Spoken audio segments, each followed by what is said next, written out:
Man, I hope you get on the fish deck. And I tell you what, it's going to be tough on me. It always is, though. They're on spawn 100%. They're Well, just, I ain't even got a bite. I've been here for like 3 hours. well, that's just the icing on the cake for what I've got going today. Yeah. So, Plus, you all got the right, boulders. everybody. I got problems too. Yeah. All right, everybody. As you can see, I'm pushed back up into the tree line here because the river is up so high that there's basically no, my rock bank that I usually fish on is non-existent. It's underwater for miles down through here. Every spot that I normally fish, it's yeah, where I sit on the rocks and I've got plenty of room to move around. Yeah, that's not happening. We're in the trees today. I mean, we'll get this camera turned around here and we'll tell you some of the more of the fantastic, wonderful stuff that's going to make this a challenging day. Let's see here. Yep, there we go. That's right. All right, as you can see, I mean, we are. I had to clear out bushes just to get the rod holders in the ground. So the challenges we're facing today, we've got really fast current logs out there. You can see them floating down.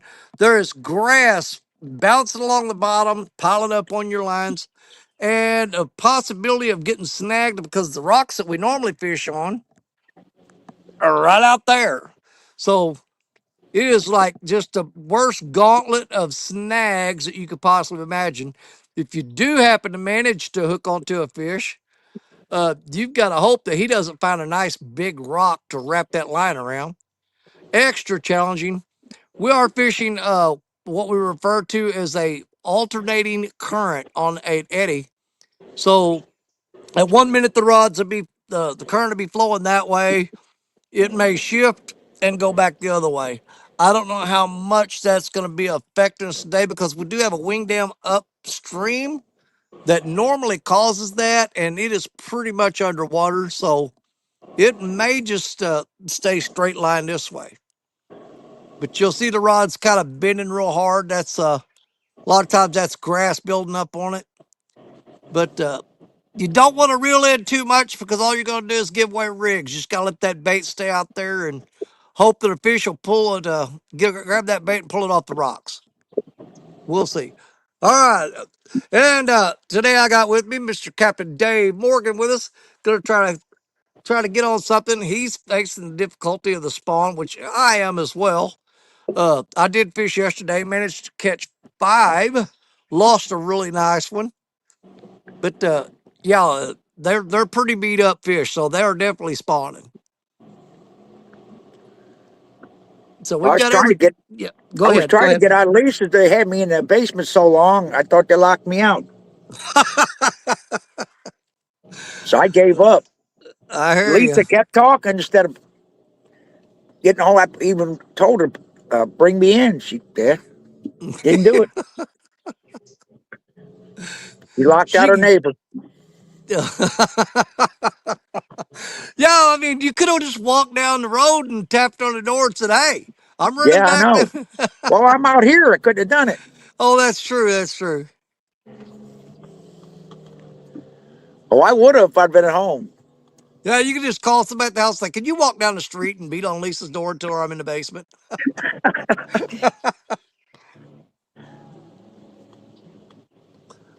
I Well, hope I get something, but I don't know.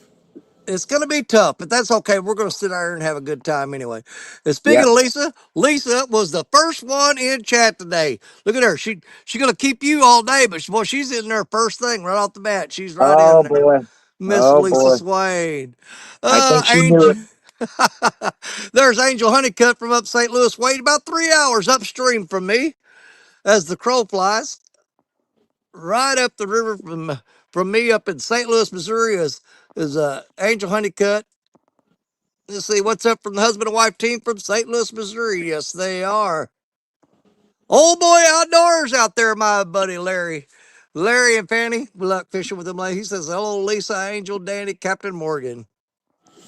I've got some trips coming up where we've got to get the dates locked down where we're going to be doing a lot of fishing with Larry. Holy crap, that's a big old snake. Keep on going, buddy. Yeah, you're making me jump here. Yeah, Lisa said, "What did I hear Captain say? He's been out there 3 hours and no fish." Yeah, Lisa said, "Hi, to Larry." Angel Honeycutt, hey to my family. Well, hey back at you. There's Catchfish with us. Chris, what's up, buddy? Got 13 people in the house watching so far. And, oh, middle rod. Come on now. Come on now. There's a bump on that there we middle go. rod. I don't, a lot of times I just don't even say nothing until it bends over because you just jinx the hell out of it. No, we did just get a little tap on that middle rod. He just bumped it. I'd go for a tap.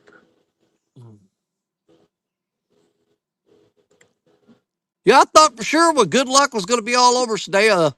During stand day, I was sitting here, and as soon as I had 11 minutes to go when I popped in stand day, and an eagle swooped down because, like I said, I'm up in the trees here. He can't see me, and he was flying along the river real low, and he just dang near run into Black Betty sticking out there. He almost hit my rod, and when he saw me, man, he just made a hard turn of 90-degree swoop, and he was out of here. I think I scared him when he saw me over here sitting there. He wasn't expecting to be flying along the river's edge and look over there and go, "Oh crap, there's a guy sitting there."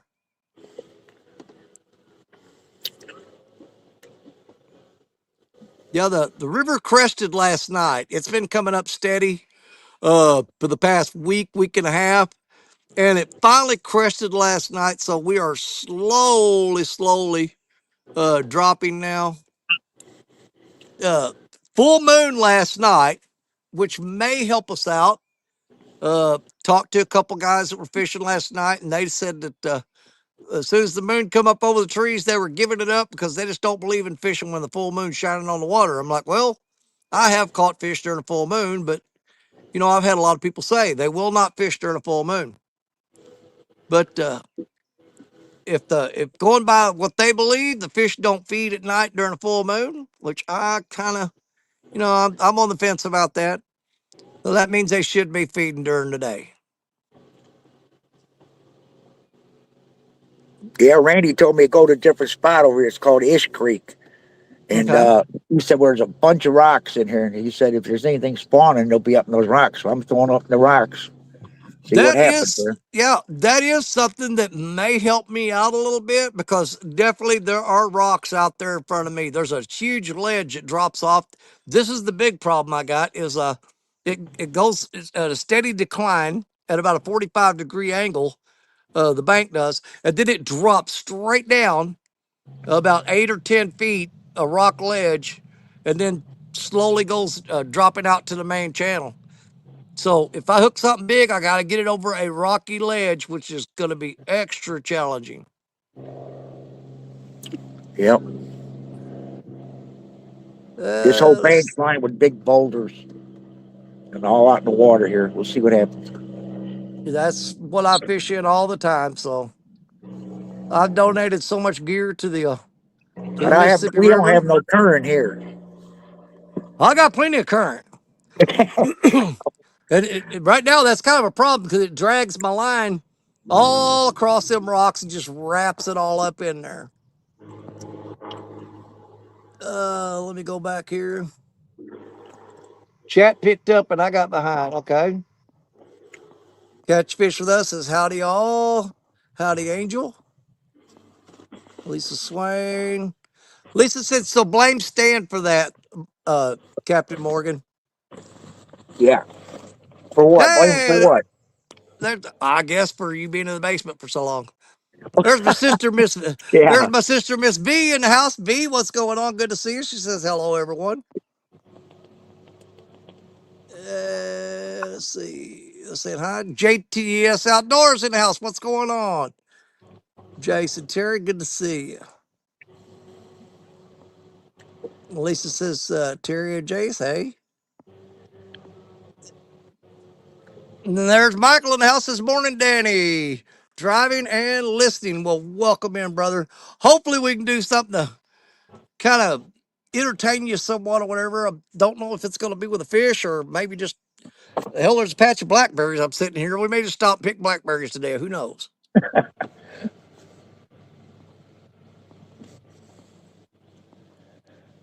Oh, And there's Fisher of Men in the house. Welcome in. Great to have you, Fisher of Men. that's Which that Chad, would isn't it? be, huh? Chad? Fisher of Men would be Avid. Oh, Abbott. Okay. Yeah. Oh, he feels the stream or feels the water or something. Yeah. Yep. Yep. Yep.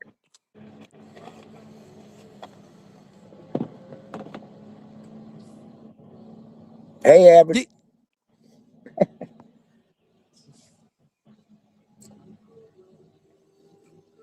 And our current has changed direction again, so it's pulling the rods down to my right.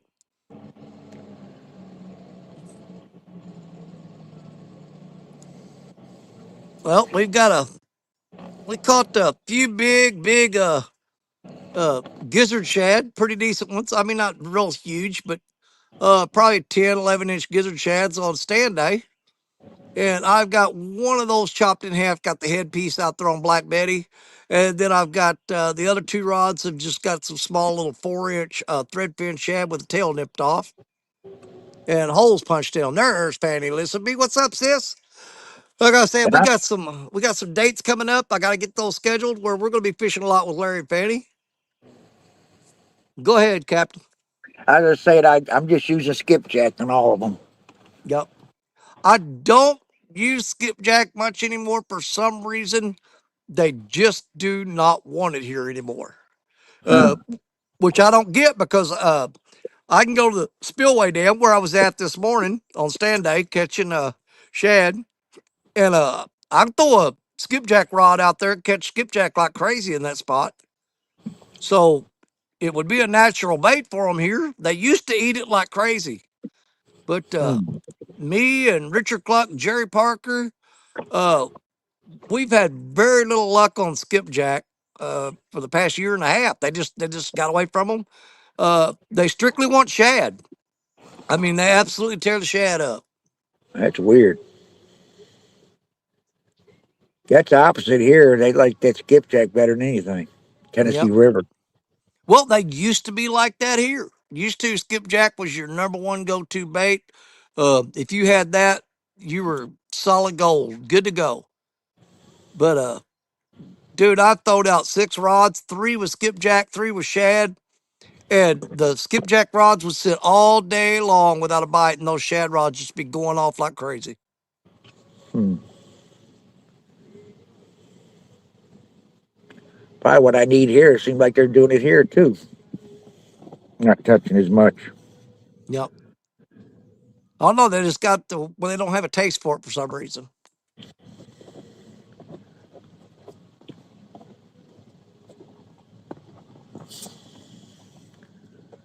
Beautiful days, hardly any wind, just a little breeze, about 75, 80, something like that. Beautiful. Yeah, that's one thing I can't say about this spot that I like about being pushed up into these trees. Um, I'm in some really nice shade right here, staying pretty cool. I got Uh, my umbrella right here. well, I'm not crazy about. I already picked 3 ticks off of me, and so that's not Get going to be that. a. If I get one of those ticks that make you where you can't eat meat, man, I tell you what, I'm going to just go berserk. I just seen a giant catfish just come up behind my boat. Nice. Is it anywhere near any of your lines you got out? Yeah, I got some out there, but it's about 50 feet away from it. It has a big Okay. fish. I've seen the tail on it. Holy moly. Wow. There's our buddy Joshua Perham in the house. What's up, Joshua? Follow Good to my see you. line.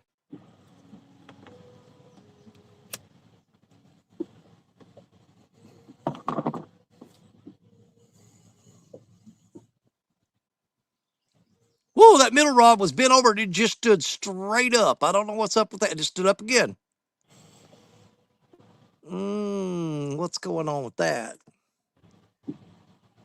It was pulled tight, and it just stood straight up. It may be the weight is caught in a rock. No, I think that's a fish. I think that's going to be a fish. I'm not going to get up. I'm not going to get excited until he does. Now, if he's got that wrapped around a rock, it's really going to mess up him pulling that rod because it'll pull weird.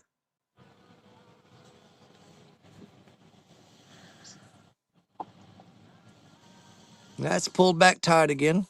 Like I say, it may have been. Oh, nope, that's definitely a fish. He just bumped it again. Eat it, eat it. Now the first part of this challenge is hooking that fish. Then the hardest part of that challenge, like I said, oh man, he is really getting aggressive with that. I'm thinking that fish is going to go. Getting that fish out of them rocks is going to be, I probably got about a 20% chance of landing that fish if he gets on that line. So just because that rod goes off, you guys don't get too excited because that doesn't mean that fish is coming in.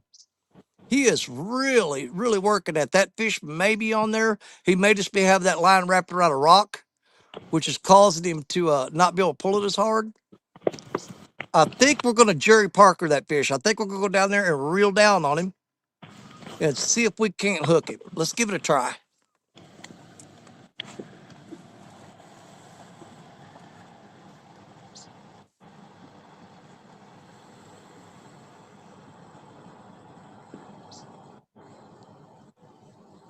I will wait and see if I see a little more movement in there. It's pulled tight.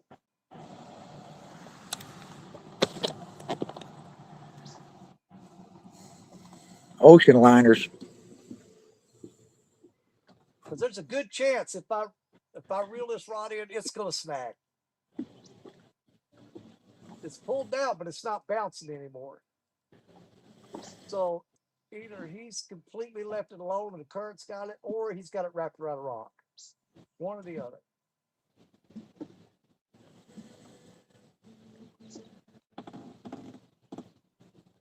Yeah, he may have wrapped me up.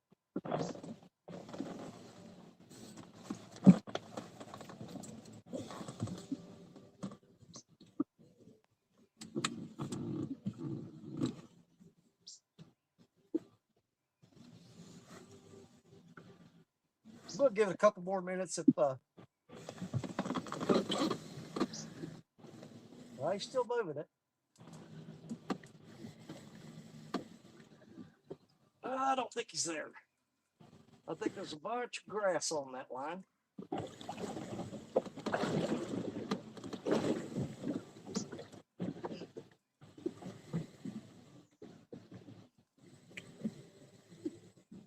No, that fish is on there. He is on All there. right. Yeah, he's on the other side of that line. Oh my God. Hey, I caught something anyway. He ate a whole shad. You stinking thing, you. Come here. Well, at least we hooked fish. Not what we're looking for.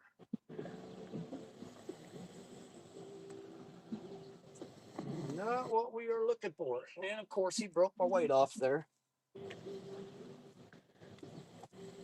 That's why he was just tapping and pecking on it, because it is the notorious drum. All right, we got a hold of you now. They'll do that. They'll just tap and peck on the rod and tap and peck on it and pull down, let it up. I hope you enjoyed that nice little thread fin shad that I gave to you. So have a nice day, buddy.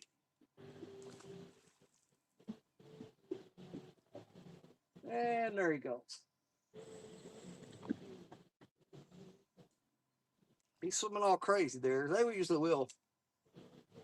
Straighten up.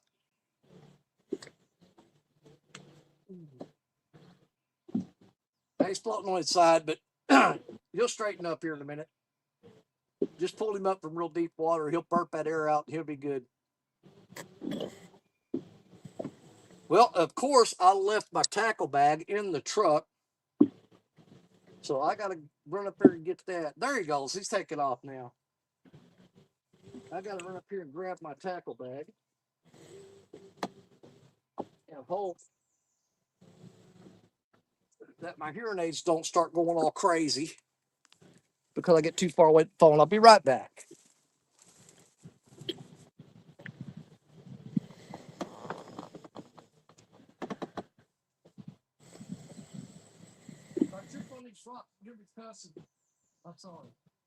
We'll wait till Danny gets back. I'm not much of a talker, but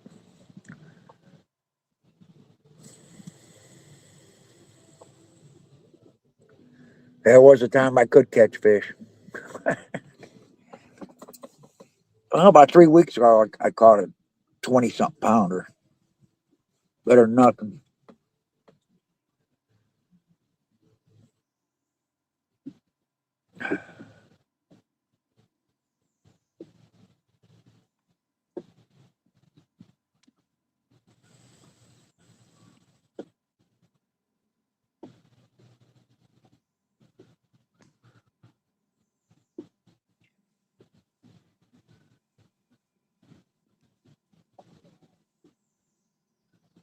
Sure is quiet when Danny's not here, ain't it?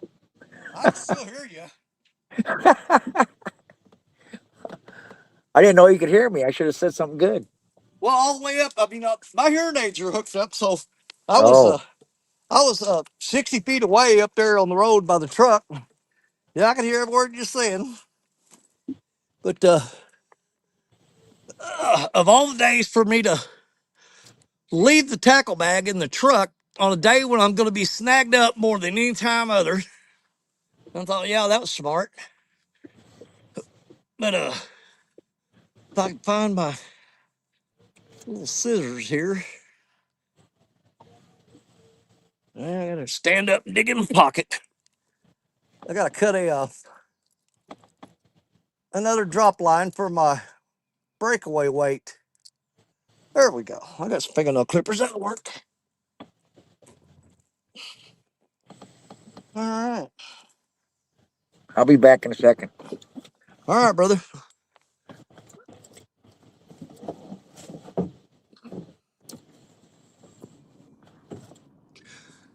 I'm glad you came in while he wasn't paying attention.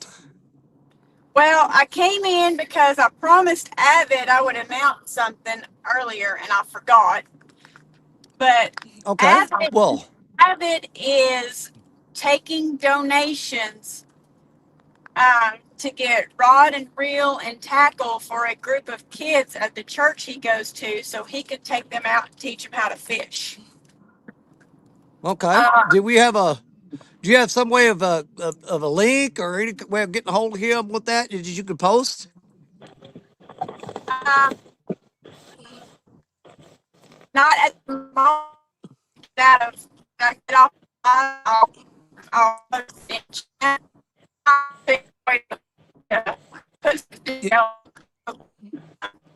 Is she breaking up on you too, Captain Yep, Morgan? yep, Yeah, she sounds like a ping pong ball. yeah. All right. I'm Well, sorry. She it's is one. okay. It's not your fault. It's not your fault. But here, I'll take care of this right now. I know Avid was in chat. Hopefully, he's still in there. Avid, feel free to drop any kind of information in chat that you'd like to. Uh, put everything you want on there about contacting you or how to donate. Go ahead and put that information in chat if you will. We would love to help you out. He said there's about 35 kids Okay. that he wants to take out and teach them. So he brought this to my attention last night. So I told him I would try to announce it as much as I possibly could. Well, you did a fantastic job, even if you did sound like a ping pong ball. But you got the point across. That's the most important thing. You did great, sis. Thanks, bro. You bet. And Michael says, my dog has decided he is too good to drink from a bowl and now prefers, let's see, what does it say? Let me go back. Decided he's too good to drink from a bowl and now prefers stand at the sink and drink. Hey, count your blessings. My dog likes to drink out of the toilet and then try to lick you in the face. So if I was you, I honestly would not be complaining. You could be living in my world. Mine'll drink out of the toilet and come in here and want to give you loving and kissing on the face. Like, no, no, no, no. You turd liquor, get out of here.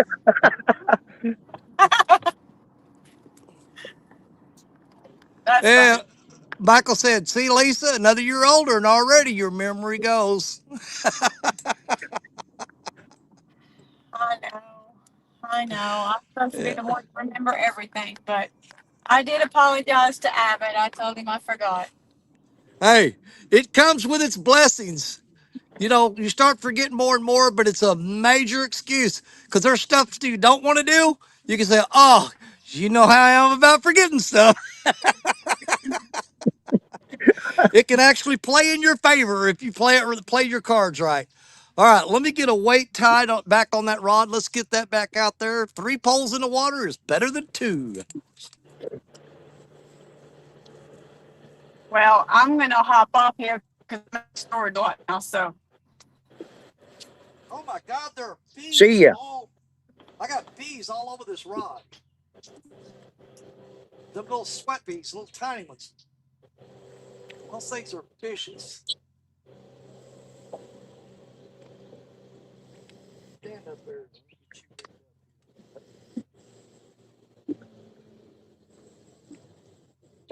Get another weight tied on this real quick.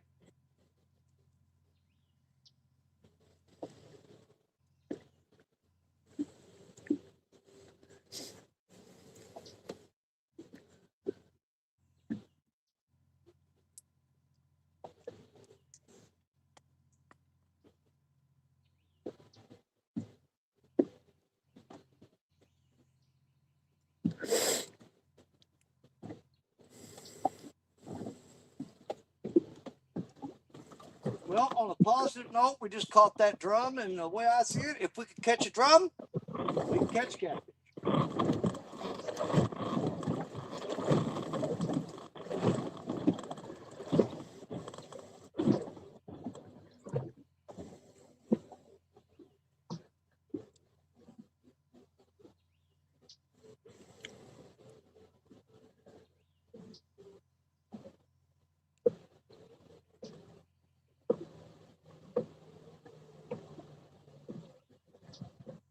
Got awful quiet. Did I lose everybody?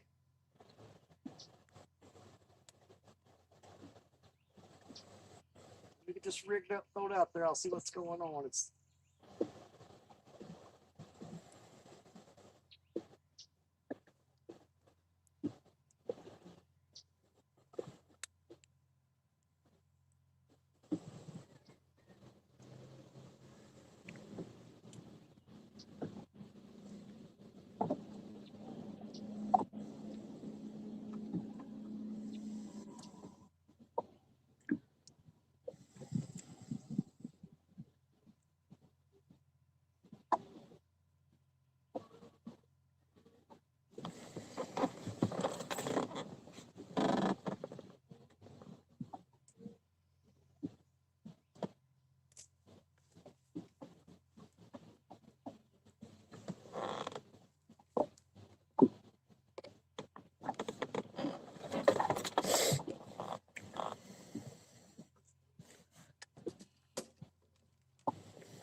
Lisa, if you're still in there, tell Randy I'm at Ish Creek. Nothing.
what's going on here? I'm not hearing nothing. Uh, yeah, I got no audio. Say something, Morgan. Hey, how you doing? Okay, stay there. I'm gonna hop out and hop back in. For Okay. some reason, StreamYard's been doing this a lot lately. But don't worry, I'll be right back.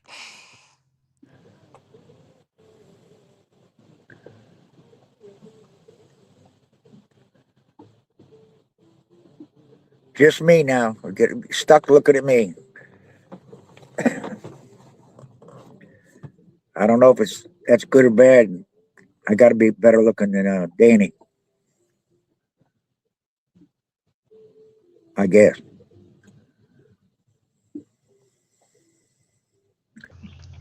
Alright, let's see if I can hear you now.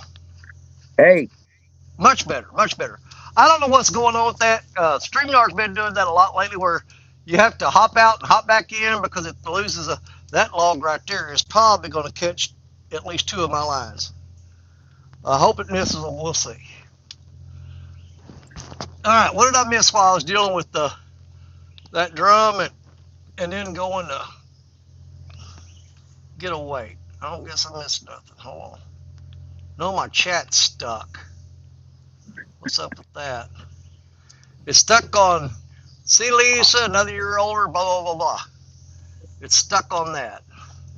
I know there's chat below that, but I can't get it to roll up. I can't get chat come in on mine. Well, a lot of times you can't when you're on somebody else's channels. Yeah. I may have to refresh this again because my chat's stuck. It's not moving. Okay. I'll be here. Yeah, let me try it. Let me see if I can fix that.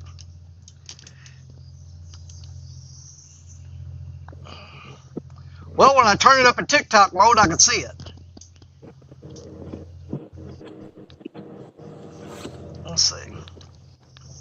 Now, because Michael says, Danny, you're right. I'm half deaf in left ear and memory's iffy and ticks her off so bad. Randy old gray hair. You just don't know where to go. I don't know what he's talking about on that. I missed that part, I guess. Well, he's probably talking about where to go in this creek. Oh, okay. And then Michael says, Lisa, resend me your address and I'll see what I can get for Avid and the kids. Let's see if I can turn it sideways, see if the chat will fix itself. Yes, turn it sideways and it fixed itself. Okay, let me see what's going on here now. I just turned it sideways, turned it back up, and it repaired itself. So that's a good thing. Yeah.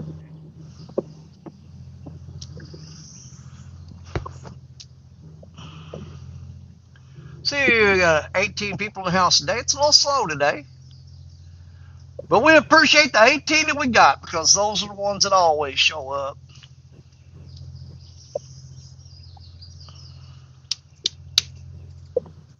$19.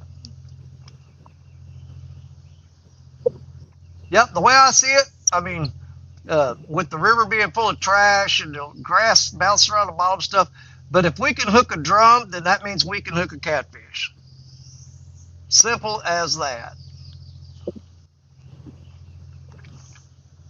Because if it's not so bad that a drum can bite, then a catfish can definitely get on there. So we'll keep our hopes up. Oh man, there's a big old gar just come up about 10 feet from the bank there.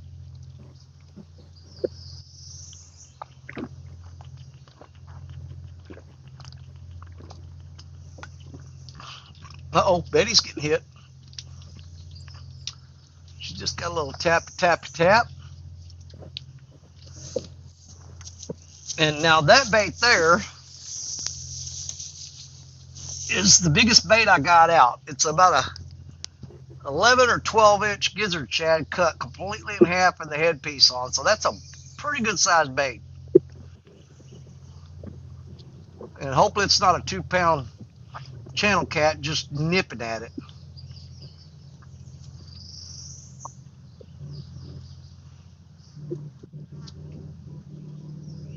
I'm actually kind of concerned about, I got that rod holder at a 45-degree angle, and it's a half-inch piece of rebar on a PVC pipe.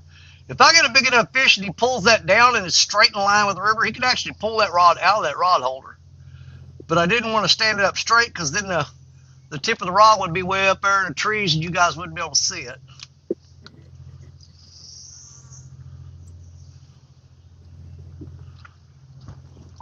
And we have got tons of debris floating on the river today. Fortunately for us, the majority of it's staying out there in the main channel and not coming up into this little cut where I'm at.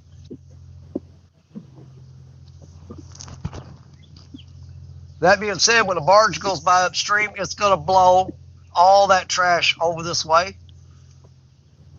So the main issue we'll have with trees and logs floating on the water today is when a barge goes by upstream.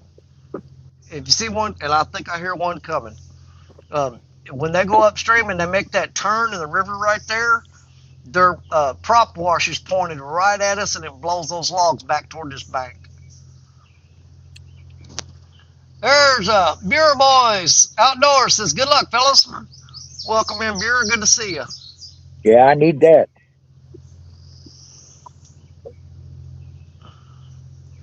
Man, I should have caught that drum on stand day, because it was that's probably about a 6-7 pound drum. Yeah. I could have won stand day with a drum. But a carp got it. Yep. That'd be pretty bad, get beat by a drum. Get beat like a drum. Now here comes a log floating down the river. It's no danger to us. It's way out of a...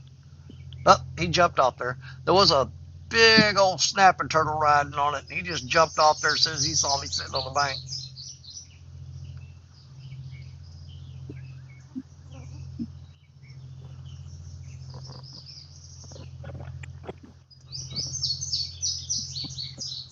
I don't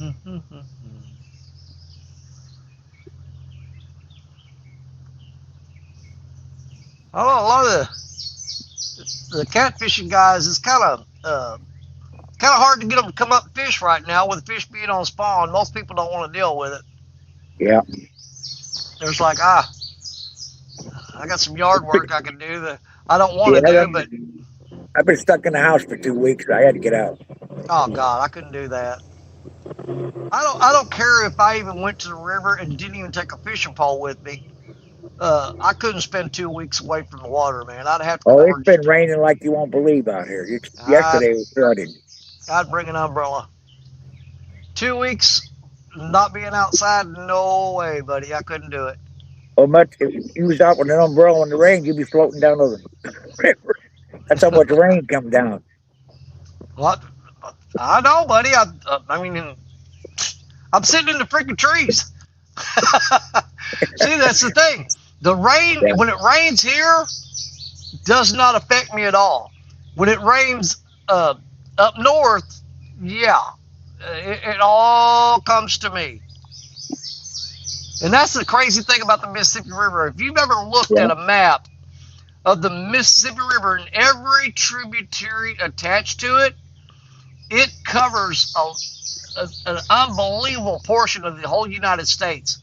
So when it rains anywhere, it comes by here. Let's see here. Let's see. Michael says, Danny, during last night's thunderstorm, had lightning hit so close that hair stood up. We had a storm, I think it was like about a year or two ago. It hit the neighbor's tree across the street from us, and it split that tree in half and blew the bark off the tree across the street, and it hit our window on our house, the big picture window. It's probably like 6 by 5 feet, and that bark bounced off that window and didn't bust it, thank God. But it scared the crap out of us. We were sitting on the couch, and all of a sudden we heard boom, and then we heard stuff hitting the house. And we went outside, and there was bark all in our front yard from a tree across the street. It exploded that tree and blew bark all over the place. And believe it or not, that old tree's still alive. It's got a big burn down the side of it, big scar, where it blew that bark off, but it's healing. There's Rowdy Roy in the house. Says hello, everyone. Well, welcome in, Rowdy. We are up to 23 people. So far I've got a drum that ate a whole threadfin shad. So if the drum are eating, hopefully the catfish are too. Well, we'll see. We'll see. Had a little light tap on Black Betty a while ago. She's got a huge gizzard shad head on her. Hopefully that pays off for us. We'll see.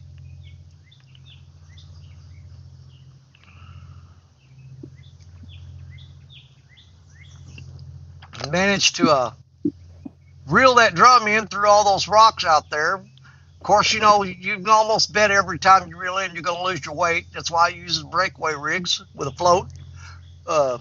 Once that weight breaks off there, then your bait floats up off the rocks and you're more likely to get back your swivel and your hook. There's one reason I can't move. Why is that? Look at all the boats. Oh my God. Yeah, see, the spot where I caught bait on stand day, I would have loved to fish there. It's a big tributary coming off the Mississippi, goes to a little small spillway dam. And catfish are packed in there pretty good right now. But the problem is, dude, I pulled up there to catch bait and there was 2 trucks on the parking lot. I threw the net probably 8 times.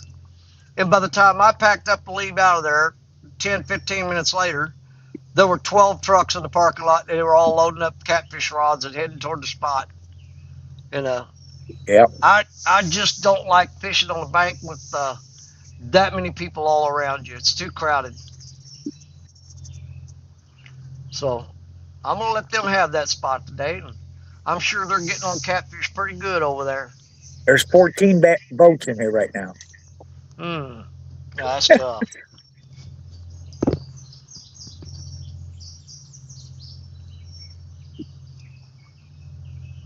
Let's see. Michael says we took out the hospital landing lights and darkened the landing pad. That's not good. Oh, what did I hit? Dadgummit.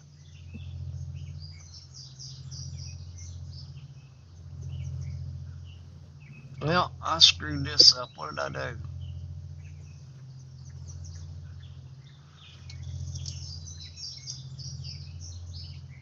There's got to be one fish in there hungry to eat.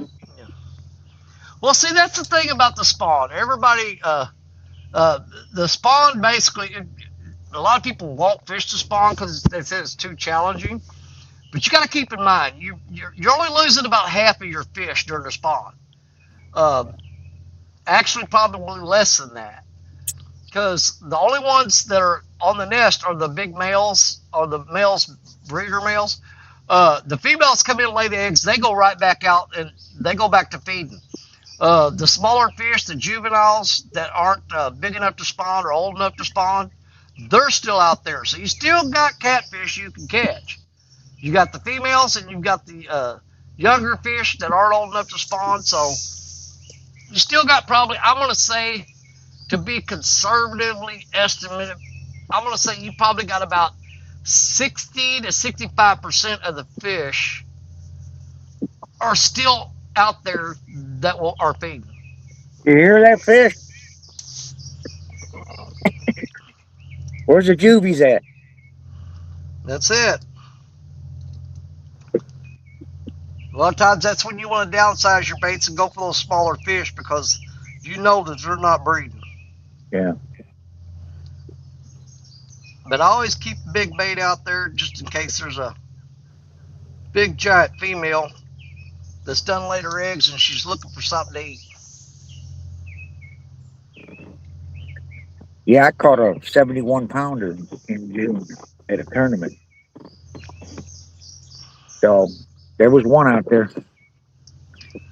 Well, as a matter of fact, you mentioned that, where I'm sitting right now, about 50 feet upstream, I was doing a live stream show and had Tim Scott, Epic Catfishing, was on my panel, Jerry Parker, and about 3 other people.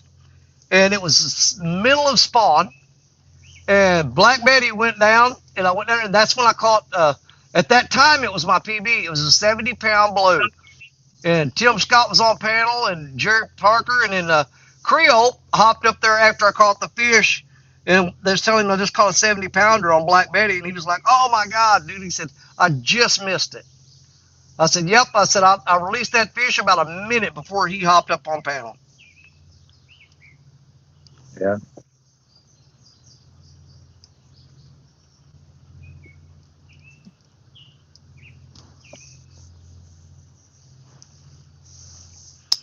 I got this Mississippi mud all underneath my Remember, I was fishing here fingernails. It one drives me time. crazy. I was fishing here one time where I'm at right now, and I had them old cheap Walmart rod holders, and the fish took off, broke it off in the water. Mm-hmm. So, but when it went out, it got caught on one of my other lines. So I got to pull my rod and reel and everything back in, Oh yeah. and the fish.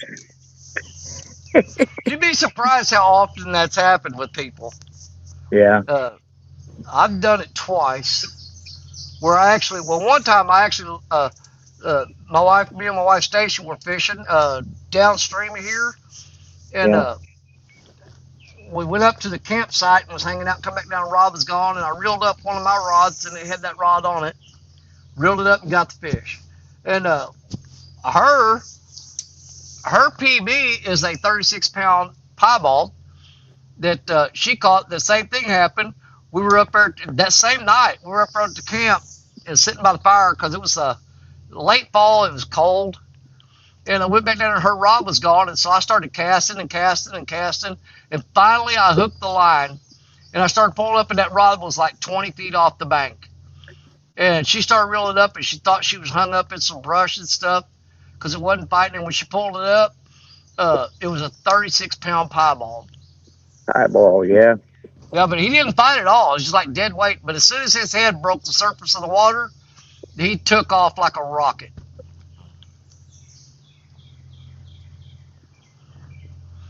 Yeah, Rowdy Roll remembers. He said that was the hot sauce catfish.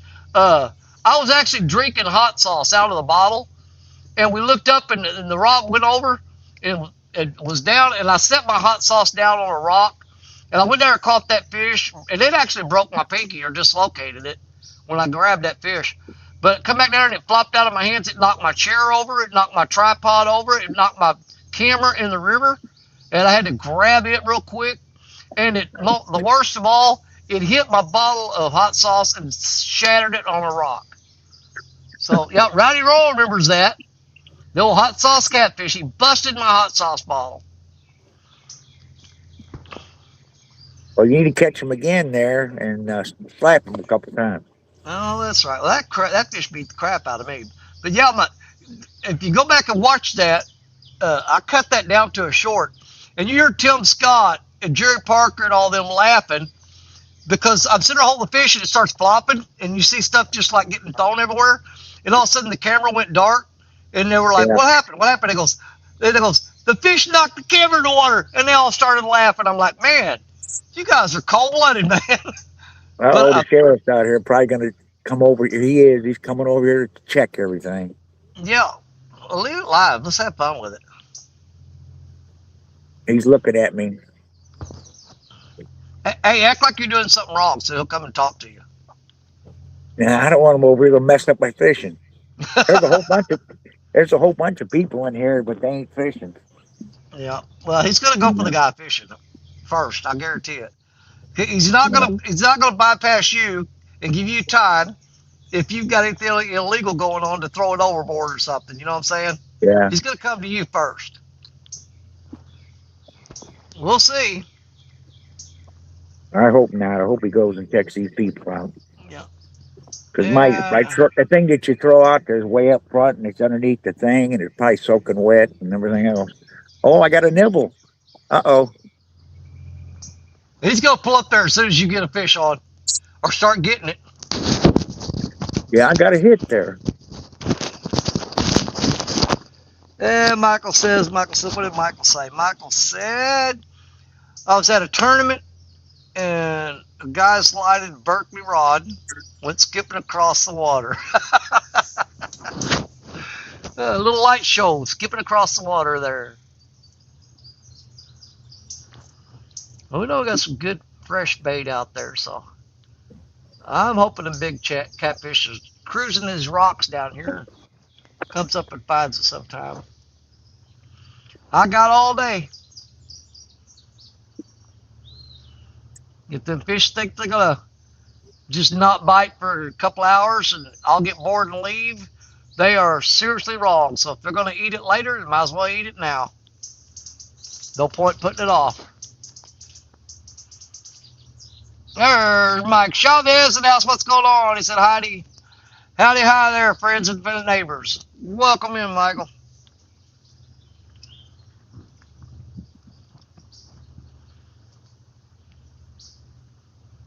Man, I keep hearing that barge, but I don't see it yet.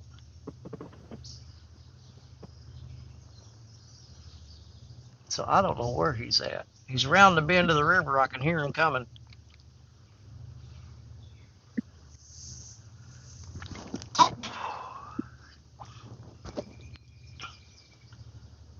Let's see. Mike Lockhart now says, Danny caught a channel cat on Monday evening on spinnerbait. I've caught a channel cat on a spinnerbait one time.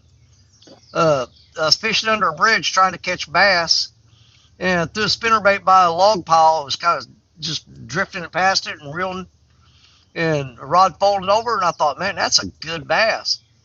And pulled up, and it was a stinking channel cat. I'm like, you got to You be ever see kidding. you ever see one of these guys on one of these boards? Look at We got, hold on, let me give you a solo screen so we can see it better. What are we looking at? see that guy there? It's one of those ones that's just got a thing in the bottom, and he's up above the water. Oh, yeah, I have seen those before. Yeah, that's the first time I see one out here.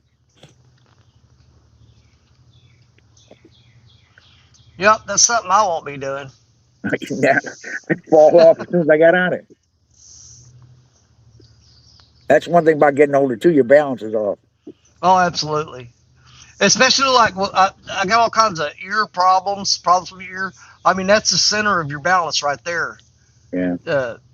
And you get older and the fluid in your ear starts thickening up. Yeah. And that affects your balance and all the Everything wonderful things. Everything thickens up, and a lot of things get limp. Let's see. Mike says, grandson caught a nice, oh, God, I can't see, 5 pound last night on leeches. I tried fishing with leech one time. I actually was digging around the bank, flipping over rocks and stuff, and trying to find worms and crawfish and stuff for bait. And I found a big old leech and threw that leech on that hook and threw it out there. And don't think I caught anything on it. I don't remember anything biting that leech. Yeah, I used the eel here once. They won't I've even touch tried, the thing. dude. There are so many eels in the river here where I'm at that we catch them, kind of quite often. And I have tried them for bait 3 or 4 times and never even. Well, I'm gonna say I never even got a bite on. I did catch a channel cat. I was doing a live show with Pontoon Jody. You remember Big Skip Yeah. and Catfish Viking and Bugman. They were on a panel with me, and I threw a piece of rotten eel out there and caught a channel cat. Only time I've ever caught anything on eel.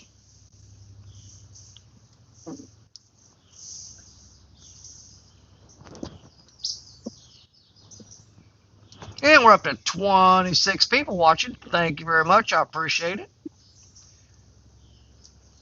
Glad you guys are spending the day with us today. Man, this is, as far as comfort, this is probably one of the most comfortable spots I've fished with the shade trees on me. If I could just keep the dang ticks off of me, I'd be happy.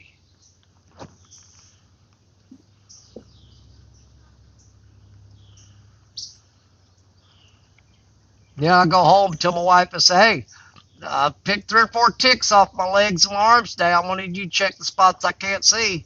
And every time she says the I same like thing. Protect She says, you. get a Protect. mirror. She says the same thing every time. Get a mirror and a flashlight, big boy. You're on your own. Yeah, Yep. She goes, I'm not looking in your cracks and crevices for no ticks. It ain't happening. Is it older and the fatter you get, the more cracks and crevices you got? it's true. A lot of them you can't find. Yeah. I can't bend over that far. I mean, you're sitting in a recliner with a plate on your lap eating, and you think you're done, and you stand up, and a biscuit falls out from somewhere. You go, where the hell did that come from?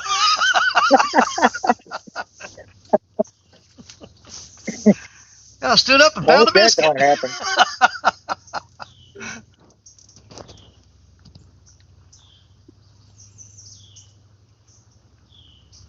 There's Buckwoods in the house. Please hit the like button, folks. Yeah, thank you, Buck. I appreciate it.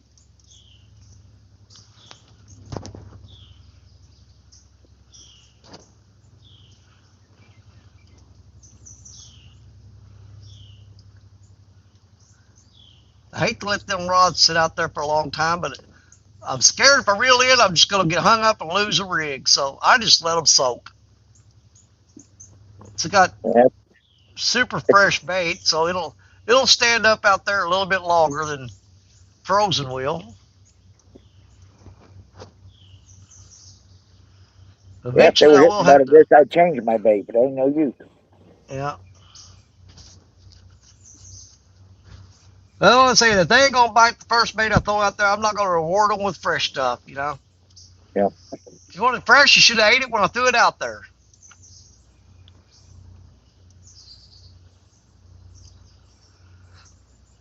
And that one on the far right, I'm almost certain that it's got a bunch of grass piled up on it, and it's pulled it in toward the shore. So I'm sure I'm gonna lose that rig when I reel that up. There are little tiny bees. Those aren't sweat bees. I'm not sure what they are. They're like little tiny would be. They are swarming the reels on my rods. They're just like piled up on them. I don't know what the deal is that they're so attracted to Fish those smell. reels. Could be, could be. But they are all over those reels down there.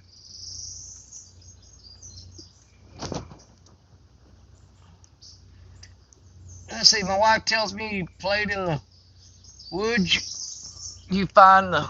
Wait a minute. Find the tagalongs. Okay. I'm having to put my hand over my glasses to kind of block the. I got a glare. I don't understand why I got a glare on my phone. I'm up underneath the shade tree. This case that I got on here kind of makes it hard to see the phone. I may wind up taking that case off there here in a minute. I don't really need it right now. Make this phone a little easier to see. Hey, Uncle Lou's in the house. What's going on? Where's the fish? Lou, so far I caught a freaking drum on about a 4-inch threadfin shad. And the only thing that gives me a positive attitude about that is if the drum are biting, then maybe I can catch a catfish too. Who knows? Because I got all kinds of trash in the water and stuff floating out there. There's grass on the bottom. And in my way of thinking, if a drum can eat with all that crap down there, then a catfish can too.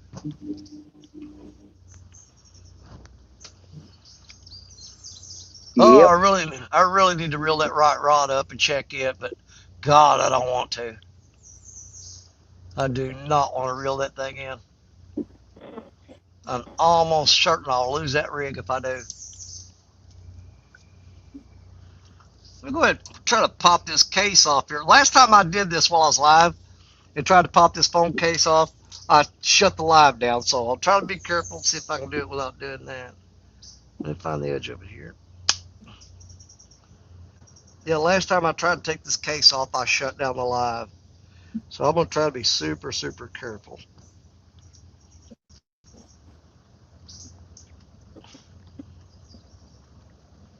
Get that backside off there. There, got that off. Here's the part where I screw up and shut the live down if I ain't careful.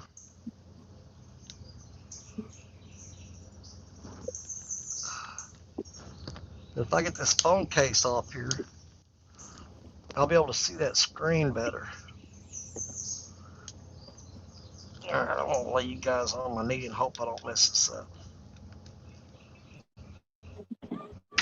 Ah, well, I hit all kinds of buttons. What did I do? No, still good. All we gotta is turn the volume on. But that phone is hot. Probably needs to get it out of that case and let it get a little air. Of course, we gotta adjust the camera holder now because it's smaller. Get that plug back in. There we go.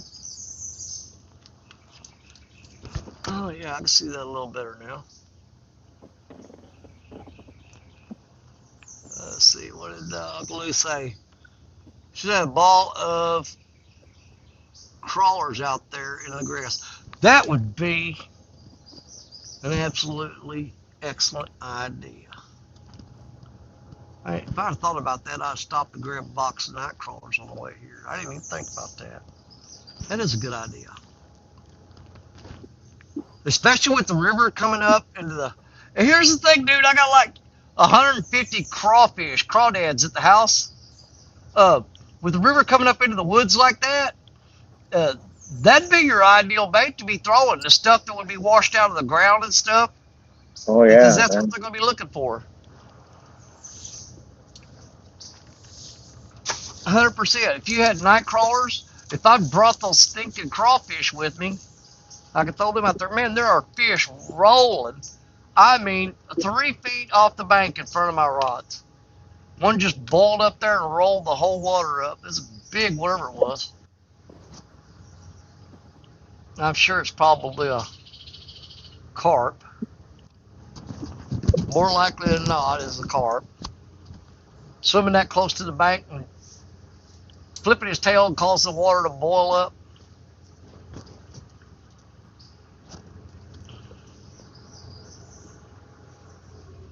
All well, I'll right, be back. I'm Carter. gonna throw these in a different spot here. Yeah. Oh, I know what I did a while ago. I turned the volume down. There. I heard that phone beeping, and it's like, what did I do? I turned the volume down. Now I've got to turn it back up.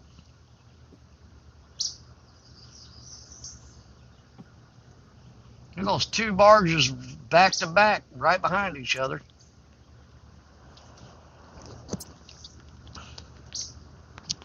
Heading downstream. Man, you usually don't see them traveling that close together in case something goes wrong. They like to keep quite a bit of distance between them. But, man, that second barge is right on that first one's tail, man.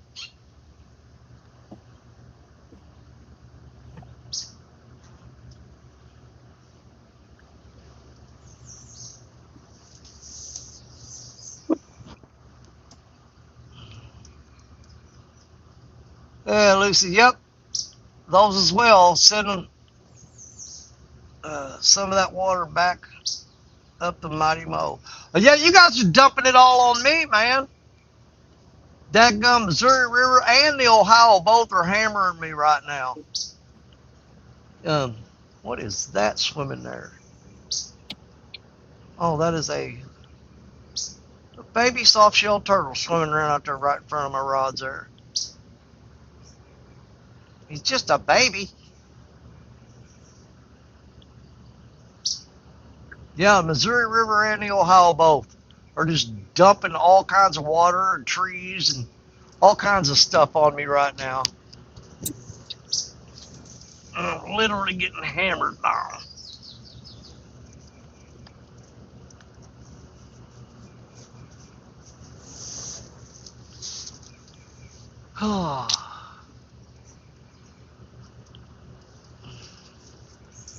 Let's see here. Buckwheat says, second might be new captain, don't know the river yet.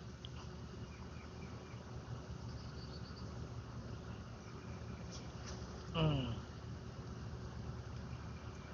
The mighty Missouri has enough water. Well, keep it then. Quit sending it down here.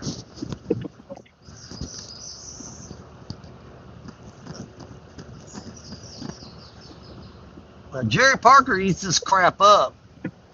He loves it when the river comes up real high like this. But I think he's still in Florida, so he's missing out on all this.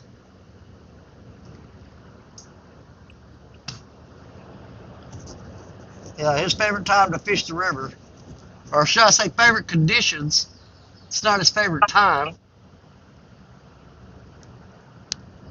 with it being spawn and all that.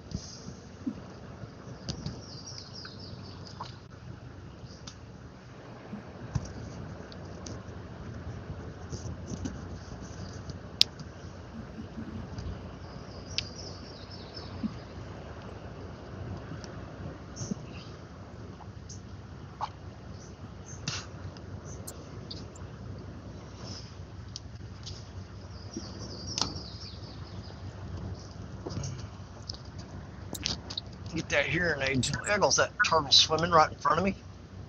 Well, he's booking too. A little soft shell.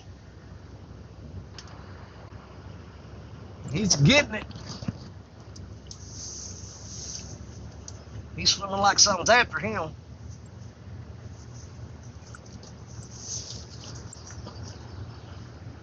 I think that green rod's got a big pile of trash on it because it's pulling over. That might be the current just picking up. It's bending over pretty good. A lot of times that's grass and leaves building up on it.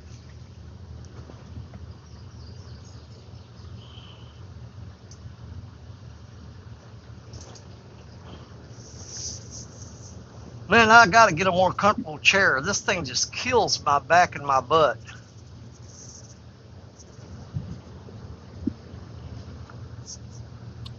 So cheap Walmart fold-up chair.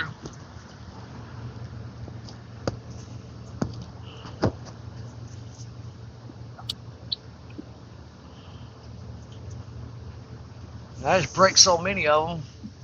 I can't see the justifying buying an expensive chair just for me to break it.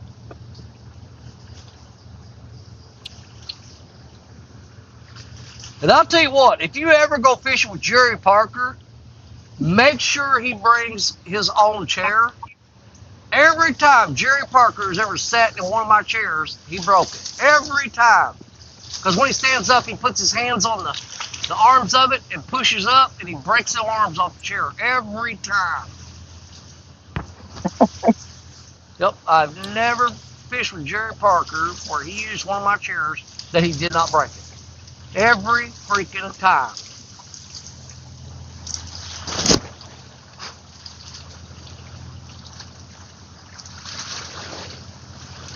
Here comes the waves from the barges going by.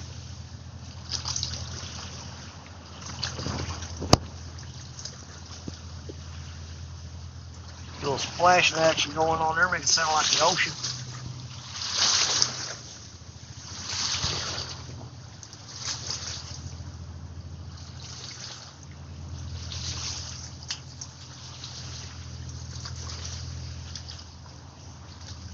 It's still low, 11.5. Wow. Hey, got them in a different place. Threw them out again.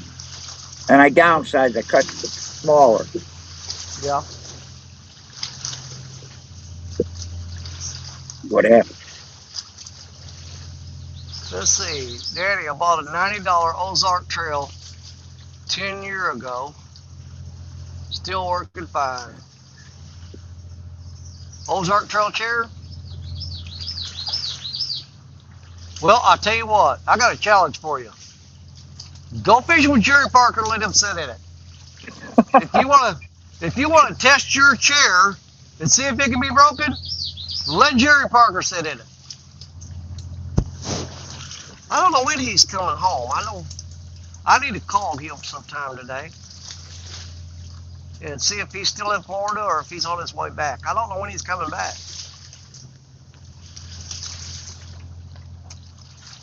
I know he's been wearing them sharks out at night. I don't he's fishing over there in the area of Florida where you can go out there to the beach and shark fish at night. Most of the spots where I'm going, we're heading down close to Pensacola. Where I'm going, a lot of times you can't fish on the beach at night because of the sea turtles and stuff. They don't want you out there because the turtles come up at night and lay their eggs. And so they're kind of particular about people being out there after dark. So I don't get to do a whole lot of nighttime shark fishing.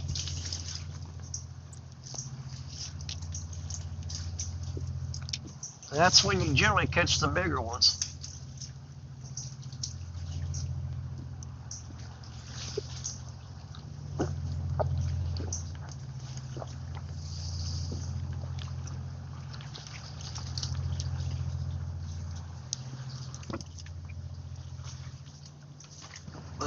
Okay.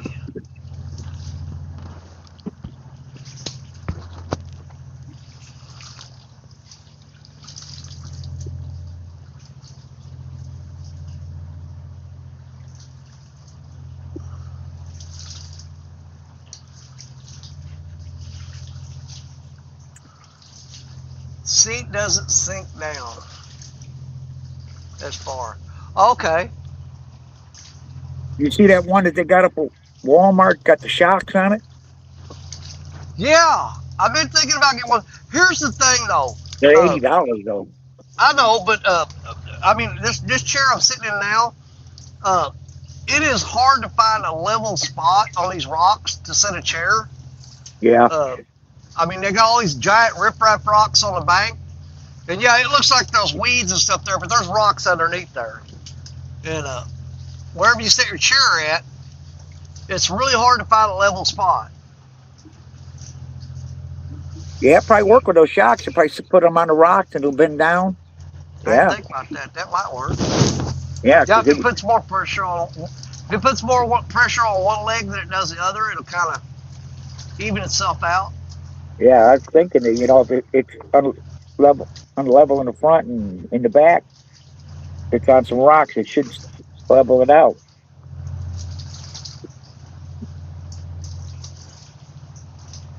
Get out here, spider.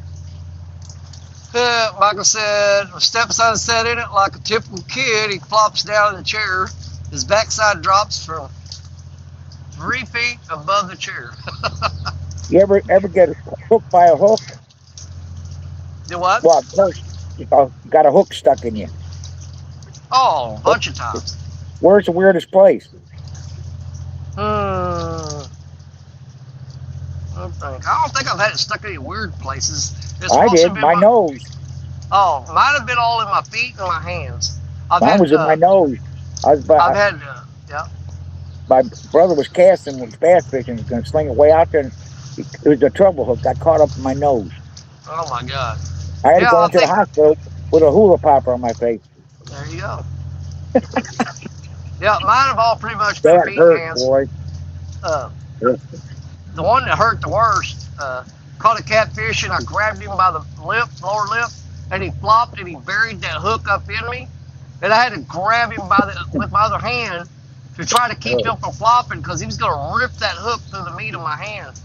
And every time he moved, oh my God, you talk about hurting. And I basically threw that fish on the ground and sat on him, trying to keep him from moving so he wouldn't rip that hook through my hand. That's what happened to Catfish Dave.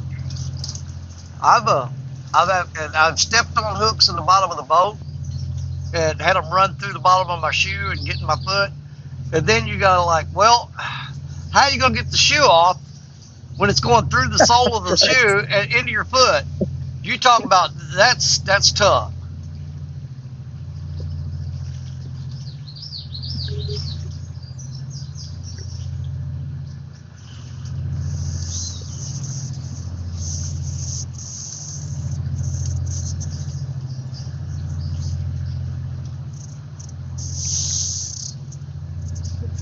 think I'm gonna reel Black Betty in and throw her way upstream into that. There's a deep hole up there, right straight upstream from me. But like I said, it's covered with rocks, so if a fish doesn't get it, I'll lose that rig. Yeah. But get her off that main channel and get her into that. There's like a little small eddy inside of an eddy. It might hold that bait there just a little bit better. I don't have a lot of room to throw that 16-foot rod. Hey, Tammy, how you doing, sis? Good to see you. Welcome in. 24 people in the house. Let's try. I got one of my best rigs is on that rod, though. I think I've got my last Nocturnal Nation giant rattle on there, float. If I lose that, that's the last one I got. So we can try to reel that rod in. I almost bet you it's hung up. Let's see here. Michael said, I've ended up in ER from a catfish barb through the web of my hand. Oh, dude, I've had them in the web of my hand. The worst time a catfish ever got me was a small blue cat, and it went right underneath my thumbnail and all the way to where it disappeared into my finger. I mean, it went completely, it went in my thumbnail there, and it was buried up to the knuckle. And I had to go to the hospital. Basically, I took a pair of wire cutters and just cut the fish's fin to get him off my hand, and then went to the hospital. And they had to cut my fingernail off, or they cut it and split it, and then went in there and got that fin out of my finger. And man, I tell you what, at one point, I was about ready for them just to cut that finger off. I said, just take it off. That hurt so bad that I just wanted to chop my it was on my left thumb. I said, just cut it off, dude. It's killing me.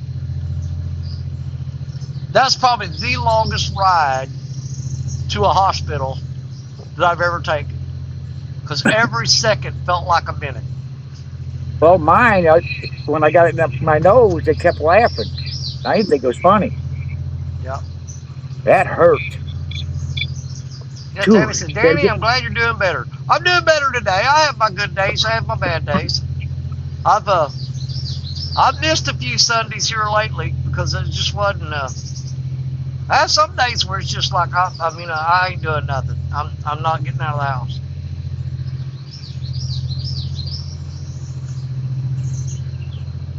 I had to go to the VA hospital. Sent me to a specialist last Tuesday, and they put a cast on both of my feet to make a mold, because they're going to make custom insoles for all my shoes.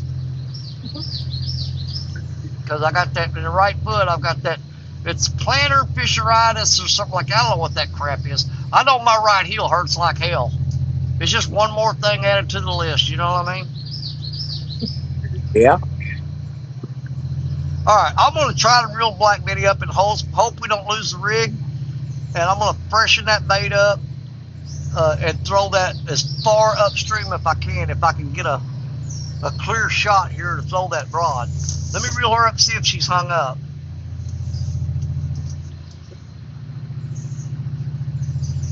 Okay, if I can get up. There we go. All right, please don't be hung up. Please don't be hung up. Oh, I stepped on that heel. That's what I'm talking about right there. That hurts. I'm going to have to do something different with that rod holder. That's too far out there. I think that rod is hung up. I don't know. Let's see. Come on out there. Well, we might actually get it out of there. Oh, yeah. That's another advantage to this. Let's see how much grass we've got floating around out there. That is not too bad. Very little grass on that. I like that. All right, we're going to take that big gizzard shad head off there. Yeah, that's not much grass at all. Take that off there. I'm gonna put that back in the cooler. I don't want to waste that bait. That's a good looking bait. We may throw that on her later. Throw him back in the bag. Now let's go with the, I want a big, what's the biggest thread fin I got in there? Let me find a good one. Oh, there's a good one. That's a big thread fin right there.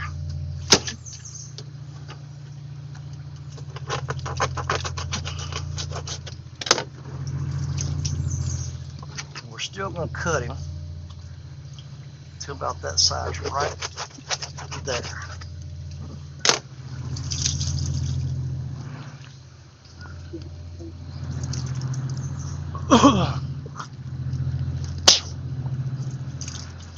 Alright, let's get that. Why do I wipe my hands off it when I know I gotta turn around and pick that bait right back up again? I'm gonna downsize this bait just a little bit.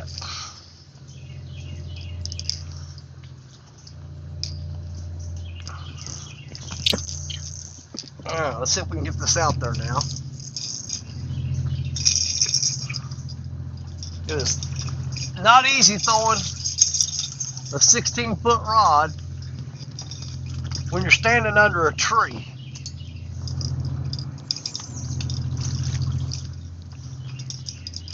Let's get the right angle here.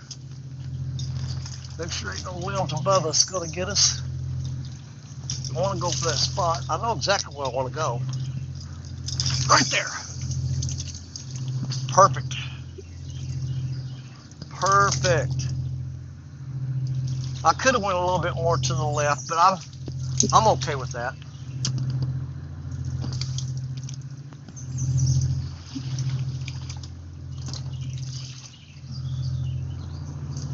I do not like where that rod holder is. We're going to move that. That's too far out there.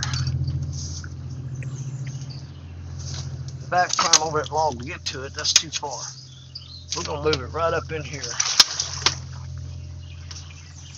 I can find a spot between these rocks.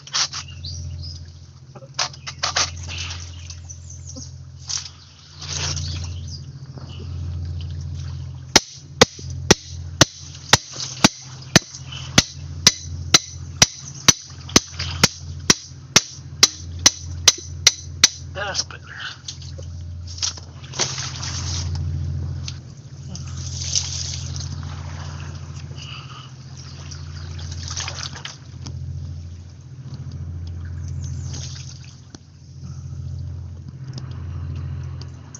Oh, I dragged way too tight.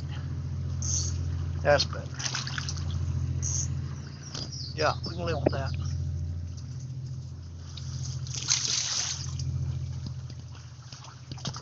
All right. Fresh bait on that rod. I got to try to find a flat rock to put underneath the leg of this chair because it's sitting crooked like we was talking about earlier. And it's just not comfortable. Well, guess we'll have to deal with it.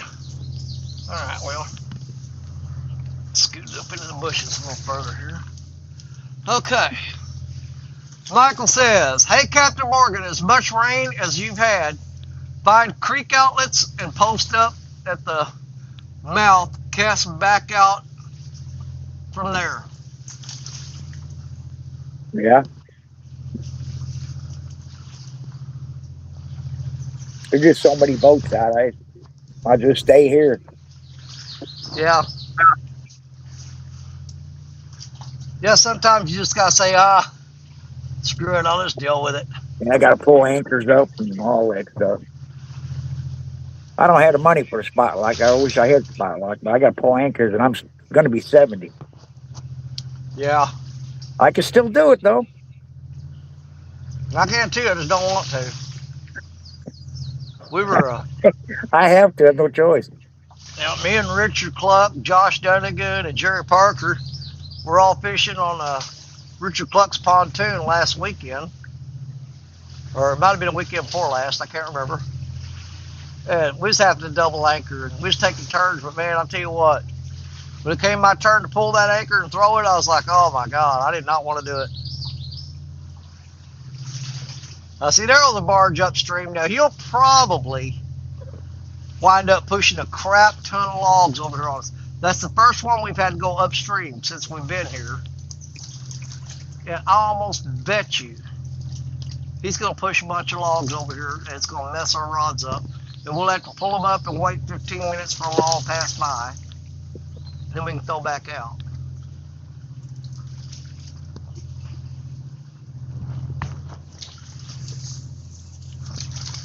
Man, I am, other than this chair sitting all crooked and stuff,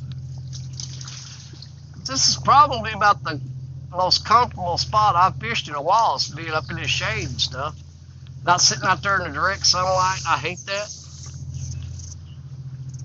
A lot of times I wind up having to, got that big beach umbrella. That's what I got, one of those ones that go on the deck. Yep. And it bends, goes back and forth at the top. Yep. Yeah, I got one of those in this boat.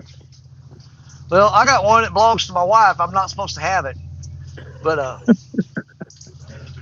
lot of times the problem with that is it's sunshine, but you do got a little bit of a breeze.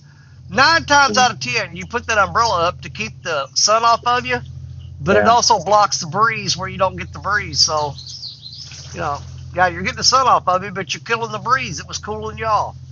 Yeah, mine's way high though, so. Well, mine's the one I got's a beach umbrella. The thing's like 10 foot in diameter, and it's got a flat spot on the back side of it that lays on the ground, and then the handle comes out and just sticks at a 45-degree angle and kind of just holds it up.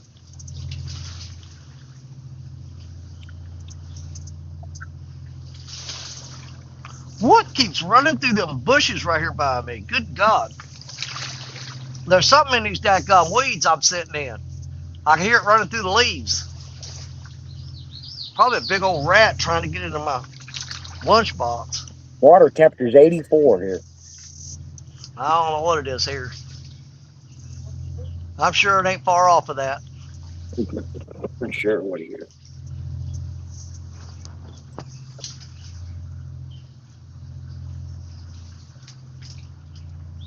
$81. Okay.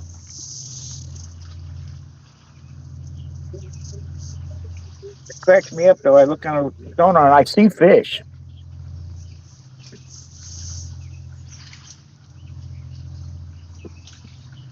Why, I want to get a bite here.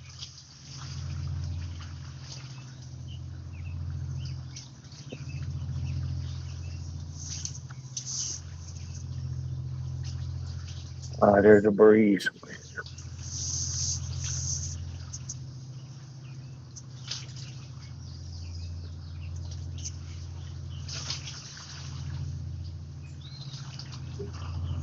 They got them giant buffalo and carp. I mean, they're just jumping out of the water all around me here. There went one right there off the left side of the screen.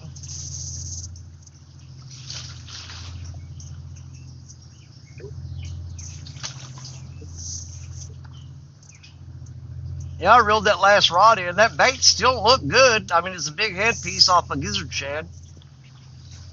Guts were still in it. That bait was in good shape. But I went ahead and swapped it out for a small thread fin.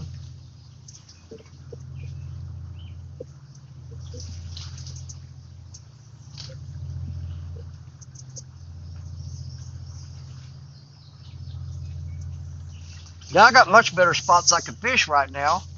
Like the spot I fished yesterday, where I got a better chance of getting on fish. But I'd be sitting right out in the sun, and I just really don't feel like doing that right now. I'll just take my chances in the shade, and hopefully something will come by.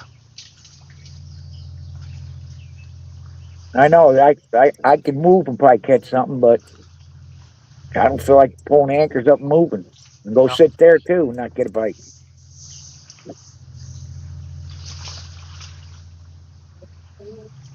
That spot I fished yesterday, I was getting on some really good bites. It was slow all the way up till about dark. You know, I hooked a monster fish early on. Lost it underneath the concrete slab out there. It's a slab I usually sit on whenever I'm fishing, but it's underwater, and that's exactly where he went. I mean, I sit there holding the line up, and I can tell you exactly where that slab is underwater, and he ran right for it. So I lost that fish. Had a couple more good bites where they bent the rod pretty hard. Then I caught a decent blue, and that was on a restream with whose show was that? Oh, it was River Cat's Tackle Show.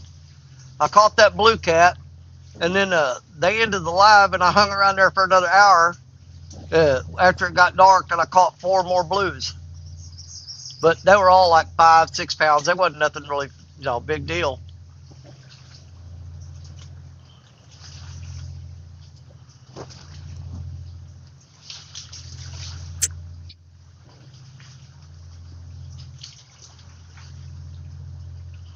I was making fun of Randy and Lisa because they didn't catch nothing yesterday, and I was saying I was going to catch a 40, and I'm out here doing the same thing.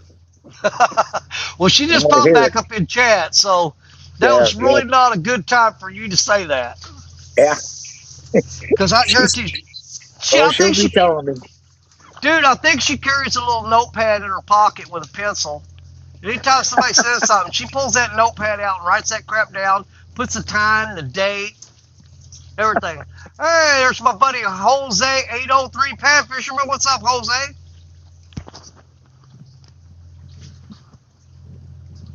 And Lisa said, see, that's what you get, Captain.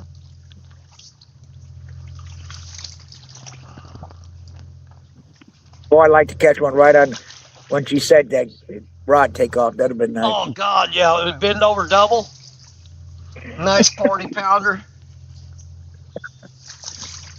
She'd just pull out her little notepad and eraser and just scratch that out of her. Yeah. Just erase that out of her book. So, yep, we're never going to bring that up again.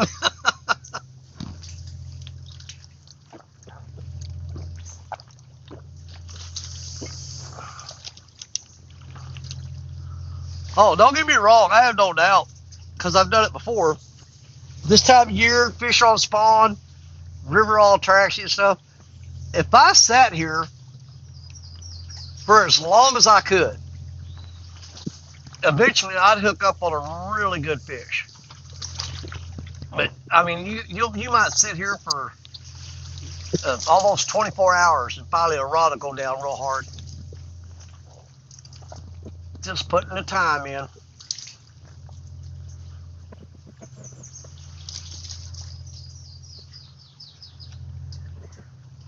Usually when the river's like this, believe it or not, I'll fish 20 or 30 feet off the bank because those fish will hug the shoreline because they're going after, like Uncle Lou said earlier, the worms and the crawfish and stuff, and they'll be in real close to shore and catching all that stuff that's washing out of the trees and the leaves and stuff on the bank. Yeah.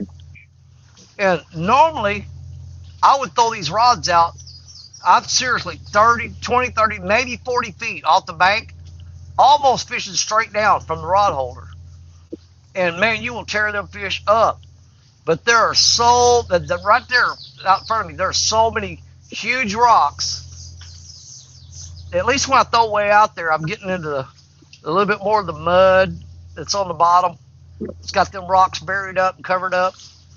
You don't have to start worrying about the rocks. You start reeling in about, 60 feet from the bank, you start getting into the rocks real bad. But yeah, my PB, that 88-pounder I caught, the river was just like this. And when I threw way out, I was getting leaves and grass and trash on the line. So I just underhand pitched the rod out from the bank, and I wasn't 40 feet off the bank. And that rod doubled over and started screaming drag and running out toward the main channel. And I caught that 88-pounder. He wasn't 40 feet off the bank in conditions just like this. Yeah, I got one up on the bank, but it's close to the bank, and it ain't doing nothing. Yeah, when it's flooded out like this and up in these trees, as close to the bank as you can get, Yeah. is the golden ticket because they're cruising that shoreline, picking up the worms and bugs and whatever else the water's washing out from under the bank, up in the leaves and the trees and stuff, washes stuff out of there, and they stay right up on the bank. Because I keep seeing fish roll. They're right in front of me, and I mean some of them are 3 feet off the shore. You can see big, like when they flip their tail, you can see the water just boil up.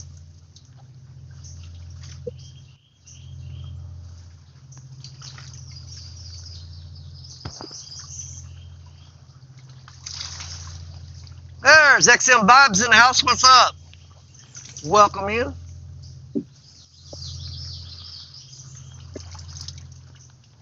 Waiting on that catfish. Like I said, we already caught a drum. He ate a whole threadfin shad.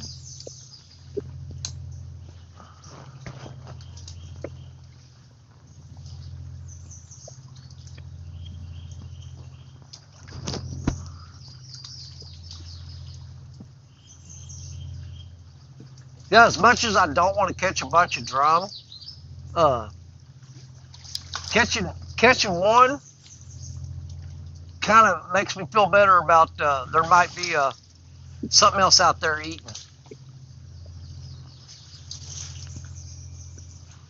Is this the Mississippi River? It absolutely is. We are on the Mississippi River near a town called New Madrid, Missouri. Some people call it New Madrid. Around here we pronounce it New Madrid. Anybody else in the country calls it New Madrid. We're sitting right on the New Madrid Fault, one of the biggest earthquake faults in the United States next to the San Andreas.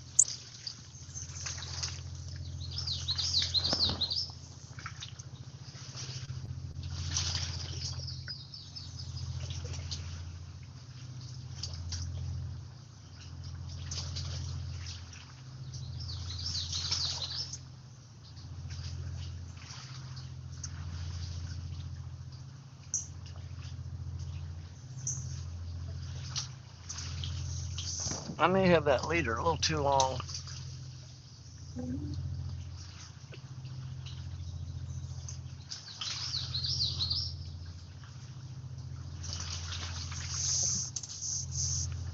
Yeah, it's about a mile across on the river right there.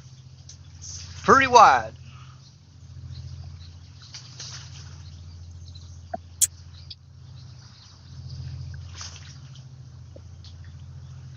And see, I got a theory on that too. Like where I'm at right now, the river is like really, really wide. It's like it's a mile across there. Okay. Now, just upstream of me, about an hour and 45 minutes to 2 hours upstream, where Jerry Parker fishes. Now, the Mississippi River where he's at, it gets real, real narrow. I mean, it's not even close to as wide where he's at as it is here where I'm at. And I think that concentrates some fish because he catches a lot of big fish quite often. But I think they're concentrated going through that narrower section of Mississippi versus spread out here. I mean, it's a mile across. Those fish can spread out as far as they want to. Yeah, that seems logical. Yep. But whenever you kind of bottleneck that river or funnel it, it concentrates those fish a little bit better. Plus, he's got, where I've got all this riprap and stuff, he's got just straight granite walls and granite bottom there. So it's a whole different kind of structure.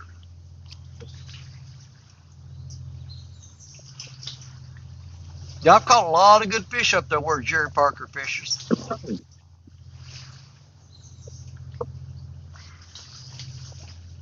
That's where it's 100 foot deep, ain't it? Yeah, well, actually, though, here's the thing. Right downstream from where I'm sitting right now, there's a wing dam that me and Richard Cluck like to fish, and there's a hole on it that is 120 foot deep. Wow. And we have pulled some really nice catfish out of that hole. We had Jerry Parker down here fishing with us on the boat one time. We fished that spot, and he had one of his rods, and it was just the rod tip was just barely twitching. It was like there was a bluegill biting on it, and that rod twitched like that for like 20 minutes. And Jerry finally just grabbed it and reeled down on it, and it was a 43-pound flathead. Wow.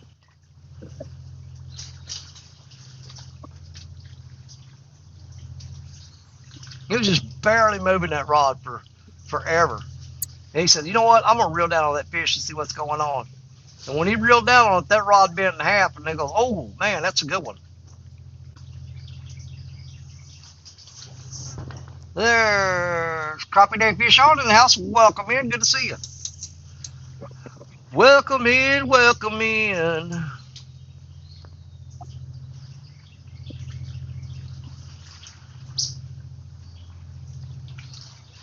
You know the best time to fish this spot right here, though, honestly, is about an hour before dark.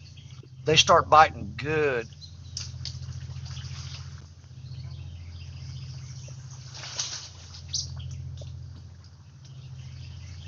I won't be staying that long. I'll probably leave about 3.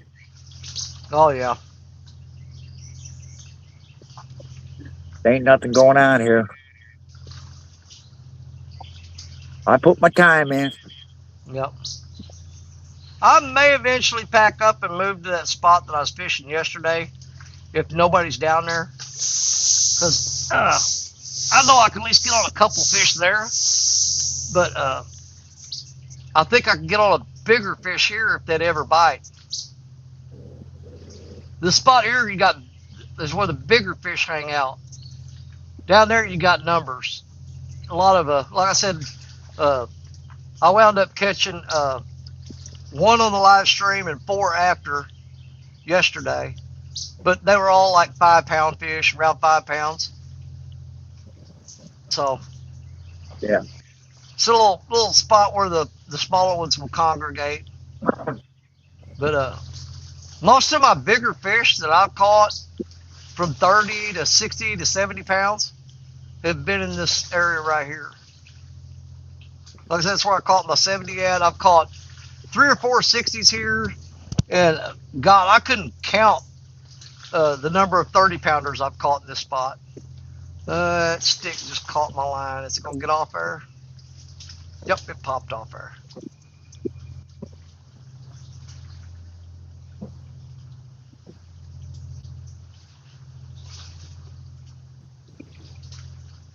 Oh my God, dude. That was a massive alligator gar. I don't know if you guys saw it or not. It came up right there. Dude, that was at least a 6-footer right there. Massive gar. Oh, I wish I had a float. I'd drift a big chunk of bait out there to him. That was a huge alligator gar. Man, I don't know if you guys can see it or not. He came up right in there. That's probably the biggest one I've seen in years. You don't see them here very often. They've pretty much been killed out by bow fishermen and stuff. But the conservation department is doing a restocking program. They're releasing a lot of juvenile alligator gars that are 3 to 4 foot long. But we still occasionally will see one that's they're pretty impressive. I mean, they are just absolutely massive, dude. That's a big old gar. I wouldn't mind hooking into him.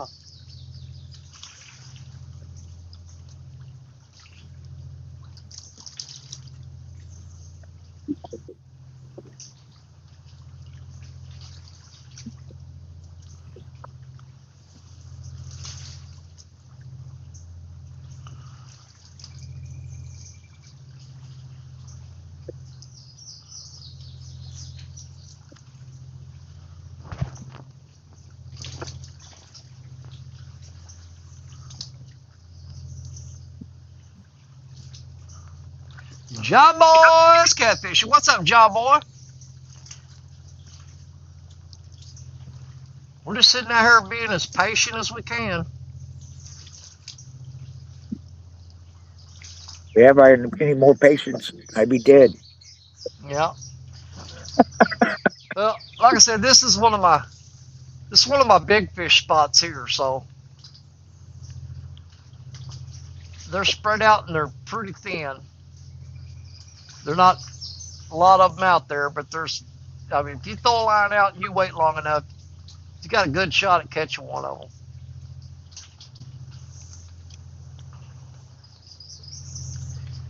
Hey.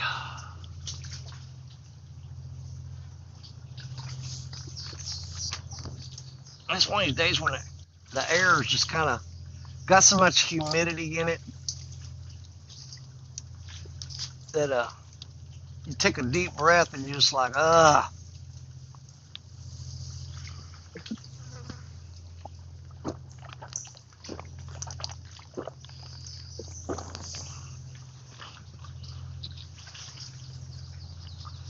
Yeah, I wound up staying out till midnight last night. By the time I got home, I was wishing I'd went home about 8:30. That's when I caught my last fish, was around 8:30. Then I sat out here till midnight with nothing after that, and I'm like, man, I could have left at 8:30.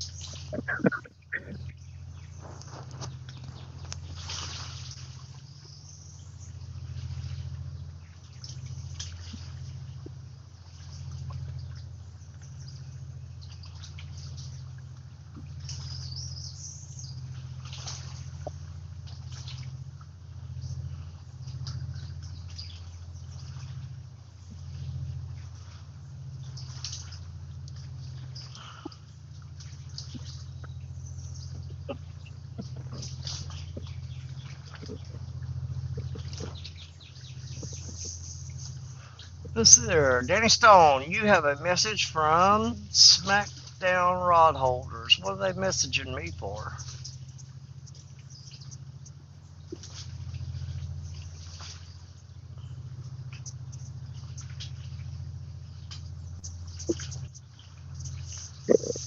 Excuse me. Whew, Lord have mercy. Boy, there's a big old log floating.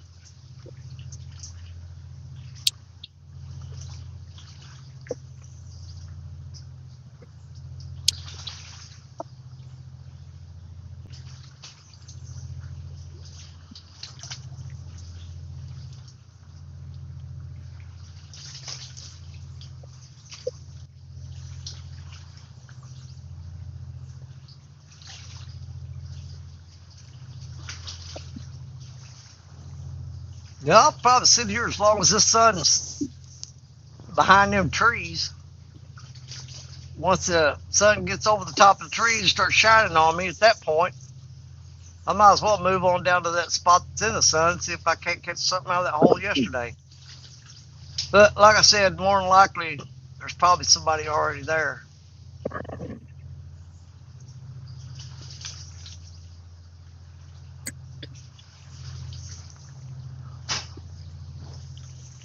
Dang, sweat bees everywhere.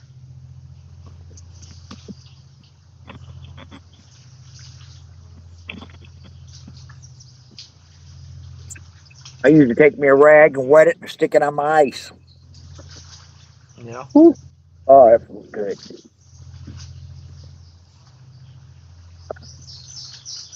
There's been a couple times I've got out here and got so daggum hot that I'd actually go down there and dip water out of the river and put it on the back of my neck. Not very sanitary, but man, I tell you what, when you're borderline overheating, you don't Yeah. care. Yep, you get to the point you just don't care. Yeah, I got it on my neck right now. Getting it cool.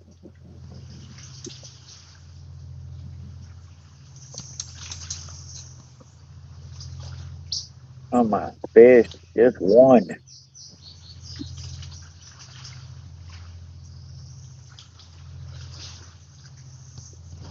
Yeah, I wish all them people hadn't piled in there at that spillway dam. I'd love to be fishing it right now.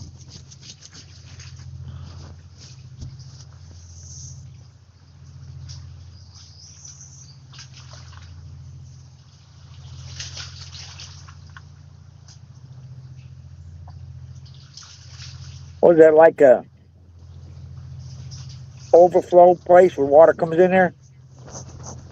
Well, it's a small tributary that flows into the Mississippi, but the highway on the levee crosses it. So they just built gates there where they can kind of control the amount of water coming. Like if it's flooding the fields and the crops and stuff that's upstream, they can open the gates up and let that water through there. Oh.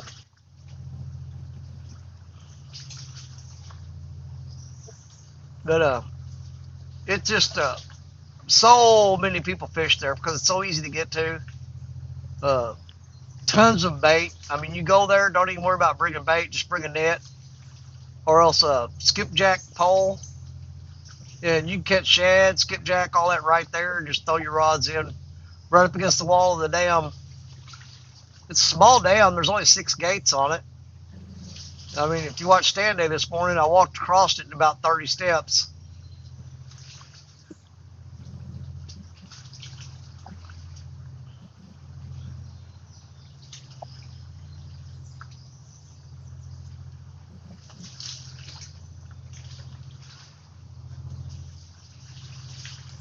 Hmm.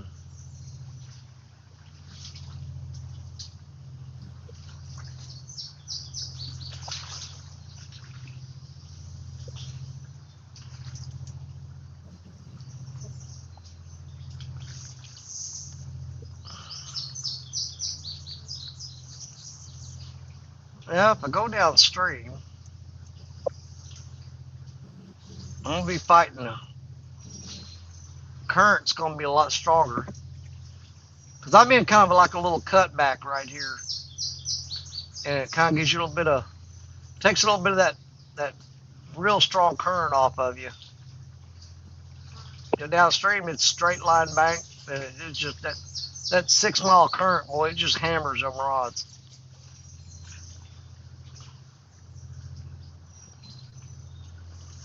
This is about as close to slack water as you're going to get. I see Rebel River Cats in the house. What's going on? Good to see ya. Well, welcome in. What the hell kind of bug is that? Oh, it's a giant. It's one of them Hellgrammites turned into.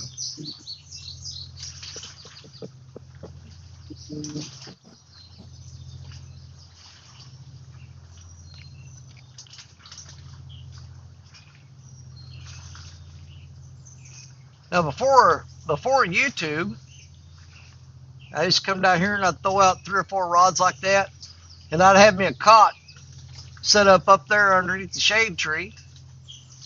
And I'd just go up there and lay down, and about every 15 or 20 minutes I'd raise up and look, see if the rods were bent over. And I'd come out here and just kind of relax. Try to keep an eye on the poles as good. Or lay on your side on the cot where you're facing the rods.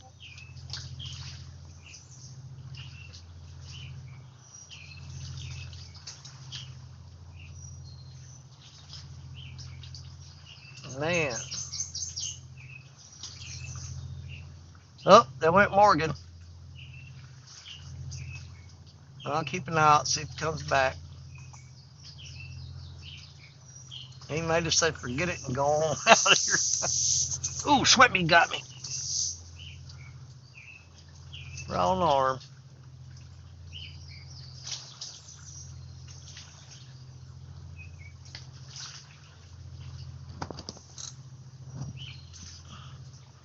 Said, wow, it is full. Look here. Dude, I am pushed back up into the trees. I am actually sitting in the tree line because normally I fish on the rocks out there. You guys have seen me fish this spot a lot of times, but I would have to step over that log right there and walk about 30 yards down the bank and set up on them rocks. And there he is back.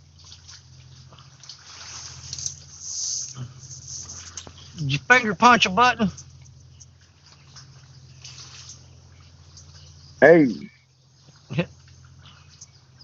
Yeah, the wife called. You know if you don't answer? if you don't answer the wife, and you get home, you're gonna hear everything. Oh, brother, don't I know it? My wife don't call me when I'm fishing though. If she Hey, wants to check on me, I got that double talking. yeah. Do you? She didn't know I was live. Yeah, if my wife wants to check on me, she just turns on YouTube, looks to see if I'm okay, and then she goes on about her business. I'm gonna go back out and come back in again. Okay.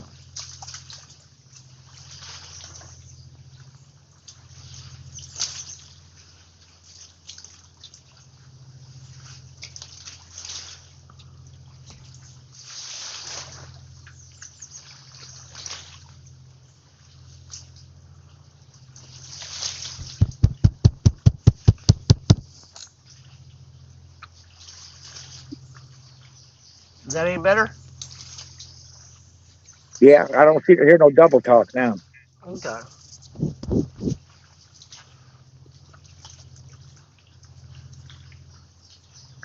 It's still doing it. Oh, now I Let me. do. All right. Let me hop out and come back in. It's doing it on my end.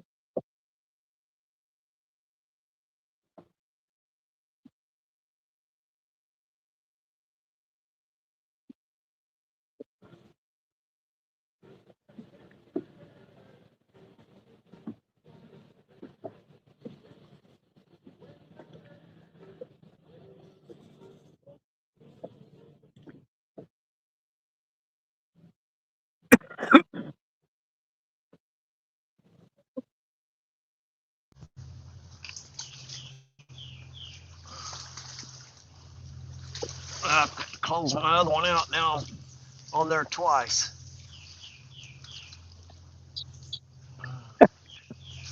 Let's see if I can get rid of that.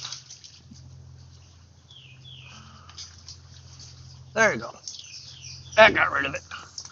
Any better? Well, let me say something and see if it comes about an Now I hour can't later. hear you. You can't Oh hear my me? gosh. Yep, I can't hear you. Well, it's just a monkey chasing its tail, ain't it? Well, let me go back out All right, again. you try going back out and come back in. We're just going to play phone tag.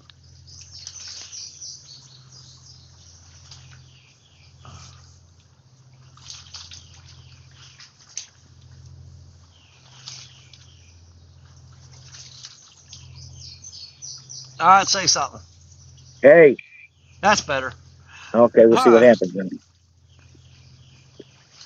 Yeah, I don't hear no talking. Okay. I can hear myself right off the bat. Not 5 minutes later. Oh, God. Yeah, I hate it when it does that. Let's see. Michael says, Danny, on high, fast water days, you need a nice still water lake or creek. Hey, Well, I've got some really nice lakes that I go fish at, but they're 2.5 hours from here. And a lot of times I just don't feel like getting up early and driving that far.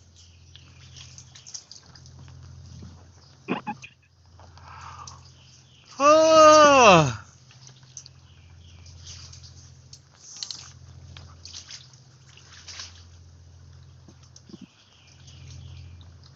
no, I am really tempted to pack up and go see if there's anybody on that spot that I was on yesterday.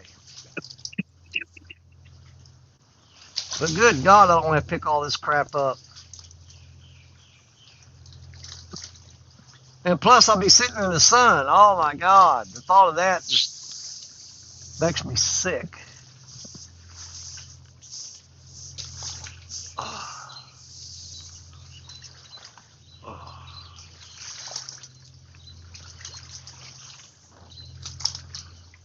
Oh, there's a little big tap on Black Betty. Little bump, little small bite.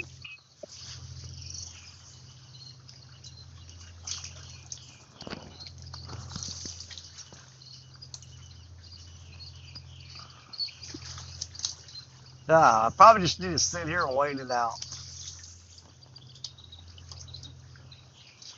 We might not catch but one fish today, but we got a better chance of it being a big fish here than we do at that other spot. Much better chance of getting on something big here.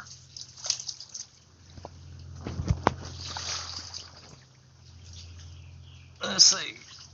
My screen froze. I would have hauled at you earlier, Mike. Oh, okay.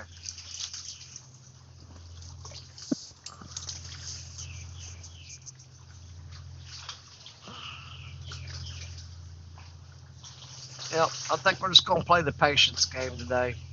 Although my mind keeps going and telling me, man, if you move to another spot down there, you can get on a bunch of fish.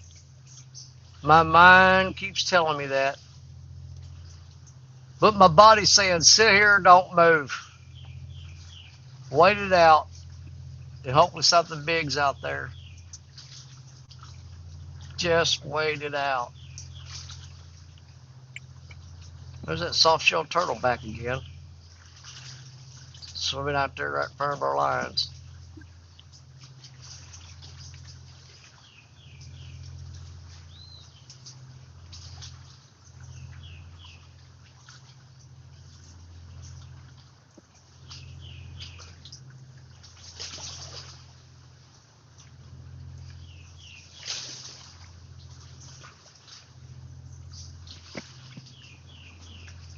I'm really tempted to take one of them rods and just pitch it out there about 30 feet.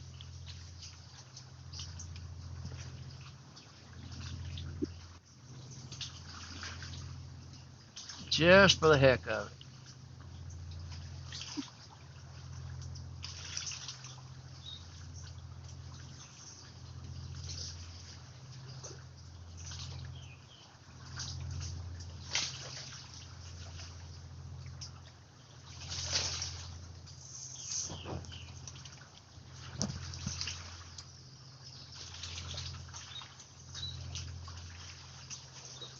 There, Bill Sims, what's up?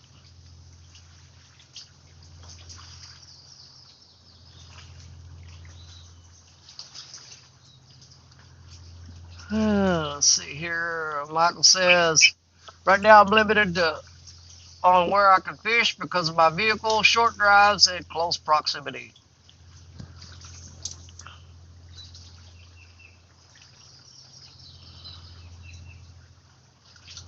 I remember one time Bugman had some little old pickup truck. He couldn't drive it maybe a mile or two and it would overheat, so he had a couple spots that was within a mile and a half of where his house was, and he'd go fish those just because he didn't want the truck to overheat.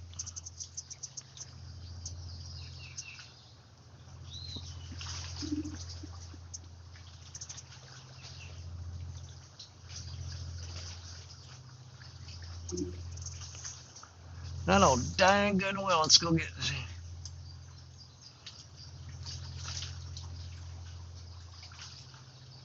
I'm gonna see if I can reel up that 10-footer without getting hung up. I think I'm gonna pitch it out there just right off the bank. I've been seeing a lot of fish boiling there. We'll give it a shot.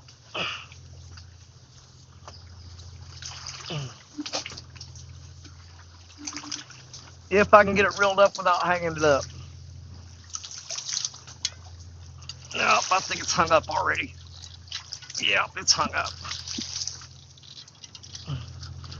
So we're gonna lose that rig. Oh, this is that line that John Cyclone sent me. This stuff is hard to break. I don't know if I got enough running room to break it. Oh, there it comes loose. Probably just broke that breakaway sinker off, which is fine by me. I don't think we got the whole rig back. Nope, lost the weight. That's just what I thought. Yeah. little bit of grass on there, not too terrible. Oh, lay down right there, buddy. It's not crazy. You're gonna around there to, yep. We'll just put another weight on there. Picture right there real close. You know what I think I'm gonna put we'll put a smaller weight on there. See, I got like a 3 ounce in here or something.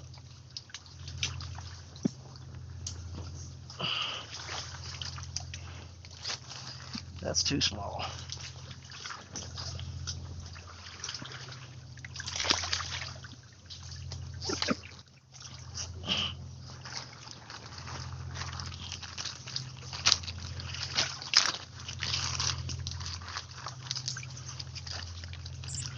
Yeah, there's a 3 ounce weight. Let's go really light on this weight.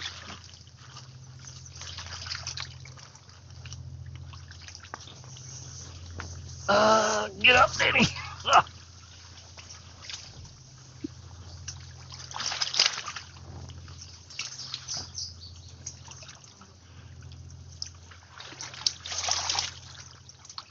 I'm gonna tie that weight really close to that swivel.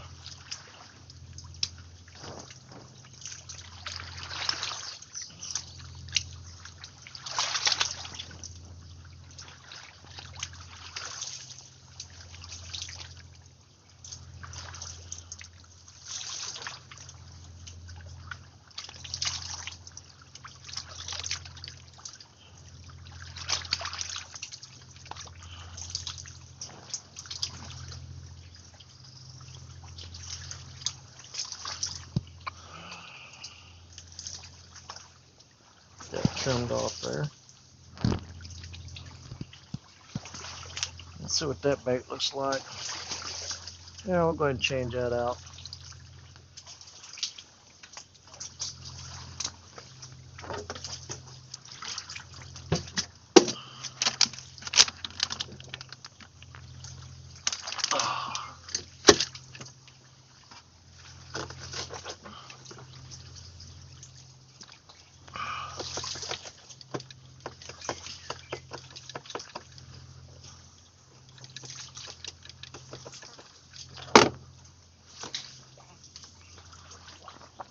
Oh, crap, that foot.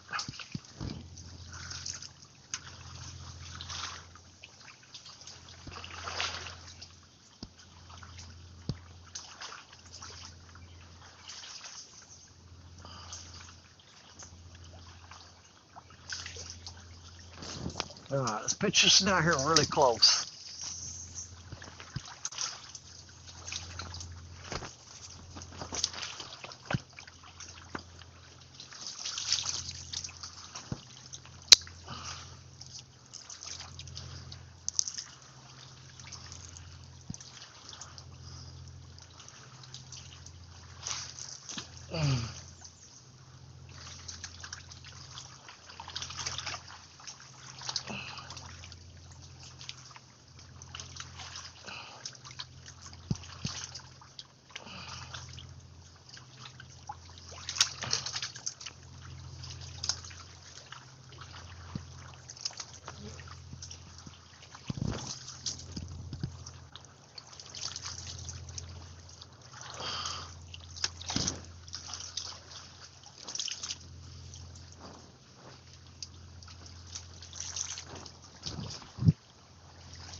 All right, that bait there is only about 30 feet off the bank. It probably, Morgan's gone again. Yeah, we pitched out there about 30 feet off the bank. It's probably going to be a gar bite, but we'll see if anything gets on it.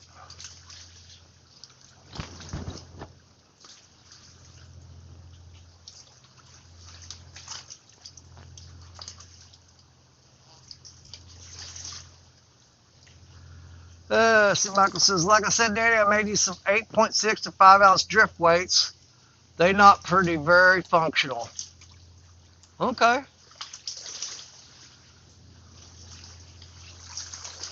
So I bet there's some conquistador bones at the bottom. I'll tell you what, you'd be shocked at what's at the bottom of this river. During one of the droughts we had over the past 3 years, they actually found an old pirate ship. It was just like the bare bones of it. I don't know if Morgan even realizes he's gone.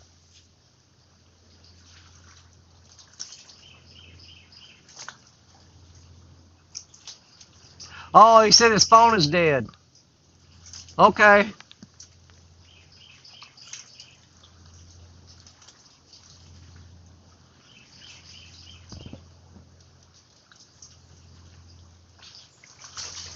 Yeah, I probably need to keep an eye on mine. I don't have my good battery pack hooked up to it. I got it in the truck. I got one of my old ones.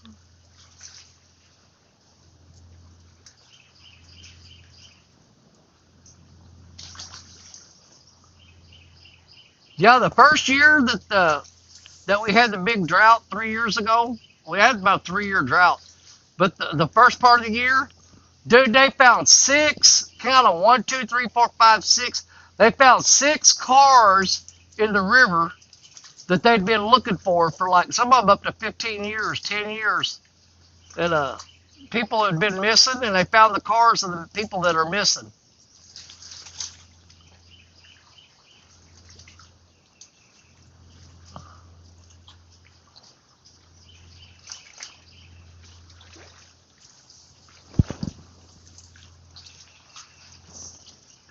And I still got probably another better part of over an hour before that sun comes over these trees, starts shining on me. When it does that, we'll pick up and move to another spot.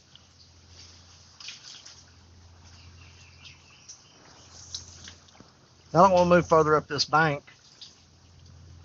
Try to stay in this shade.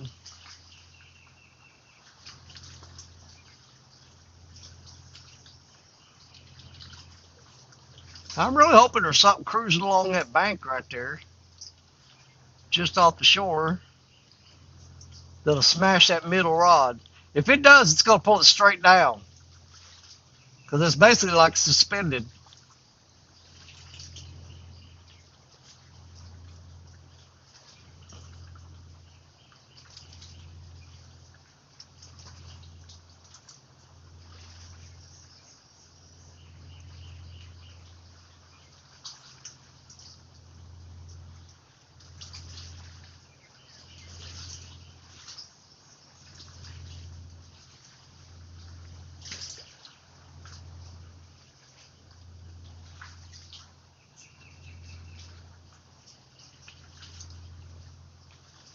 Oh, there's a bite on that right rod.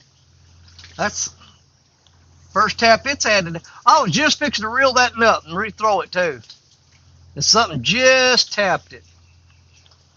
You got a little tippy tap. Now if you'll just eat it.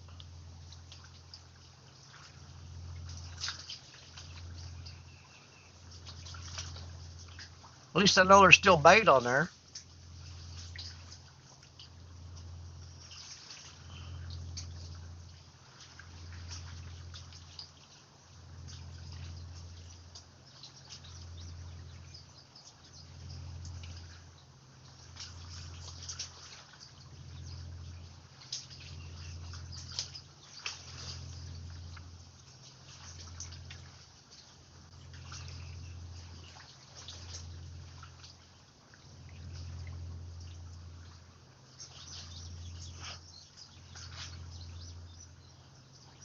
Now I bet we wind up getting probably getting a gar bite on that middle rod.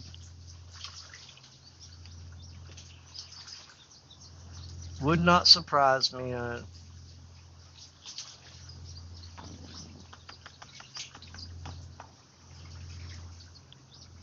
Oh, That right rod's still getting hit. He's still tapping on it. I don't know if you guys can see that or not. Yeah, he's bumping it. Come on, buddy. Eat the bait. Eat the bait.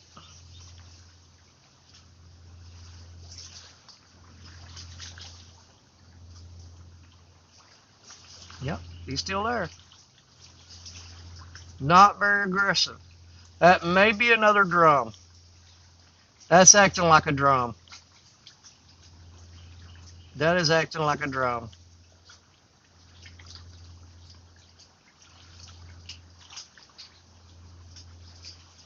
Could be a channel cat, but it's acting like a drum. The way he's eating on that.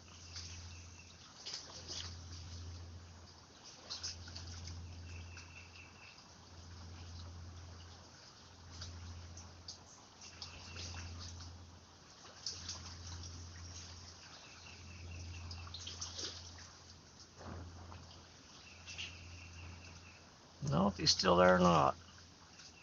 Hard to tell. I think he's still there.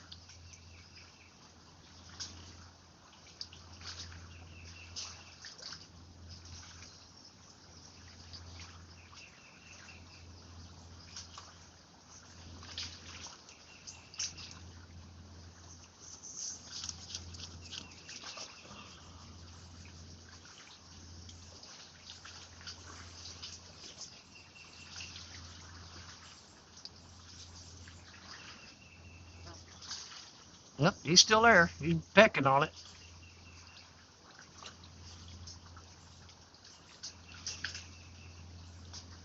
I'm just gonna lay bead on it.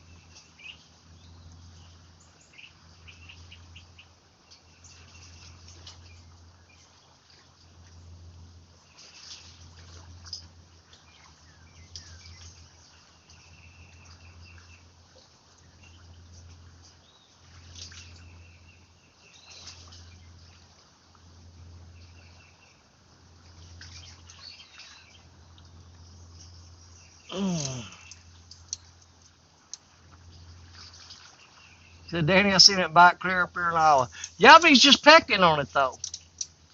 Just a little tap, tap, tappity tap.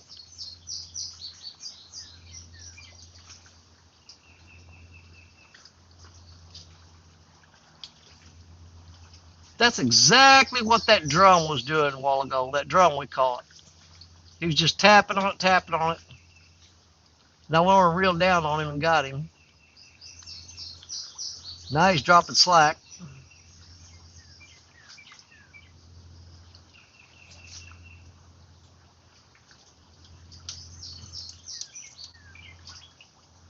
Oh, he's still there.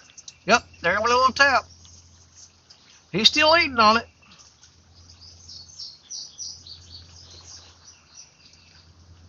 He just chew his way up there. He'll find that hook. Keep on messing with it, buddy. You'll mess up in a minute. Gonna mess around and find out. You're gonna find the point of that hook when he does. His day's gonna go bad real quick.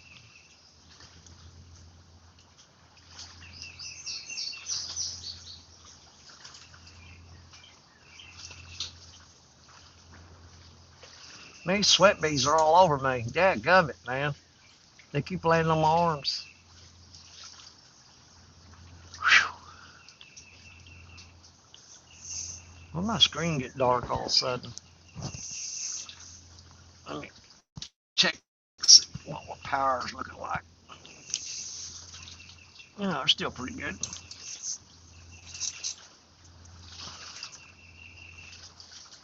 Drum or small channel. That's what I'm thinking. That's either going to be a drum or a small channel cat because the way it's biting.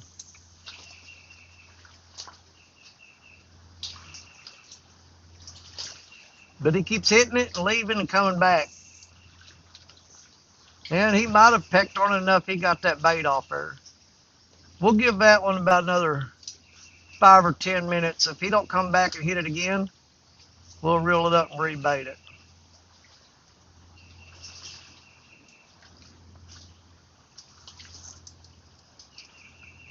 Yep, turtle is a log sustained pull. That is correct. Now turtles, I have turtles peck on it like that, but once they get that hook, they'll pull it down slow, just about like a flathead. But if they're just sitting there just like taking bites, they'll twitch like that. But if they do find that hook, and you'd be surprised how many times a turtle will sit there on the bottom and hold that bait. He'll pin it down with his foot and sit there and take bites out of it. And I don't know how many times I reeled up a turtle that was hooked in the foot because he put his foot on that hook and pulled that bait and wind up sticking himself. I've caught more turtles in the foot than I have in the mouth.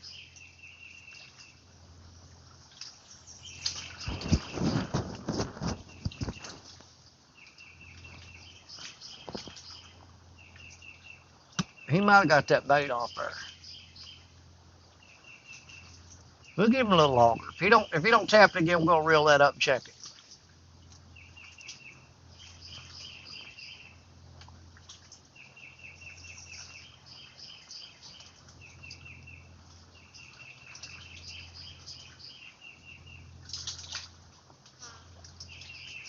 That's the bad thing about it when you get a little peck bite like that, and you're sitting there waiting on him to come back, just like it seems like forever while you're waiting. Well, it could be just a minute. It seems like 5 or 10. There's soft-shelled turtle way out there in the middle, swimming right there. That may be his cotton picking butt. No, I'll throw it out there too far for him.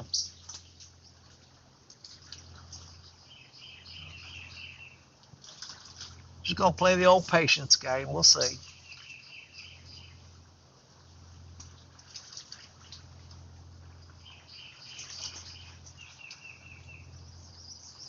You know, like I said though, if we got a shot at catching a big fish,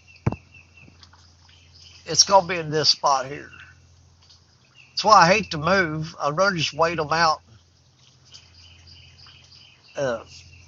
Jerry Parker's got a lot of spots like that. He's got spots where, you know, Jerry don't go live a whole lot, but that rod, middle rod, the one that we just pitched out there just the waist. Look at it. That we just chucked that just out there, just right out there. Look at that.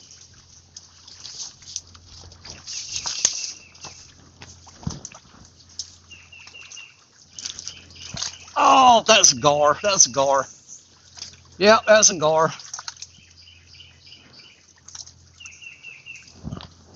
I can almost bet you that was a gar. Oh, he was pulling down on it pretty good, though. I probably jumped the gun on him. I should have let it eat a little bit more. Let's go smaller bait on that. Let's downsize that bait. Now, that was just pitched out there about, I'd say about 30, 40 feet. That's it. Right off the bank. Let's make that bait just a little bit smaller. Oh, crap. I almost fell. Let's make that bait a little bit smaller. We're just barely going to pitch it out there. Oh, I caught that tree. Right there. We went out a little bit further this time, but it's still really close to the bank. Sweat me, leave me alone. See, a while ago, I just kind of underhand pitched it out there. I threw it out a little bit further this time, but it's still right there. I think we're going to check this one. I bet he's got it wrapped around in rocks. I bet he does. Yep, he's got it wrapped up. That's what I thought. He wrapped it up. God, I hate trying to break this line. Come out of there.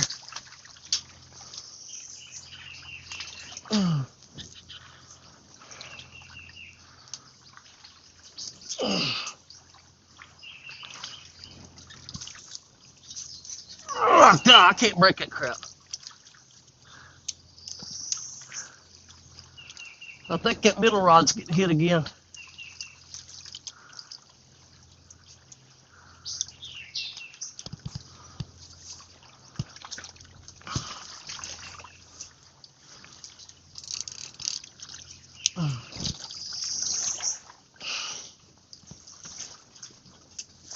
Come on, break that gum your hide. Break.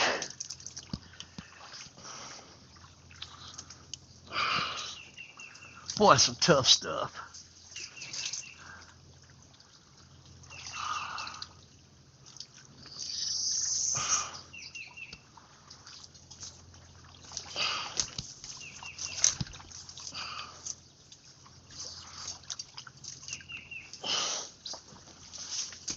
I'm gonna have to wrap a stick around that. I'm gonna cut my hand.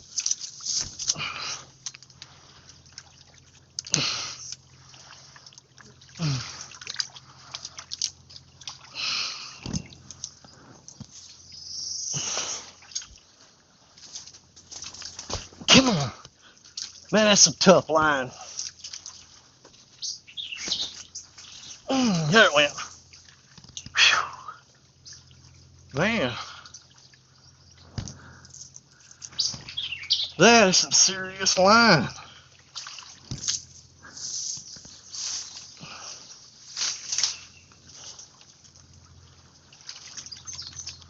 I'm pretty sure we lost the whole rig there. Oh yeah. Lost it all in them rocks. Yeah, well. Whew. That's got me out of breath, believe it or not. Fighting that line to break it. Okay. Alright, well, we'll sit here and watch those two rods while I tie up a rig for this one. Lord, that wore me out. That's ridiculous. I'll tell you what. Getting old sucks. But you know what sucks more than getting old? Dying young. I have to remind myself of that sometimes. You don't complain about being old, getting out of shape. But then I think about all the young people I know in my lifetime that passed away way before their time that would probably give anything to have lived a little bit longer, you know what I mean? So I have to catch myself every now and then and say, you know what, you need to quit complaining, because there's people that didn't live as long as you that would have loved to. So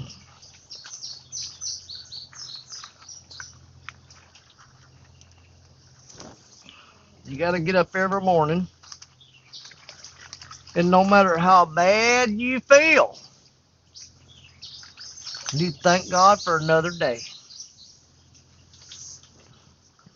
No, that's some stout line.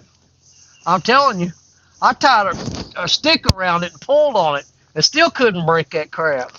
Finally broke it. But like I was saying, no matter how bad you feel when you wake up in the morning, take a minute and thank God for another day, because a lot of people don't get that. A lot of people don't get it. All right, whoa, Swivel, where'd you go? I just dropped that hook in that swivel boat. And then Ah, good Lord. Good luck finding that. There's a swivel. Now, where'd that dang hook go? Dadgummit it. There it is. Alright. This chair is getting all out of whack. Alright, hang on here. Let me get this tied up.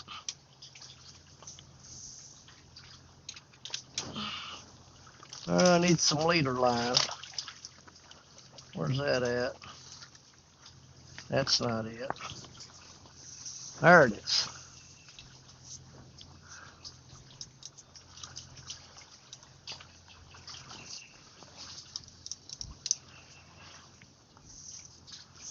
And we definitely want to do a float rig, especially in these rocks. So, I'm tying this rig up. Y'all keep an eye on them rods. Because, I tell you what, I got that one thrown right off the bank right there. Don't be surprised if something big snatches hold of that. Because I think these fish are cruising right off the bank. So keep an eye on that middle one. And you know, there's a lot of times that that's when I catch a fish, when I'm trying to tie a rig up.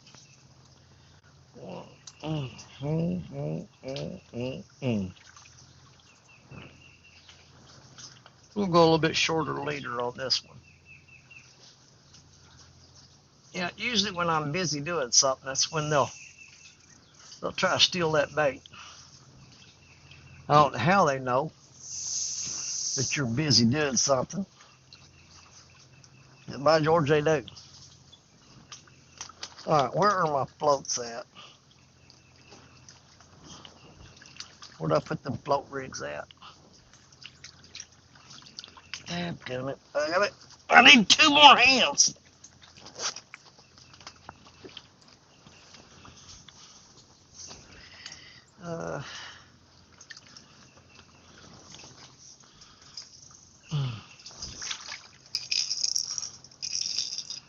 I don't want that giant thing on there. Good Lord. Man, am I out of floats?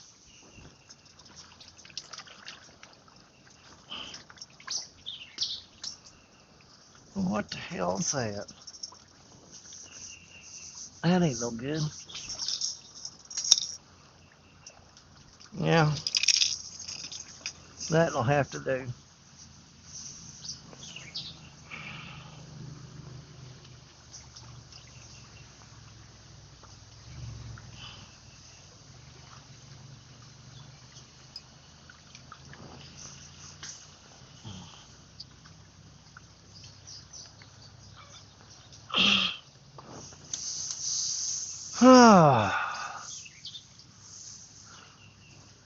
Bear with me. I'm getting there.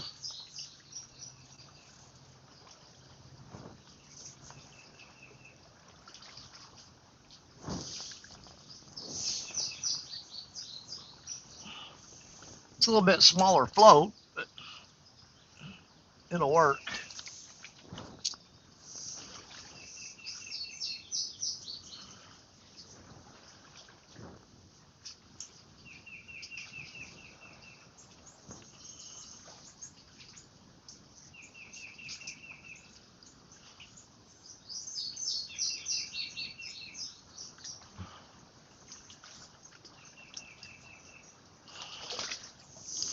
How many people? We still got 26 people in the house watching? Okay.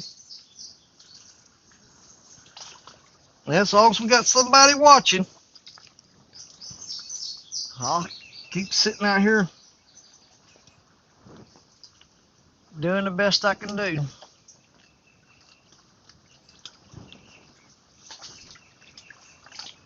Alright, now we need the line for the breakaway rig. Right there.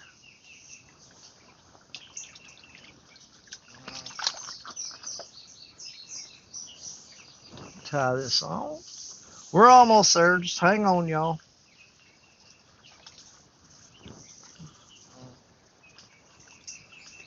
I'm gonna get this rig tied up. La la la la la la la la la.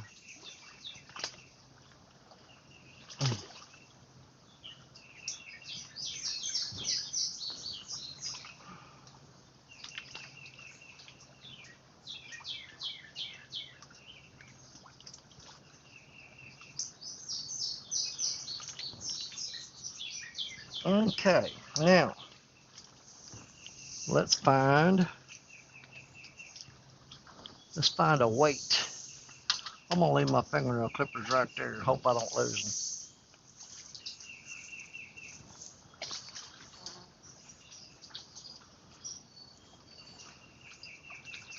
I'm not gonna use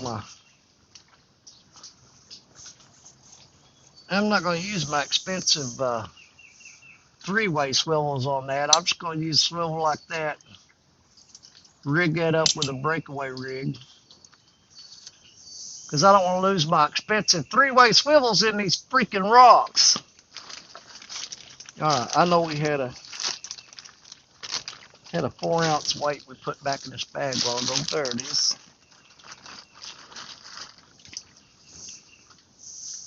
Get a weight tied on here.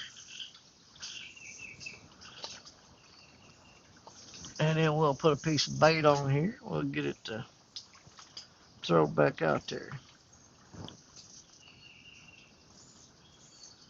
I'm using 15-pound 15-pound line on this breakaway rig. I think I need to go back down to 12 because this 15 don't seem like it breaks off very good. Let's see, what did Michael say? Danny, I can send you a bag of peg stop floats, large size, 52 a bag. Heck yeah, man.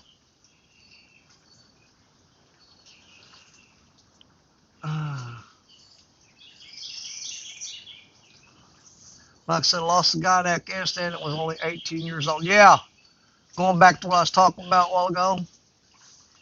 Yep, that's what I said. Singing with the birds. Yes, sir. Hey, I'm all about being one with nature. I enjoy being out here. All right, y'all, we're getting this rig tied up.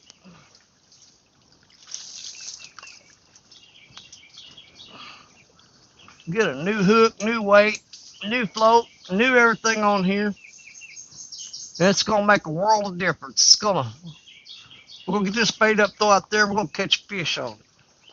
That's what we're gonna do.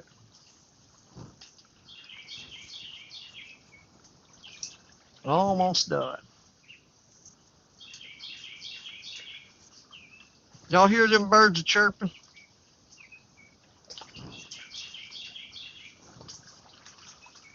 Yeah, they're mad because I'm sitting on this blackberry patch and they're wanting to get in here and eat these blackberries and I'm in their way. Alright. Trim that tag end off there. Alright, I think we got that ready to go. Let's slap a piece of bait on it. Get it back out there. Alright, if I can get up. Let me see. Yep. There we go.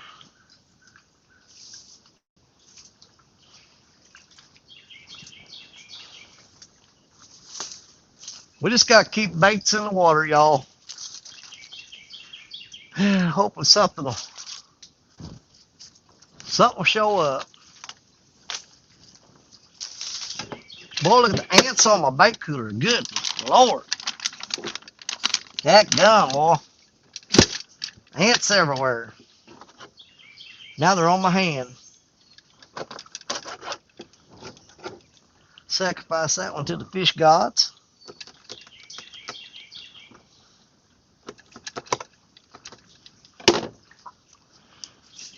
Okay. Boy, I wish I'd tied that Wish I tied that sinker a little bit shorter, to be honest with you. Get in there, hook. There we go.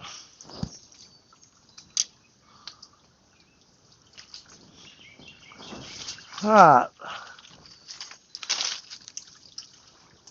I think there's a bunch of grass piling up on that rod there. Oh, that hook's in my finger. Damn it. Ah!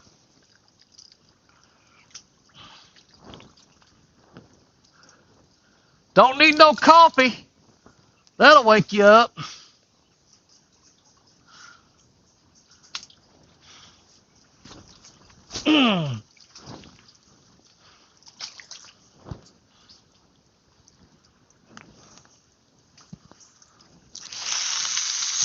Oh, backlashed the snot out of that.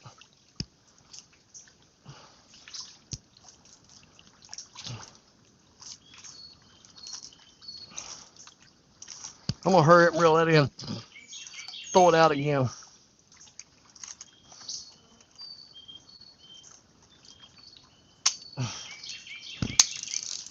Before it gets on the bottom. Gets hung up. Don't tell me I already hung that line up. I did. I don't believe that crap. You know what? I'm just going to drop slack to it and let it sit there. Fish gets on there, he'll pull it loose. I ain't breaking that off. I'm just going to leave it. A lot of rocks out there. I didn't get it thrown out there far enough and it landed right in them rocks. Dadgummit. Well, that's about the way it goes. Ain't that a shame?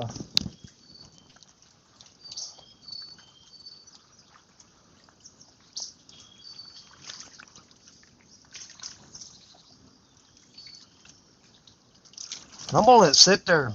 Maybe fish get a hold of it, pull it out of the rocks. Man, I tell you what, them blackberries all over the place here. They're everywhere. Oh, them blackberries. That's good eating right there.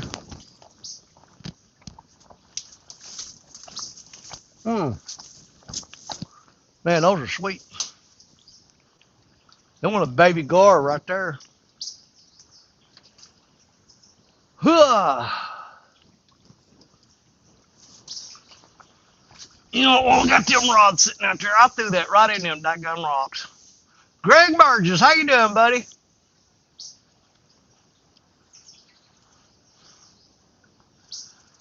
I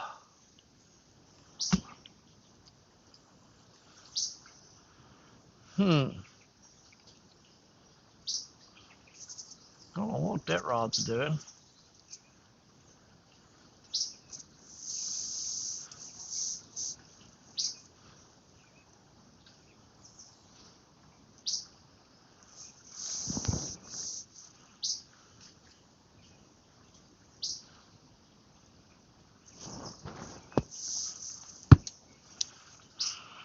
Okay, I'll tell you what I'm going to do.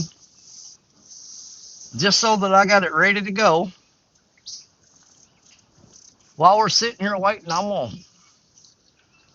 go ahead and tie up another rig, I guess. Because I can almost guarantee you we're going to break that one we just threw out there. We're going to break it off. I guarantee it. Because we threw it right in them stinking rocks. So we'll go ahead and make another rig up. Have it ready to go.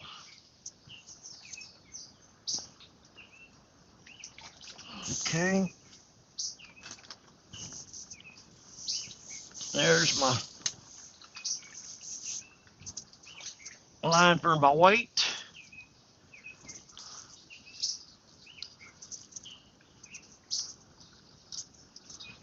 And it's going to be my line for my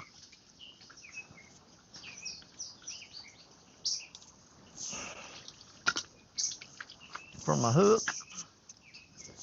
My leader for it. Don't you fall off there. Oh.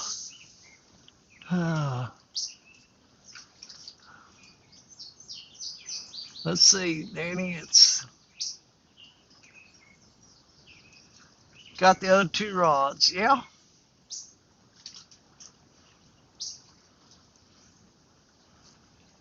Yeah, we're just going to sit here and keep an eye on them. Man, I hate to throw that big float on there.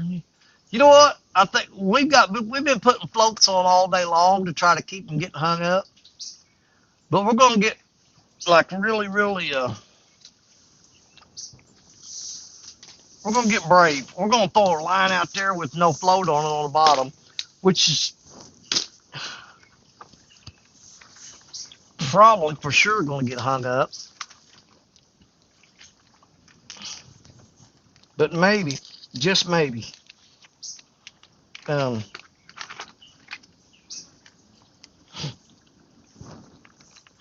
if we change up how we're fishing, maybe it'll make a difference.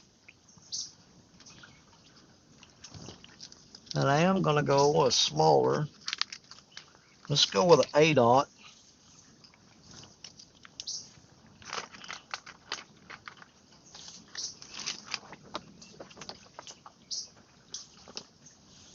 Let's go with an 8/0 hook.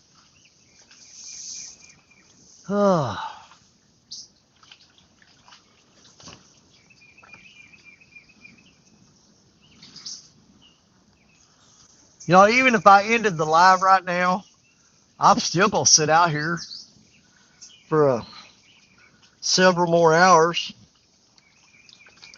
So I might as well just keep y'all with me.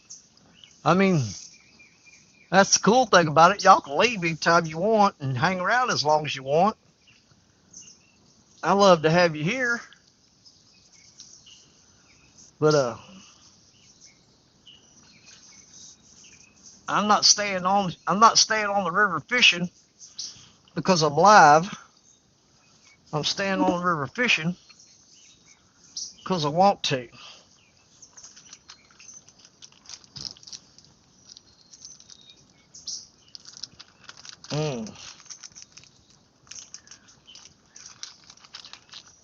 And it's as simple as that.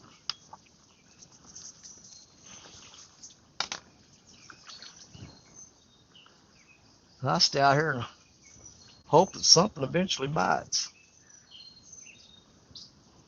Some big old turtle right there by my rod.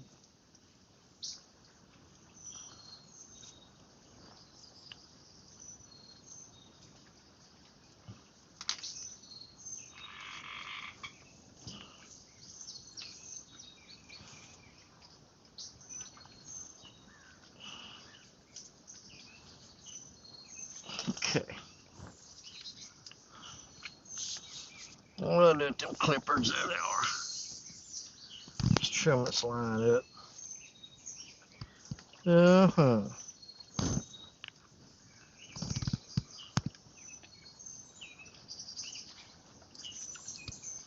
Just gotta have the patience of Job. That's all you gotta have.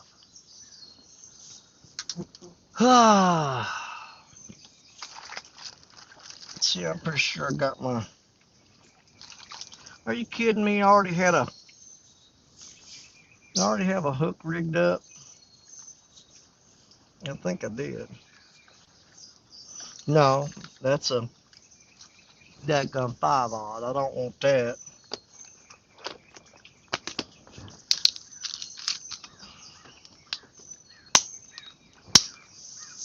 Alright, what do we need to do next? We need to. Did we tie that on there? No, we didn't. Let's put that on there.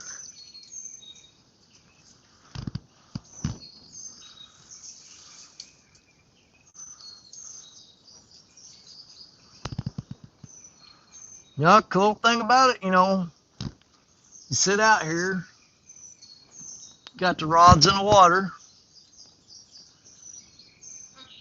Said I need my DSO Sunday, makes my Monday better. I hope it does, buddy. I appreciate you. But I don't know how many times I've sat here all day and not got a bite, and thought several times about giving up, and just talked myself into, you know what? Just sit here and relax and don't worry about it. And then the rod will get slammed and you catch a giant fish when you just don't expect you're going to, because it's been crappy fishing all day long. And then they just show up out of the blue. And smash the rod. I want a heavier weight for this. Do I got any? I don't know if I got 5 ounces down here with me. I may have to go up the truck and get one. Let's see what I got here. I can tell already ain't no heavy weight in that bag. That's 3.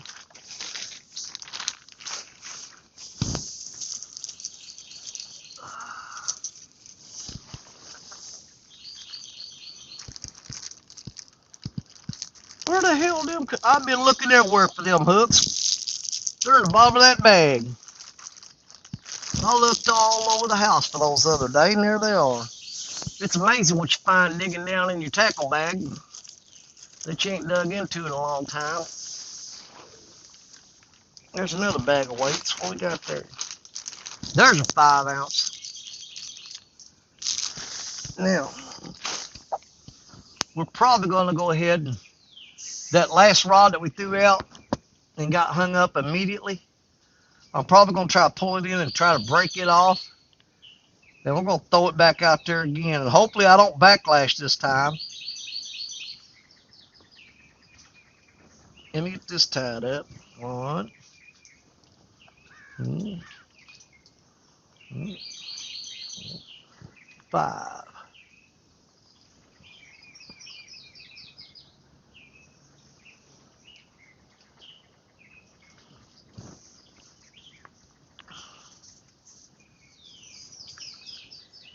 Okay. We got our replacement rig tied up. It's ready to go. Go on, butterfly. So I think we're gonna try to break that. We're gonna try to break that rig off. Get it back out there. Oh, oh, oh, oh! What's going on there? Y'all see Betty? What's going on there?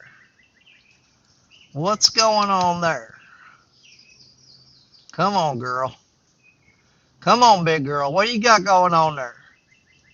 It looks like I got that thrown upstream, and it looks like a fish picked that bait up, and it looks like he's heading downstream, because that line is cutting downstream right now. It's heading that way. So I probably need to shut up about it before I jinx it. But if that fish is doing what I think he's doing, he's picked that bait up from upstream, and he's heading downstream with it, and he's got a bunch of slack right now. It is still heading downstream. Now, when he gets to the end of that line, if he's going to do what I think he's going to do, he's going to smoke that rod. He's starting to run out of slack. It's starting to bounce. He's just barely jiggling. There he goes. There he goes. Come on, there he is. Is he still there? Oh, yeah. Oh, did he come off there? You cotton picker. Oh, my God. I didn't let him take it long enough. What did you do? You stupid, stupid fish. I told you what he's going to do, though, didn't I? I just screwed up and didn't catch him. I had that rod thrown upstream. And when I seen him, he kind of tapped it. And I seen the line go slack, and it started going downstream real fast. As soon as he ran out of slack, pulled that rod, and I don't know what I could have done different.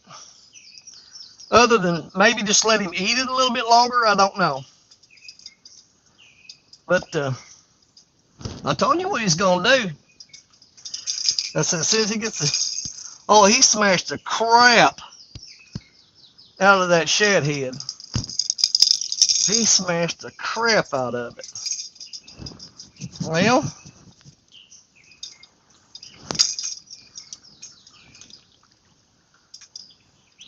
that's good fish right there. If he took that line from way upstream, ran out there, and when he started heading downstream, he pulled the line tight, he started pulling that rod, and I screwed up. You know, I'm as guilty of it as anybody. But when you go for a long time without getting a bite while you're fishing, you know, you go out there that day and it's kind of taking a long time. When the fish does get there, you're usually impatient and you'll screw up like I just did. Okay, and I sure did. I messed that up. But I mean, I felt him for a second.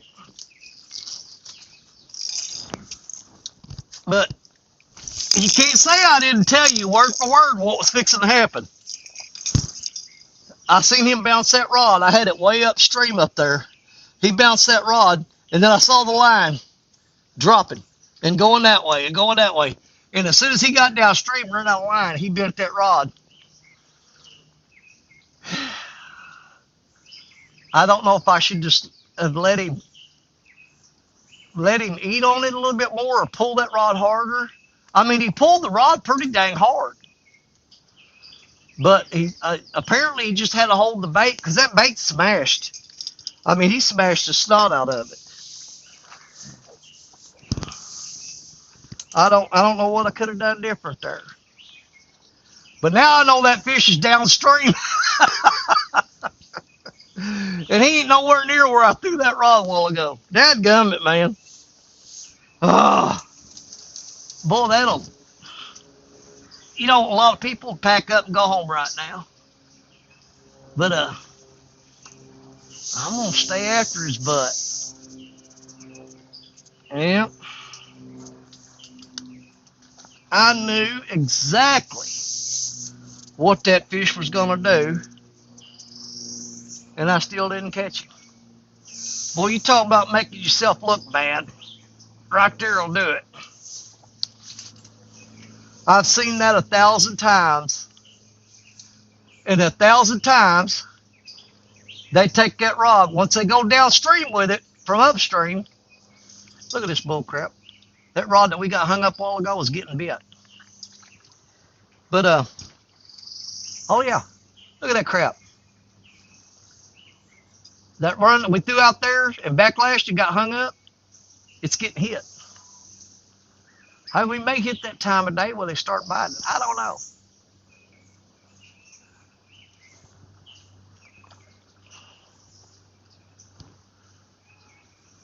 You know what'd be sweet? If that's that fish that we just lost. Because he swam right down here from upstream. So he's in the vicinity. He's in the downstream area right now.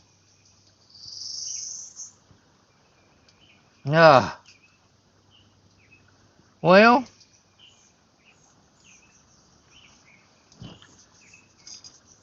at least now we know. Excuse me. There's big fish out there somewhere that's ready to eat. Let's just stay after him. What do you say? We're going to stay after him. Let me find me a... I'm looking for a heavier weight.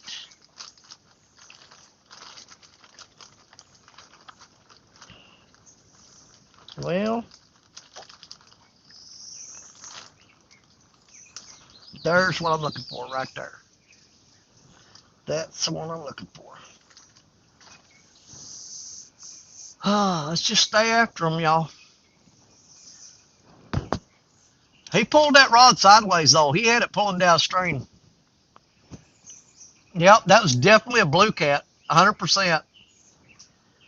That was a good blue cat. I'm sorry, y'all. I don't know. You know what? When he ran with it from that far, there ain't no way you would have convinced me that fish didn't have that hook in him. For him to pick that up from upstream, swim past us, and go all the way downstream, and pull that rod and bend it over, and not be hooked up. Oh, I think I just might have a curse on me today. But you know what? I ain't scared of no curses. We're going to keep after it. I think I'm just going to smash that bait up a little bit. You know. No, we're going to put a fresh bait on there. What have I got going on there? Hold on now. Get right, son. All right, now. That was a big blue cat. For him to travel that far, that fast. Oh, Lord, what are you doing to me? What are you doing to me today?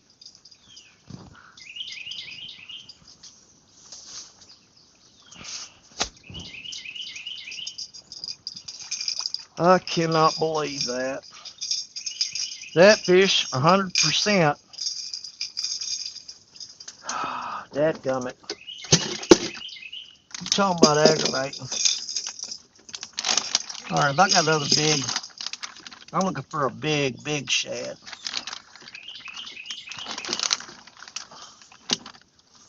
I don't know, it may be the problem. I may be putting, I don't know, let's try going with a smaller bait. So they ain't got no choice but to get it in their mouth. Boy, these piss ants are all over my cooler here. All over my bait cooler.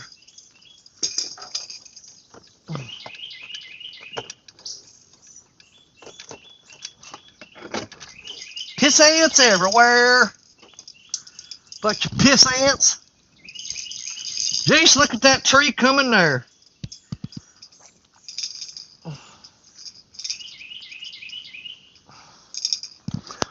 Get off me, ant. There comes a big old tree.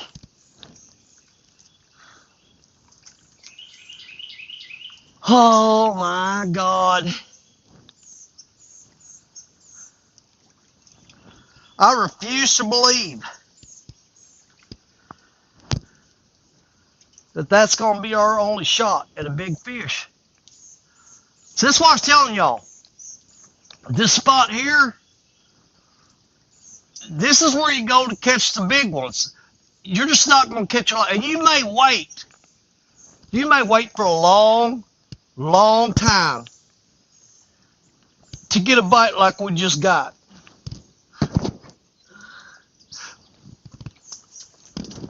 And somehow, some way, we missed him.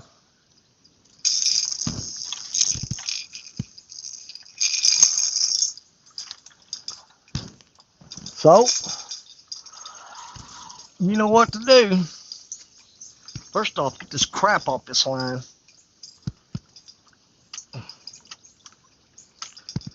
You know, when that happens, because we're chasing big giant fish today, we're not trying to catch little ones. When that happens, yeah, it'll take the wind out of you. I mean, it'll take the wind out of your sails.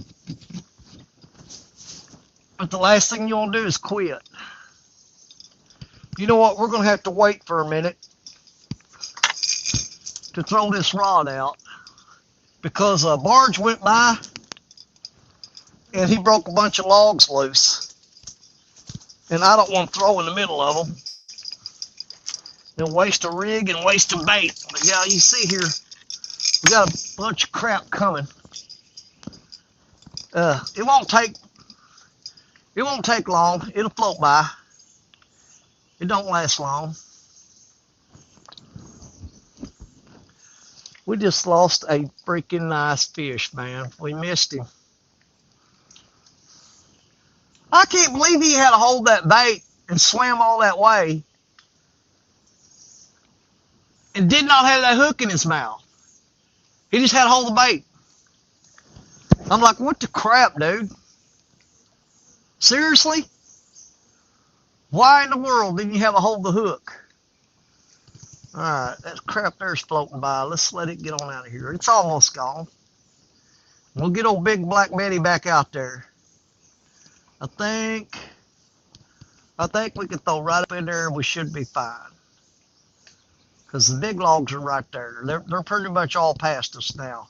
But see what I was telling you earlier, when a barge goes up, when it makes that turn, it blows all the logs back toward us. And all you have to do is wait and let them pass by. And then throw your rod out, which I think we're ready. Let's get her back out there. Got my rig all tangled up on the end of this long cotton picking thing.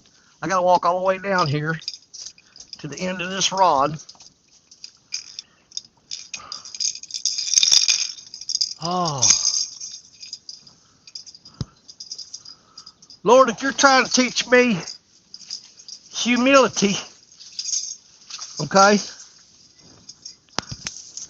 I get it. Now you got me all tangled up in a bush down here. What are you doing to me? Come on now. I've had enough humility. It's time for me to get fish.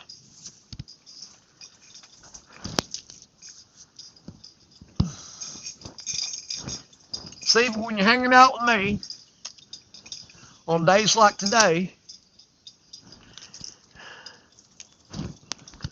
we're just trying to get on a big one. Make sure I'm clear of all these tree limbs.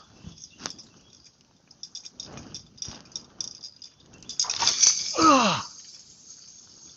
That's beautiful, right there. Come on, sink on down there. Get on down there. There it is. Oh, good Lord Almighty. What in the world?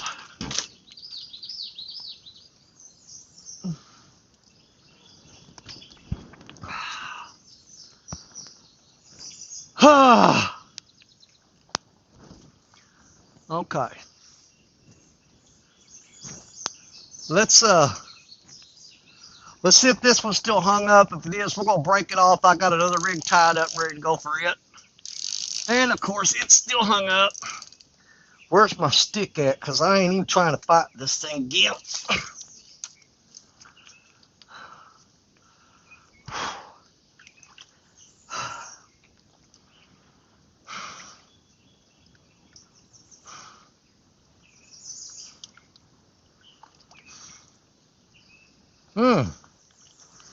Had a little bit of a spell there. Oh, come on. Oh, it come loose.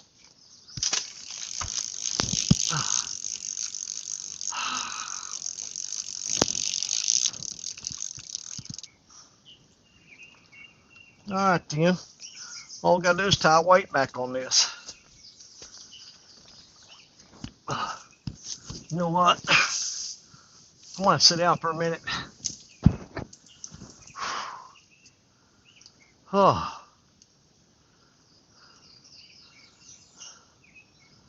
Yeah. A little bit of a dizzy spell. Don't worry though, I'm fine. I'm alright.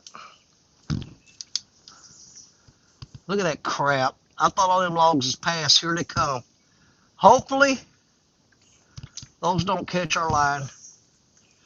You know where our luck's going today? I'd almost bet they're going to. I'm just gonna cut this sinker off this and use it. Man, I gotta get some lighter breakaway line. This 15-pound test it's hard to break too. It's way too tough. Where's my scissors at? Give me those.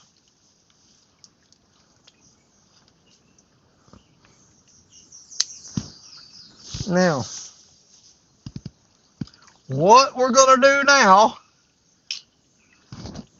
look at that crap. I think it's gonna miss our lines though. I think we're okay. Man, there's a log there. That thing is 60 feet long. I don't know if y'all can see it. That's a whole dang tree. Good Lord. Man, you're putting it on me today, aren't you? Let's see how much the old man can take. Let's just test him to the fullest extent of all that's possible. Let's just do that.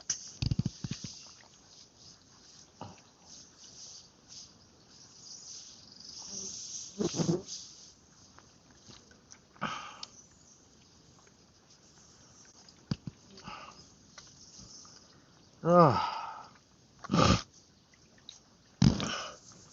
I gotta hurry it. Get this tied and get me something to drink. I got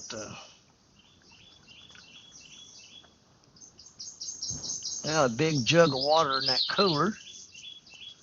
And I got another big jug of water in the truck. Let's see here. That bait looks pretty good. We're gonna keep it.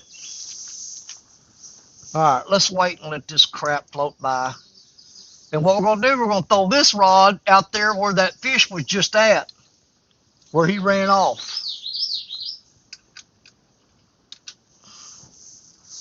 Because if he came downstream, we're gonna put a rod downstream. See if we can't find him. But we're gonna wait for all that junk to float by. It shouldn't take too long. Oh my God, boy, there's a ton of it.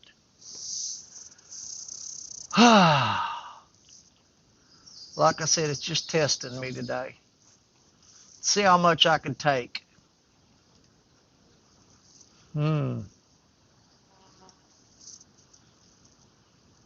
can't believe that I called that play. Play for play. Everything. I told you what was going to happen. As soon as I saw him hit that rod and I saw that line cut and going downstream, and I said, he's going to run downstream, he's going to run out of slack, he's going to pull that rod tight, and then we're going to smack him. Everything happened except for the smacking him part.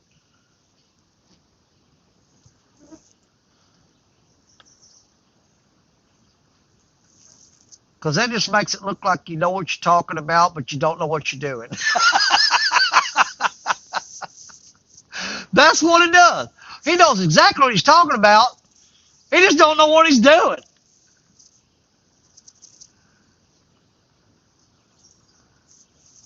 Well, I'm waiting. I still got some more logs coming. We're going to wait them out, you guys. I hope you don't mind. But be patient with me. Because as soon as those go by, we're going to throw it way out there where that fish just got off at. And see if he's just hanging around out there. Of course, we threw Black Betty back up there where he started off at. So we got her up there. Now we're going to throw one downstream where we last know he was at. His last known location is where we're going to throw this rod. Of course, by the time these logs float by, he's going to be 2 miles downstream. But all we can do is throw it out there and hope for the best. Well, that river just dragging them logs along real slow, ain't it? All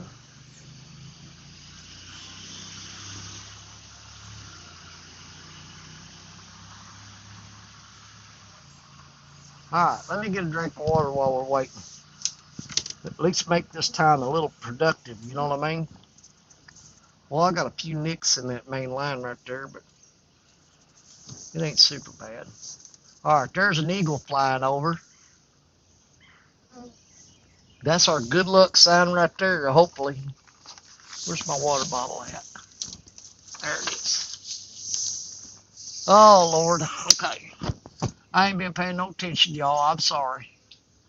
I had to get the camera in just right angle. Caught the game, relax the execution. That's it. I had that worked out to a T. I knew exactly what was going to happen, all the way up to the point that we didn't get the fish.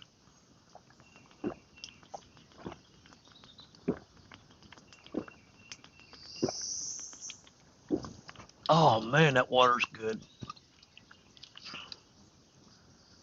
All right. Do me a favor, y'all keep an eye on Black Betty. Keep an eye on Black Betty.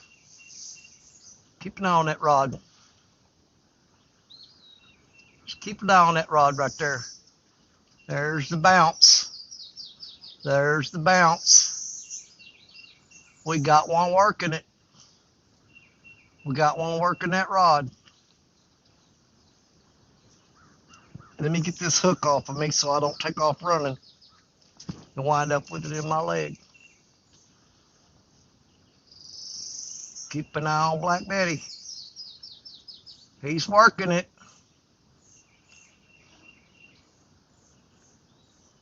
What's he doing? He's doing the same thing. He picked that line up and he's heading downstream.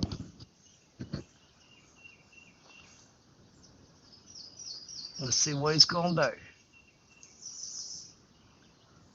do. He's still bouncing it. All right, he's still there. Let's just give him time. I want that fish to eat that bait and poop that hook out before I pick that rod up.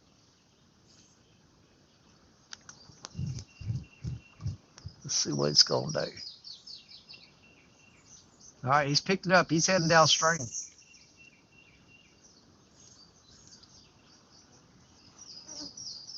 All right, he's holding right there. He ain't swimming down no further. Let's see what he does. I'm gonna grab me another. That water's good. I'm gonna grab me another sip of that water while we're waiting. I'm about ready to throw this other rod back out. I got one more log coming.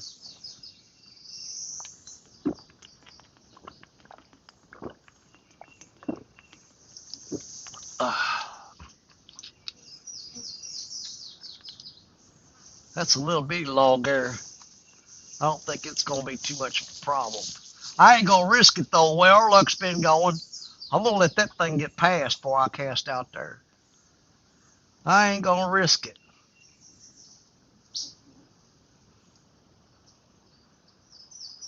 Let him get on by.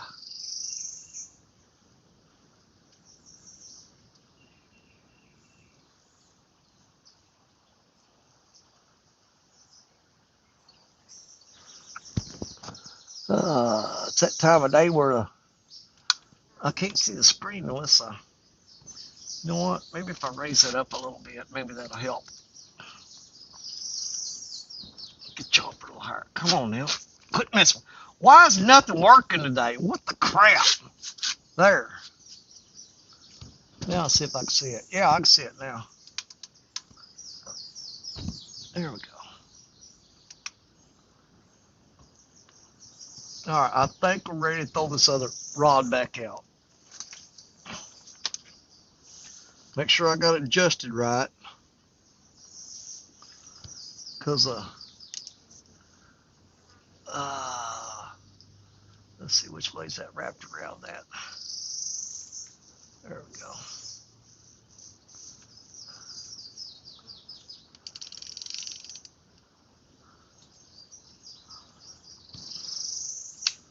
All right, let's see if we can get this out there without backlashing it.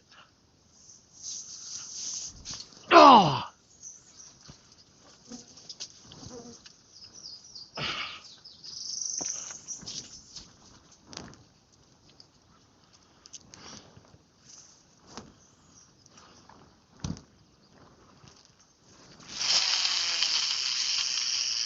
yeah.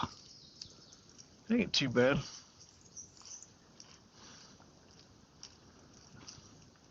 Go ahead and sink on down there. There's bottom.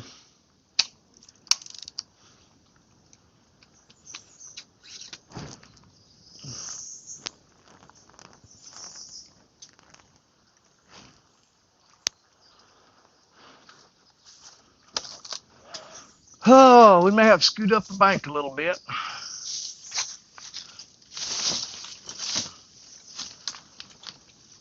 I'm losing my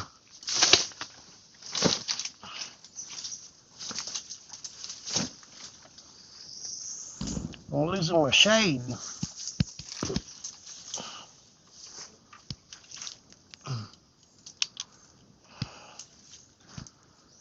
Okay.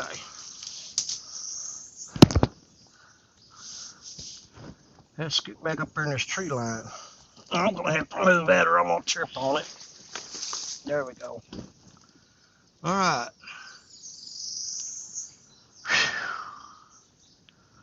Back to it. Oh, stupid tripod. Ah. What's up, John? How you doing, buddy? Boy, I tell you what, I just ain't been doing nothing but screwing up today. Had a giant, it had to be a giant fish. For him to move that fast down that river, and he bent the rod, and I grabbed it, and I missed him. Ah.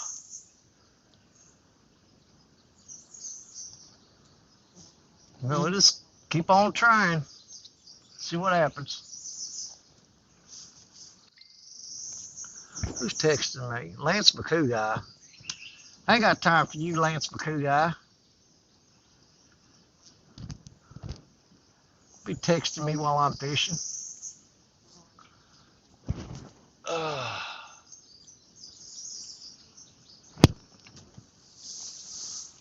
Let's just wait it out.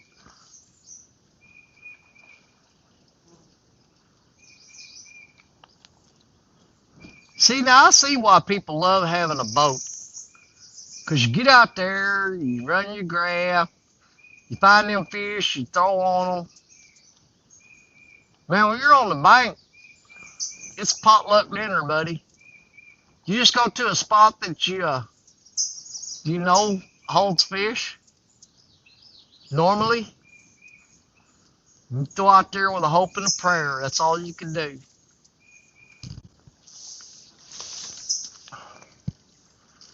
And you know, that's part of the reason I don't. Oh God, I can't stretch it. Come here. Part of the reason I don't get too discouraged, because you know, I know them boat guys. They do way better than I do, majority of the time. But just for coming out here, sitting down on the bank in a spot, I've held my own against them pretty good through the years. I ain't been doing it so much here lately, but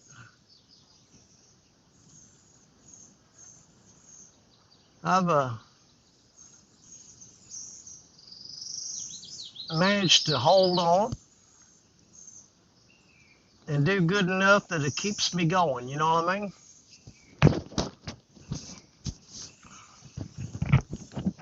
It seems like it's getting harder and harder to do, though. Not just because how much work and how exhausting it is. It just seems like the river, the fishing is getting tougher. They've taken so many of the big fish out of here. They're getting harder and harder to find. And I ain't talking about just the commercial guys either. I mean, the people that fish around here locally, that live in the towns around here, they's raised up in the old ways. You know what I mean? Their country is. They don't throw fish back. I don't care how big it is. I'm gonna say about 85% of the people that live around here that fish and catch these big fish, they don't care how big it is. It's going in the bed of the truck and it's going home with them. And then you add on all the commercial fishing with that, and it's gotten tougher and tougher and tougher. It absolutely has. There ain't no doubt about it. Hell, we used to come to this spot, and if you didn't leave here and not catch at least 4 fish that were 30 pounds or bigger, you weren't throwing lines in the water.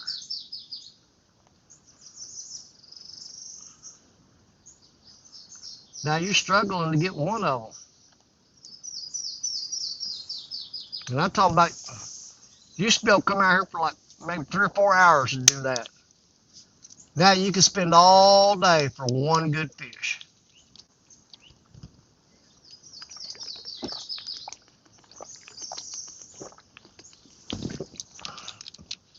That old sun's moving around here on me.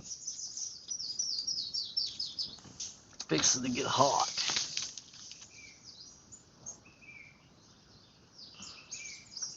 I can only scoot so far up this bank under these trees to get out of that sun. If I scoot up very much further, I'm going to be sitting in the seat of the truck with the air conditioner running.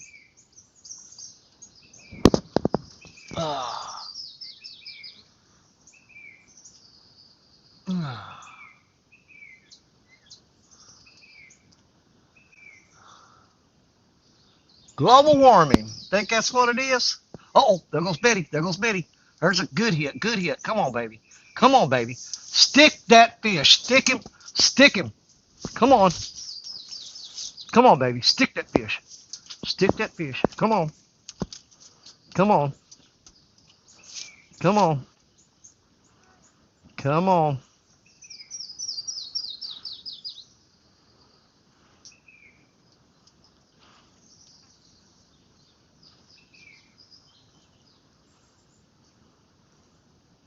Man, I want to reel down on him. I really do. Come on.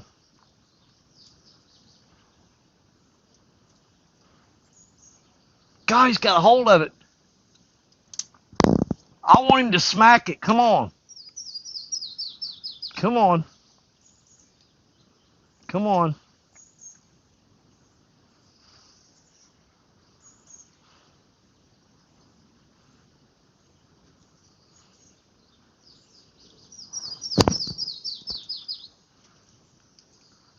Come on.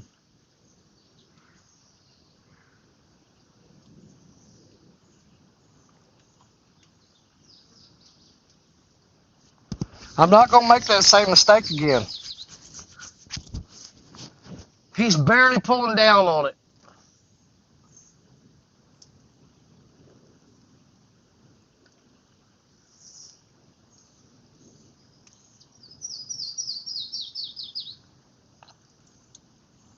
Come on. Oh, I hope he ain't wrapping that around a rock.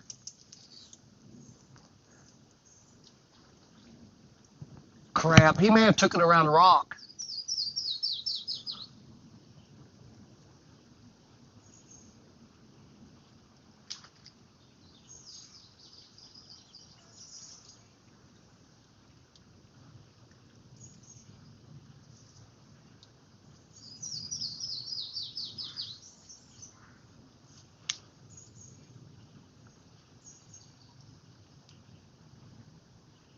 I'm going to wait. I'm going to wait him out. He's sitting there holding it down. He's just barely pulling on it, which tells me he may have it wrapped around a rock. I'm going to let it sit and see if he pulls it off there. Because the way he bounced it, he was pulling it, he was swimming downstream, and then he stopped and pulled it tight, and it stayed tight. Oh, there he goes. He's moving it. He's moving it. His little bounce.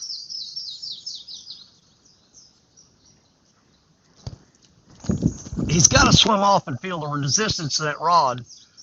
And once he does, he should slam it. What's killing me is I know that fish is sitting there with that bait in his mouth. The question is, does he have the hook in his mouth or just the bait? We've done made that mistake twice today with him short biting. He may just be sitting there holding that bait.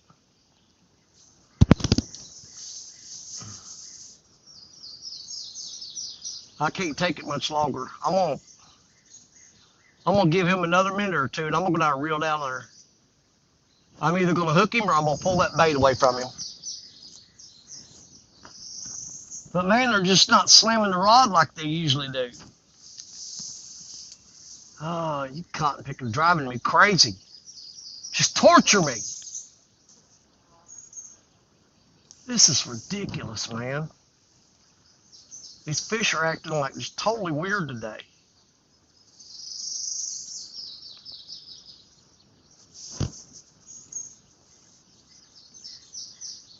I think he wrapped it around a rock. I do. That's what it's acting like. Because when they pull it real tight like that and it stays down, they usually went around something. I can almost bet you if I go over and reel down on that, pull up on it, he's going to have it wrapped up. It's going to be hung up. I'm kind of hoping he gets hooked real good and pulls it out. Oh, he just bounced it. Nope, he ain't wrapped up. He's moving it. He's just sitting there holding that freaking bait, man. What the crap, dude? Find the stinking hook. Oh, I think I'm just going to take a nap. I tell you what. They're testing me to my limits today. They absolutely are. Just seeing how much crap I can take.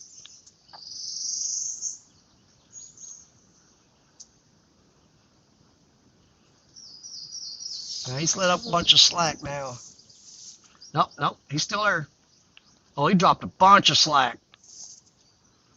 What are you going to do? It is killing me knowing that fish has got that bait in his mouth, but I don't know if that hook's in him or not. Look at him work that rod. Watch him. Jiggle, jiggle. Come on. He's doing the same thing that one did a while ago. He's heading downstream.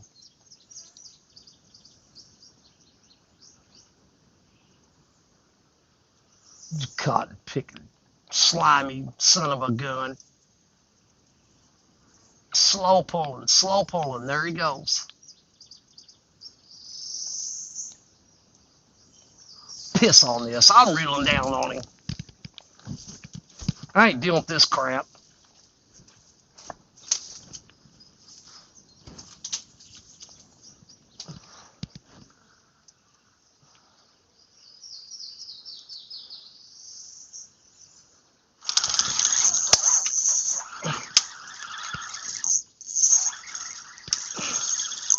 Ah, missed him, I think.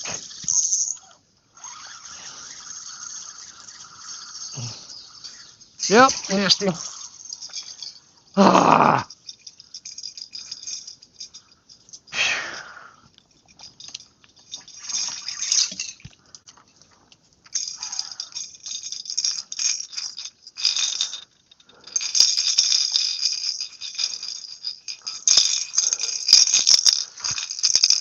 I chewed that bait all to pieces. Rod's in the trees. Chewed that bait up.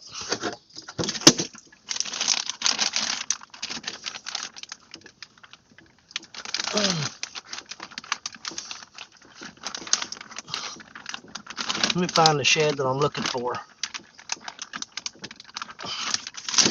Out right there. I'm gonna start downsizing the bait, man.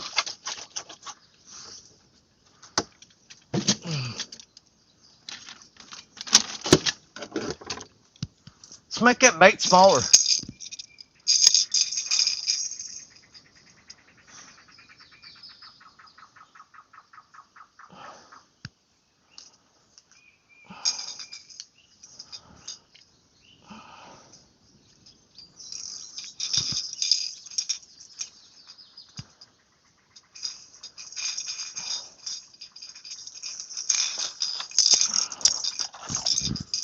Get out of the trees.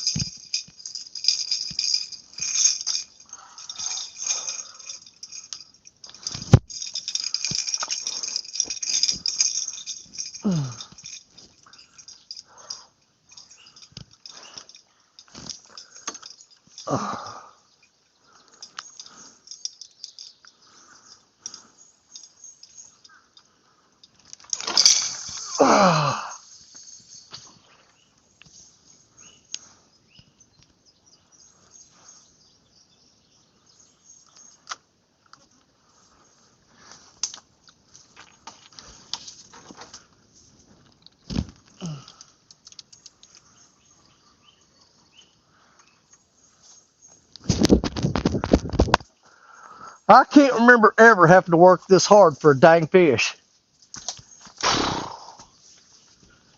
Oh.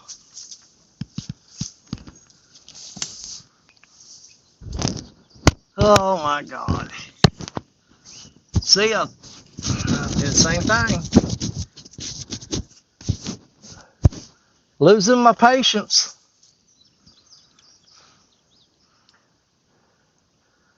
He had that little shad smashed all to pieces.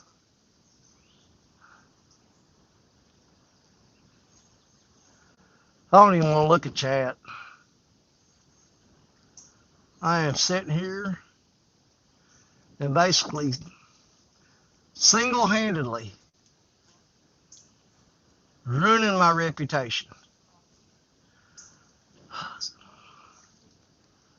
People gonna say, "Oh man, he's definitely lost his mojo. He ain't as good as he once was." But I can be good once, as I ever was. All it takes one damn fish. Come on. Where's all them strong biters that pull the rod down and strip the drag and go crazy? Where they at? Where are you? I'm sick of all these little nibbling, pecking, dragging the bait real slow crap. What's up with that junk? I want one of them ones that grab the rod and bend it down and don't let it back up and just sit there and pull until they almost pull it out of the rod holder. Where y'all at?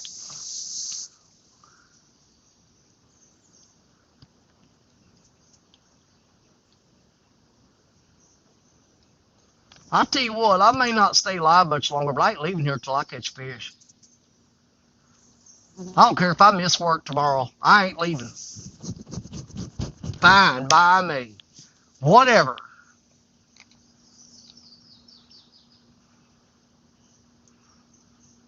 I'll call in work, tell them I'm sick. I said, "What's wrong with you?" I said, "I'm sick of not catching fish."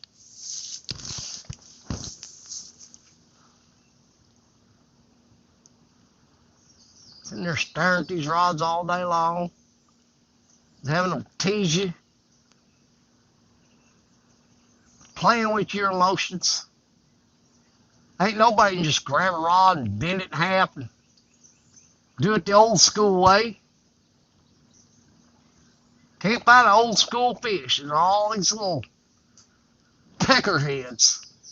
They want to tap it and pull it and tap it. Get off my face, wasp. I ain't no mood for you. You sting me, I'm going to bite your head off.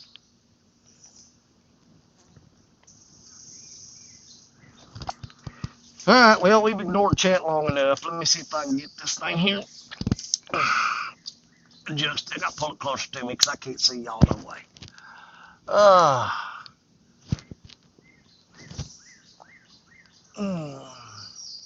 Hey, it's my boy. Don't give up. I don't never give up.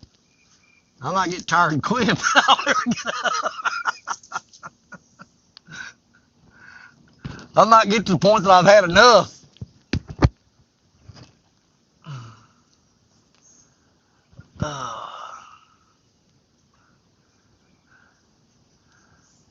Yeah, even LeBron James has a bad day.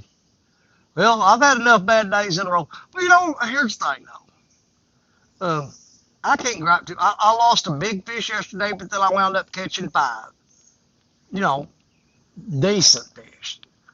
I mean, I'd rather had that big one. So I thought today, I said, we're going to go to the big fish spot where the big ones are.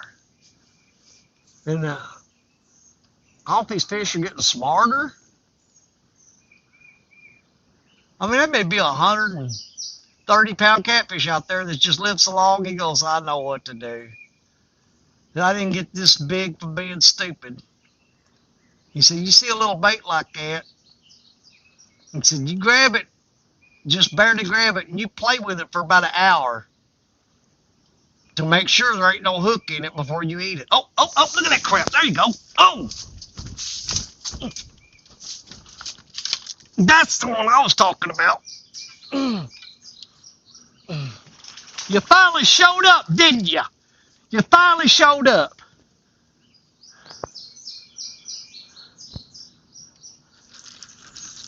That's why I don't quit right there. I think that's a giant, that's going to be a giant channel cat. That's the rod we threw out there about 30 feet.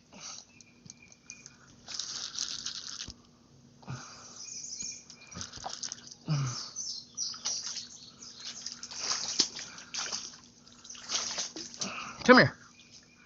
Come here.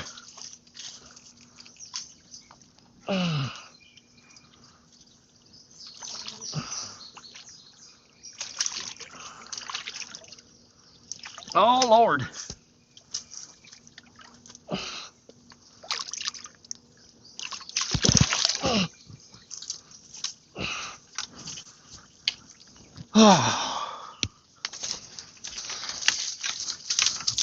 The rod that we chunked about 30 feet out, look how black that channel cat is.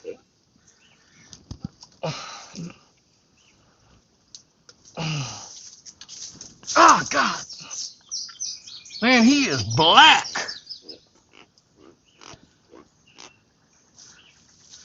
We're going to get weight on him. Lay down there in them berry bushes.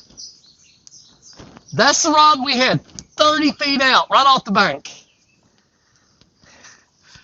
And I said, where's all the fish that grab the rod and just bend it like they used to? Well, thank you for listening to me, sir. I appreciate it. Finally, somebody listened. That's all I was asking. All day long. That's all I've done is ask for one fish to act like, let me find my scales, where are they? All I've asked for all day long is for one fish to act like they're supposed to and grab a rod and smoke it. And I no more than said it, and somebody finally heard what I was saying to them. Ow! Bit the shit out of me. Ow! Dang your hide. Crap, dude. That fish got some teeth. Dang it, he draw blood. I'm paying for that catfish. Man, he bit the tip of my finger off. You sorry little sucker. Oh, my finger's numb. Good Lord. He took the whole tip of my finger off. You little bastard. Open your mouth. Put these fish grips in your mouth. There. I gotta hold your ass now. Bite the tip of my finger off. Oh my God, what a day it's been. Kilograms? I don't think so. There we go. Poundages. Poundages. Oh, come on. Alright, what are you gonna be? Oh, well. 11 pounds even.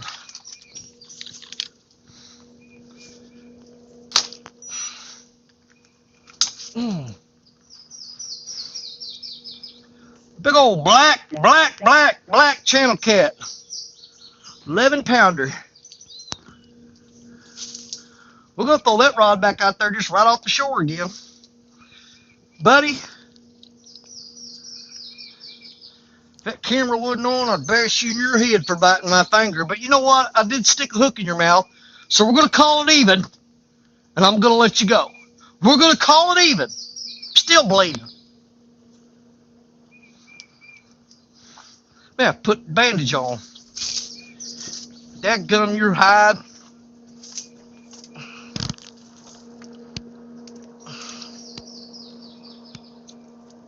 Let go of my grippers.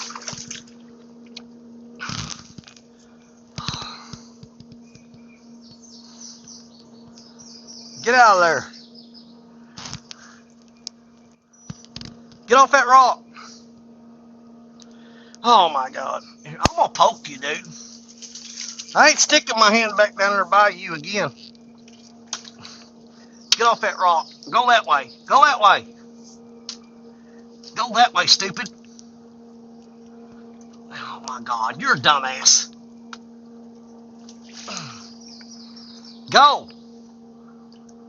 There you go. Get on out of here. All right.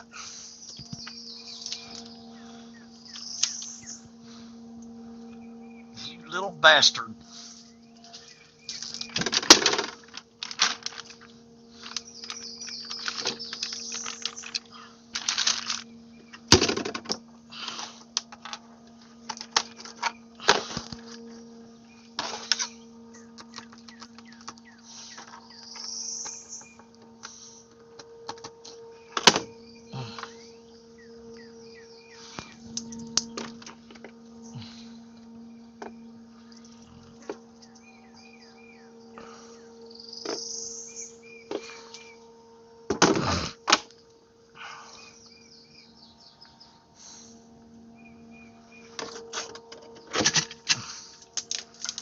All right. Let's stick to the plan. Close to the shore.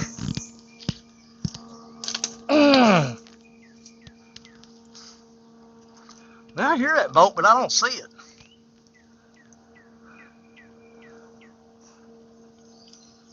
Oh, there it is. All right, we're going to chunk it a little bit, but we're not going to chunk it far. Right there. Right off the bank.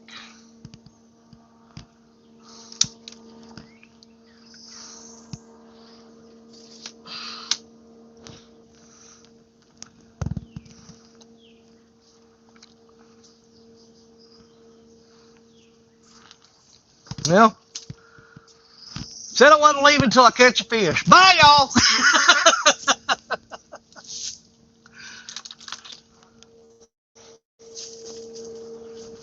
No, we broke the ice. Let's see. What have I got in my pocket? Oh, well, there's the icebreaker. Finally, we got somebody in the basement. Oh my God, Captain Morgan's back. You can't get rid of me. What's up, buddy? You can't get rid of me. I can't hear you. Dadgummit. I don't catch as much here as I get out there. Your lips are moving, but no sound's coming out. Hang on. I may be able to fix it. Don't do nothing. Just hold on a second. I want to try something different. Audio. What? I'm talking to him. Say something now. Hey. No. All right, hang on. Let me leave out and come back. Just hang on. Hey.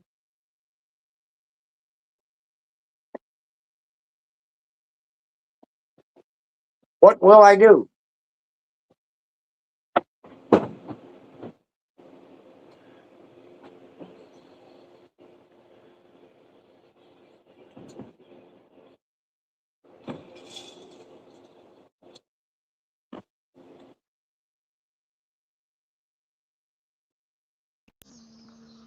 All right, see if I can hear you now. Say something. Hey. That's better. I got you. Yeah. I'm lagging over here, though. That's all right. At least I can hear you, and it ain't just me watching your mouth moving. Yeah, because you're talking later, and so am I. And I'm like 1 minute later, I start talking.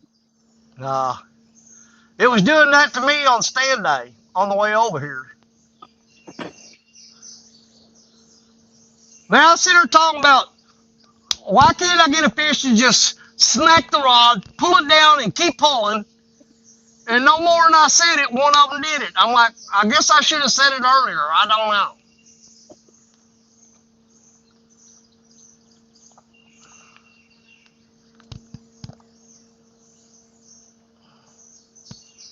My finger's still bleeding.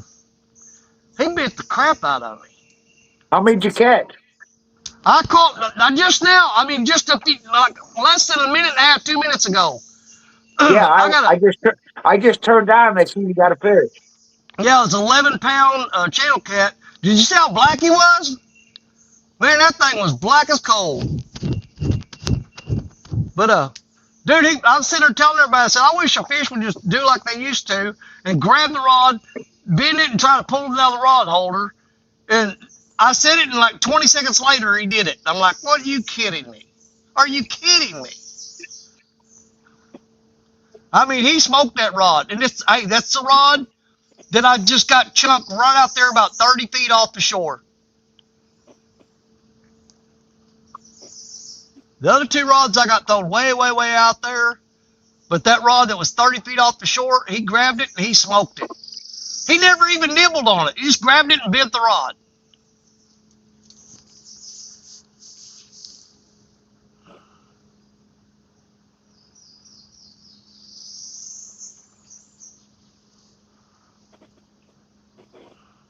Yep. Well, I'm gonna go out and come back in because this thing's just all right. going crazy. Okay.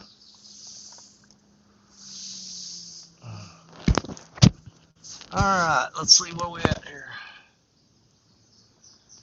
Yeah, H. Lee says H. Lee Osborne's in here. I didn't know H. Lee come in. When did you sneak in? I've been so aggravated that I ain't paid much attention.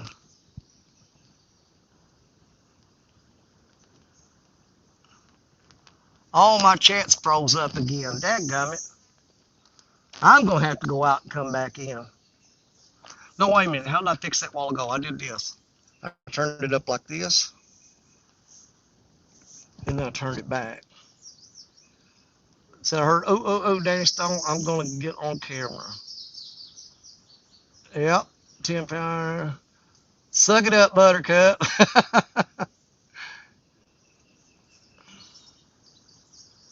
Danny let me in. Okay, yeah, hang on. I got you. Let me get my camera set up here. Let's try that. Is that any better? Let's see. I'm hearing you as you're speaking. I know. I hear you, but it's like just don't go out again. Just leave it like it is. Okay. I hear 3 different conversations from him. Really? Huh. And myself. I hear myself 4 times. Well, can everybody else hear him 4 times?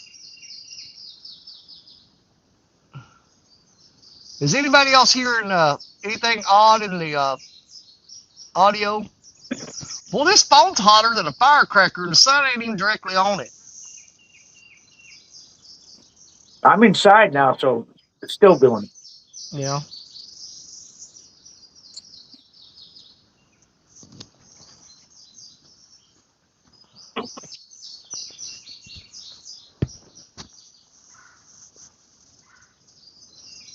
Yeah, dude, I screwed up and lost a good one earlier.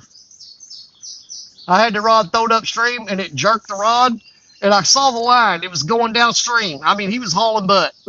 And I sit there and tell everybody, look, he's going. I said, when he runs out of slack, he's going to bend that rod and pull it in that rod holder. And sure enough, he jerked that rod, and it pulled that rod holder around. I went over and grabbed it, went reeling, and he was gone. I'm like, are you kidding me?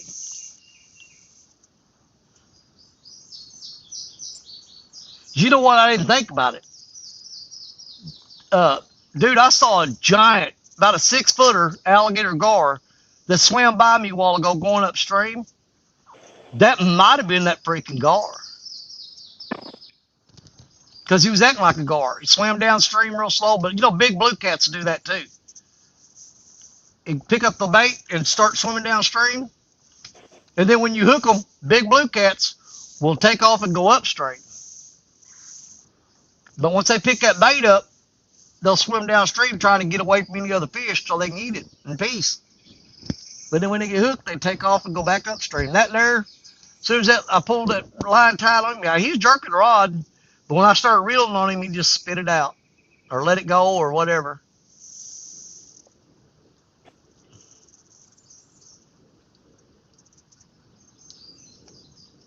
But all these big rods thrown way out there, and the one that catches the fish is the one that's 30 feet off the bank.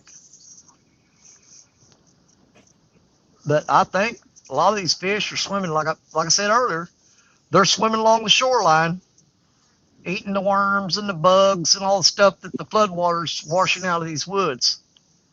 So they're swimming along this bank real close to it. You know, most guys that set out like limb lines and stuff, that right off the shore, that's where they catch them big cats, man. They'll come up when it's flooded and they'll hang a line right off of a tree on the bank, straight down the water. Hey, Danny, Yeah. this is what I used to look like. How times change. All right, hang on a second.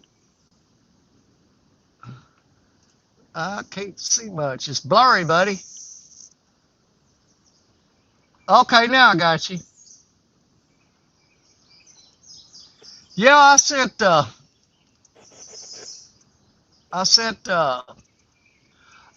Lisa Swain is doing that thing where she wants the veterans to send her all their information about, you know, what branch of service you was in, when you were in, what unit you were in, and then send a picture.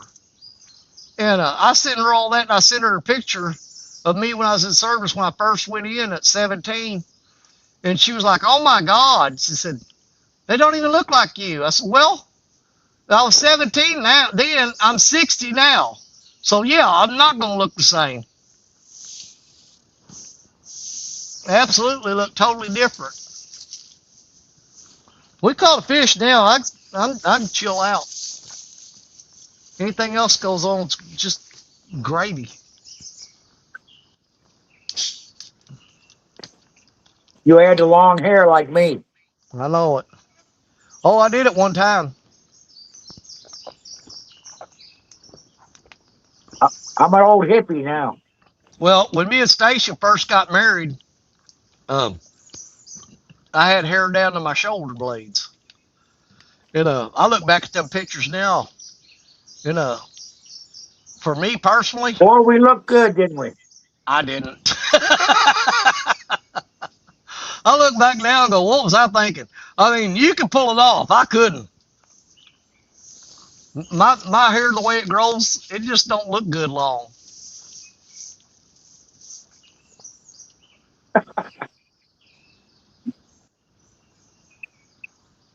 I ain't gonna lie though, whenever that rod went off, I was sure hoping that was gonna be about 30 or 40 pound blue instead of a 11-pound channel cat. There's fish slapping their tails on the water out there.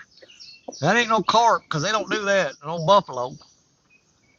They stick their tail out of the water and slap the top of the water.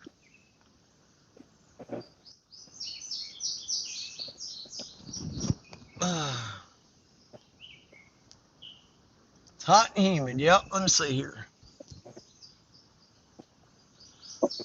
Nice in Florida, just been raining off and on. Oh, you live in Florida. That's right, Tammy, you do live in Florida. I'll be down there. I'm going to come down there about June 28th, and I'm going to stay till July 3rd. I'm going to come down for 5 days. That's me, buddy.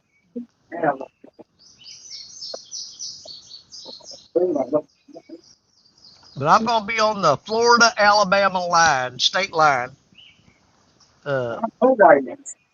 staying at Big Lagoon State Park.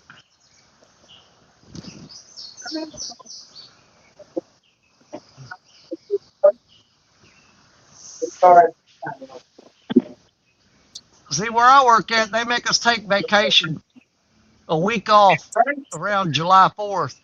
And I'm thinking, my God, that's the worst time to go to Florida. It's so freaking hot. But that's when they make us go on vacation, though. Let's see, I'm not that far. Yeah, I'll be at Big Lagoon State Park.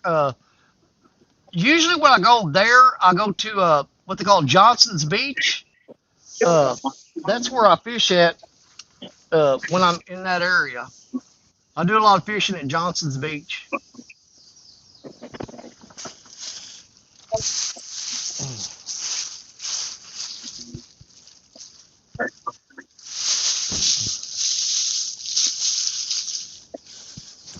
I can tell you right now, that rod on the right is hung up. The way it's bent. I can tell the way it's bent that it's hung up.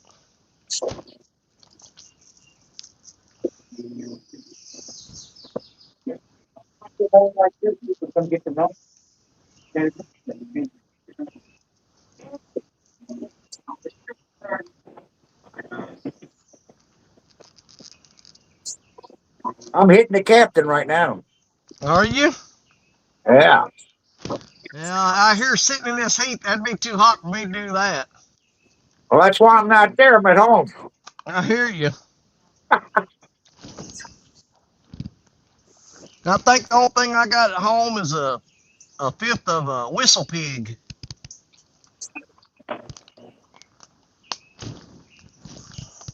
I've had that fifth of whistle pig for about 4 months now. I think I got about half of it drank. What's whistle pig? Whistle pig whiskey, bourbon. Oh yeah. I don't drink that stuff. That Well, dark it's stuff I can't drink. well, it's expensive, but I won it in a raffle. I won a bottle of whistle pig and another bottle of Willet, Willet, and I gave the Willet to Richard Cluck because he's a whiskey connoisseur or a bourbon connoisseur. That middle rod's getting hit again. He's working it. Let's see if he's gonna smoke it like that last one did. That last one didn't even nibble. He just went from the rod sticking straight up to straight down. I mean, he went from 0 to 60. He never nibbled it, pecked it, or nothing. He just grabbed it and pulled it down real hard.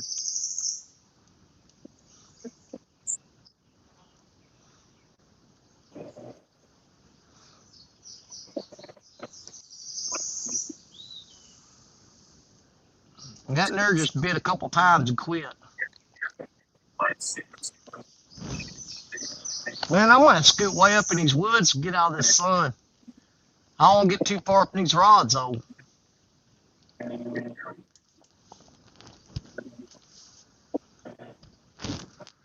Let's see, I could probably bring an umbrella down here and set it up sideways.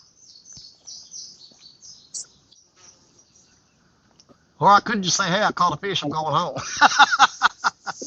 I still want something a little bit bigger. I want to try to catch something nice today. We're gonna stick it out for a little longer and see if we can't get something respectable. Which now 11-pound channel cat, that ain't for here. That's pretty good.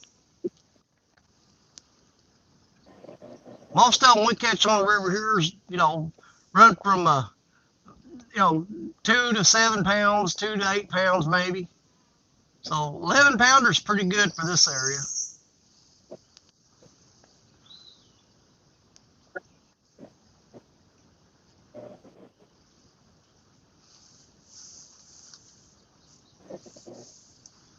That channel cat there had a real skinny belly, so I figure that's a female that's laid her eggs. I sure would have liked to caught her when her belly was full of eggs, though, because that fish probably would have weighed another 3 or 4 pounds. I can't hardly see the screen again. Dadgummit, I hate that. We don't get very big. Biggest channel cat I caught out here is about 14 pounds. Let's see, Michael, Daddy, try some Templeton rye. Been made in Iowa for 150 years. I know Richard will try that. He'll drink that rye whiskey.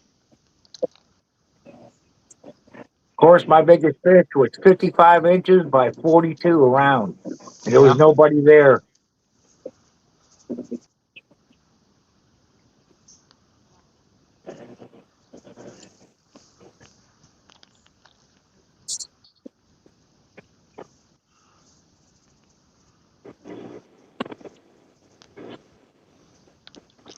Well, I'll tell you what. We're going to be on the boat next weekend. I spent the last 2 weekends on the bank. I'm going to get on that boat where I got that fan blowing on me and stuff. There's a basic grasshopper on my cotton picking camera. Get out of here. Yeah, next weekend we're going to take it easy. We're going to get on the boat and come out here.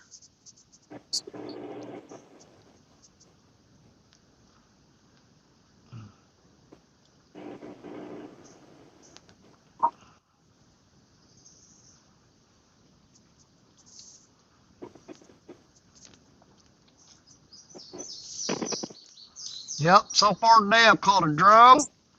I missed what I'm almost certain was a big blue cat, or it might have been that alligator gar. And then I missed what could have been a good fish. And then I caught 11-pound channel cat.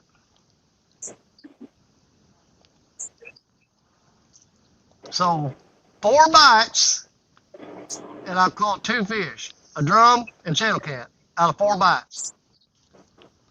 So I'm batting 50-50. I'm not doing as bad as I thought. But there ain't no way I should have missed that first fish. That one.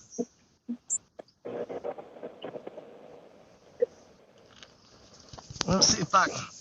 I'm trying to see how far I can get away from these rods. Stay in the shade, but not get so far away that I can't get down there to them. That's pretty far. Oh, it's much cooler here, though. Oh, God, yeah, that's much better. Oh. Walked up in these woods and 10 degrees cooler.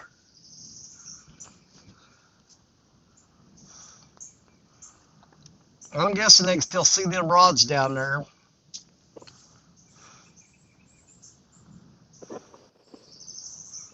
Yeah, I gotta try to stay out of that sun. It's killing me.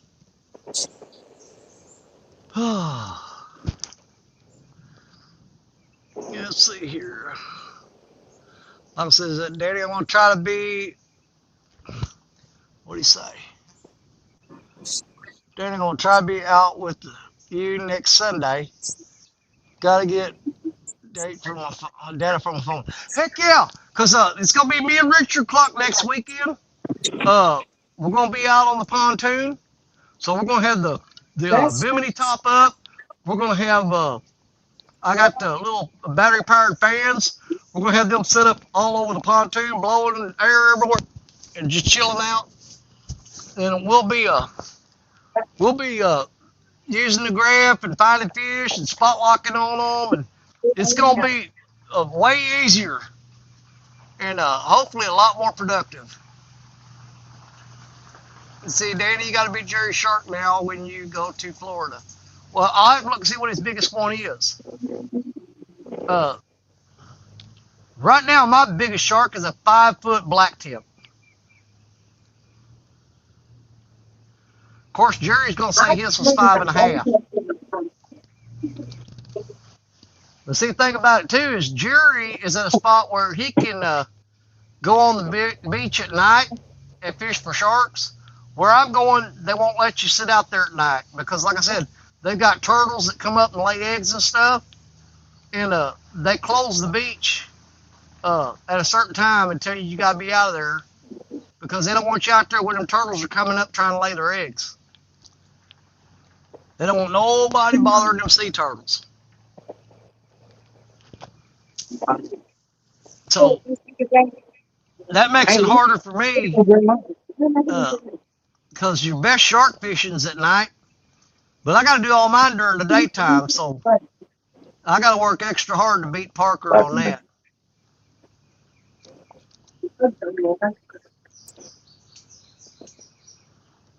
I got to wait and see how big he says his shark is. Yeah. I got to find out what Jerry says his biggest shark is, because if I tell him my biggest shark is 5 foot, he's gonna tell me his biggest one is 5 foot 6 inches. Simple as that. So I got to get him to tell me first, because if I tell him first, he's gonna tell me his is bigger.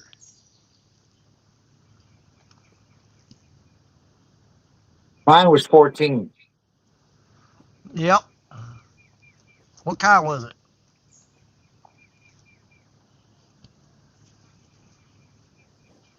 What kind was it? What kind of shark was it? Oh my God. Oh, they can't hear me. I've never went to Florida, so I never caught a shark. Oh, okay. Okay. Now I've looked at some big sharks, but dude, I don't use shark fishing gear like Jerry Parker's using. Most of my sharks come on Black Betty with it, with that reel on there. That's just a 10,000. It's how big that reel is, and you really can't get enough line on that. What kind of reel is it? What is that thing? Crap, I don't remember for right now. But I've got Most three. of mine are Kubas. Yeah. Well, I've got an Akuma 8000 that Bugman sent to me, but then I've got 3 of these 10,000s that Warren Farley sent to me. Okay. What? I don't think there's a spot.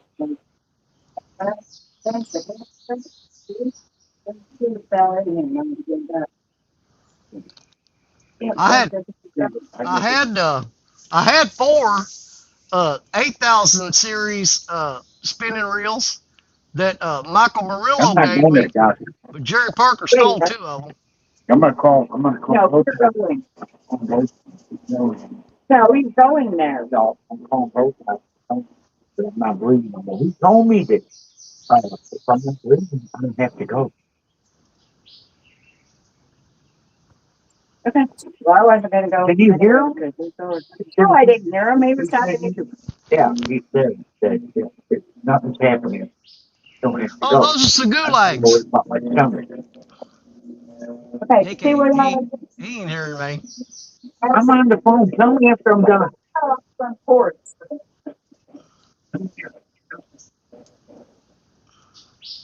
Boy, there goes a big old tree.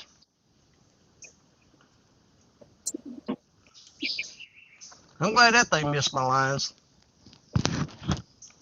Good Lord, that'd rip the rods out of the bank.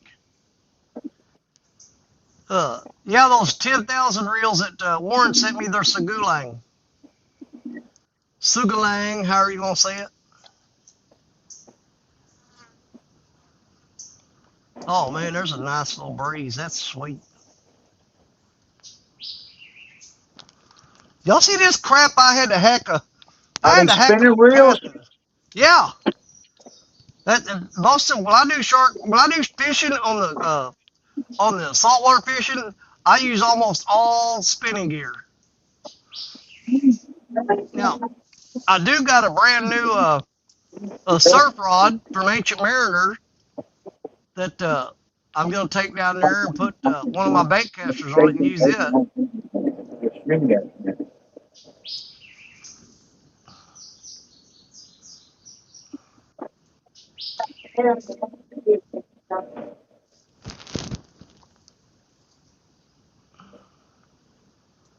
Oh man, that breeze feels Even good. one of those boats takes the bait out and drops it off. Well, I used to hold the rod over my head and wade out there, and I would get water up to my neck. And then I'd walk up on a sandbar and I'd throw it out into the deep part of the Gulf. But I look I back have to one see time. that. Well, here's the thing. I quit doing that because, well, you can see it. I've got it on video.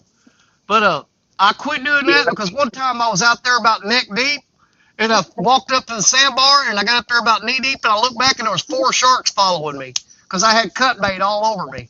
And I said, well, I ain't doing that again. That's it. Yes.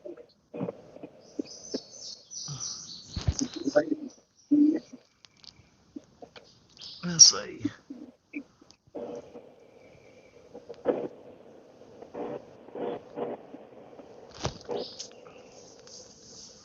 Well, I'm glad to see old Warren Farley in here. I'll tell you what, I'll say it every time I get a chance, but there's been a lot of people that's been good to me the whole time I've been on YouTube. But there ain't nobody been as good as Warren Farley as far as man. There's been times that if he found out I needed something before I had time to get it, he'd have it sent to me. He's taken real good care of me, and he don't have to do that. But I absolutely appreciate it. That's one thing about old Warren. Every time he'd find out I needed something, and I'd say, well, I've got to order this, or I got to buy a new one of these, and I'd turn around and be sitting on the porch in a UPS box. So he's done a lot of stuff for me. Old Warren's been a good friend.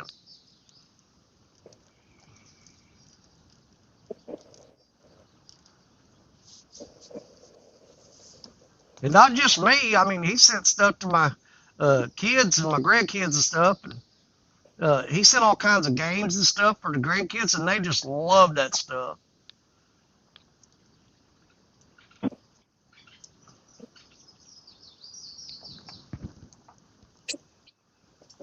Well, we got a lot of trash floating down the river now. This river's dropping. It's dragging all that crap off the bank.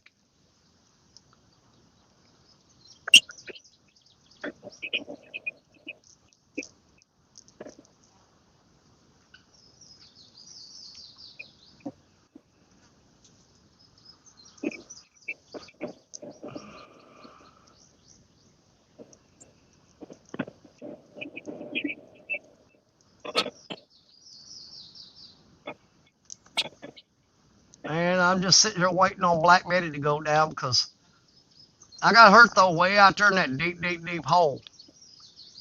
And I just picture a giant catfish out there laying in that hole, just kind of moving around a little bit every now and then. I just got to wait for it to move close enough to find my bait. I know me and Richards went over some spots here with the boat, and we'd mark big giant fish, and we'd come back 6 hours later, and they'd only moved like 10 feet. They'll scoot over just a little bit.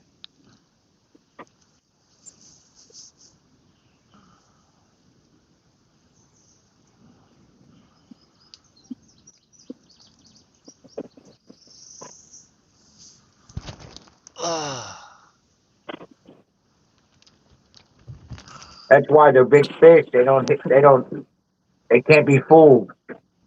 Yeah. See, Michael says, is the 4-foot white tip caught down in Key West? They keep trying to get me to go to the southern tip of Florida. I stick close to the panhandle. I know I'd love to go down there and visit John from Smallwater Charters down there further down in Florida. But, man, you get down there too far south, then people just get too wild.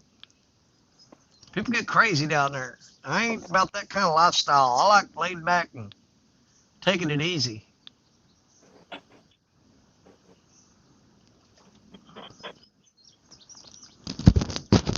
I saw a news story yesterday.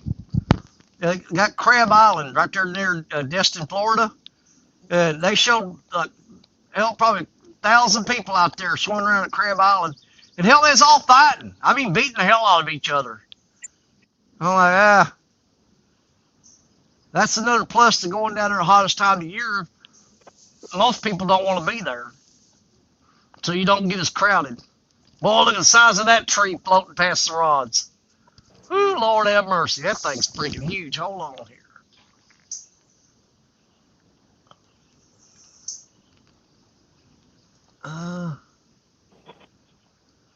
See if I can get that. Dadgummit, what am I hitting?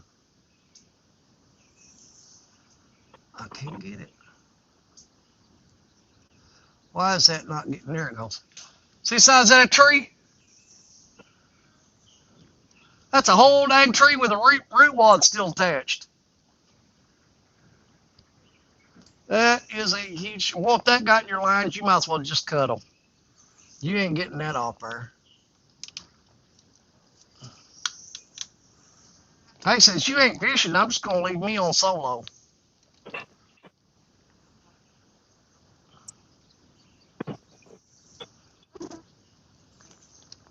That way I ain't gotta try. Cause I was having a heck of a time getting that on solo screen. If I get the rod goes down, there ain't no way I'll be able to make it.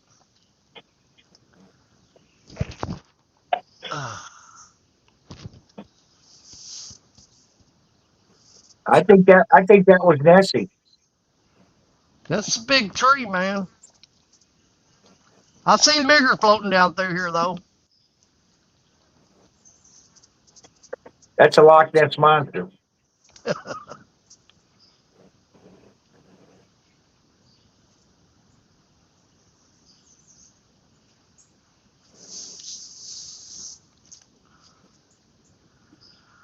Oh, I don't know how much longer I'm gonna last. I'm starting to feel a little peckish. I'm gonna have to get home and get under the air conditioner. Get me a glass of tea or something. You need a little captain. Yeah, not out here, I don't.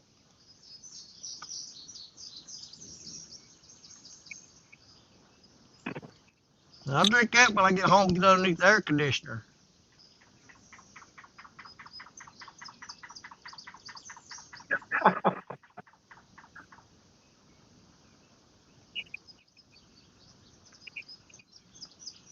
Catherine's good anywhere. I can't drink that stuff sitting in the sun. No way. It'd kill me. I'm 70 and I can. Well, you know, here's the thing too. I'm on a whole lot of medications that don't mix well with that stuff. So am I. It's a wonder I ain't dead. Yeah. Well, I ain't in no hurry to get there.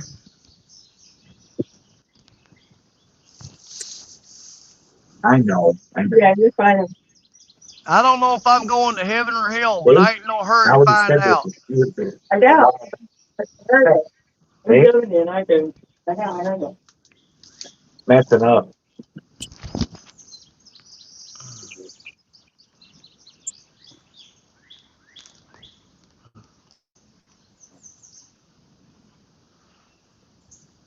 What's wrong with that? You're a wild child. I'm talking about people in Florida cutting up and fighting and raising kinds of hell that I don't want to be no part of. Tearing stuff up. No, I want peace and quiet when I go on vacation. I want to relax. Danny, how old are you? I'm 60. I'll be 61 this year. I'm 69. I'll be 70 in September. Yep. I'm less than a year and a half away from retirement.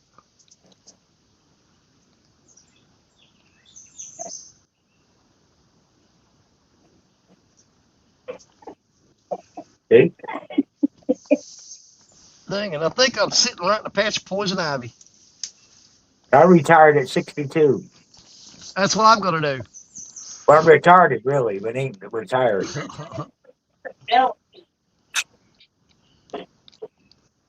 Yeah, I'm going to retire at 62 before they change the age to 72. They keep trying to raise the retirement age, and I'm like, man, people ain't going to live long enough to enjoy the retirement. They keep raising the daggum age up, and that's what they're doing, though. They're trying to get it closer to people dying so they don't get, oh, Black Betty just got hit. That's some Democrat. Yeah. I don't know who's doing it. I don't like it. I'm not gonna give them an opportunity to do it to me. All right, Betty got hit, and that line's moving downstream again. So we're gonna keep an eye on that. Back. Man, I'm a long ways from those rods. If that rod goes off, I'm gonna have a heck of a time getting down there.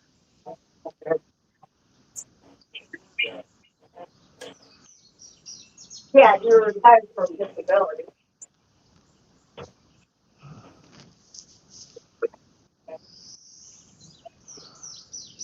They're trying to raise it to 70.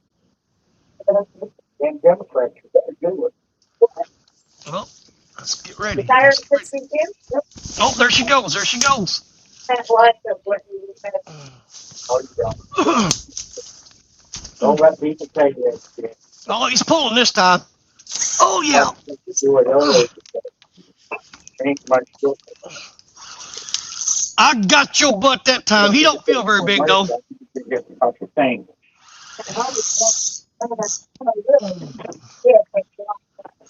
Oh, did that? Are you serious? He just came off. What the crap, dude? Now I had that fish hooked up that time. So, What the crap?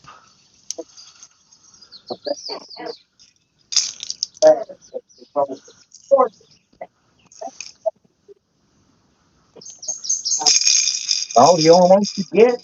And You gotta be freaking kidding me. 1,300. You know what? Yep. All that money.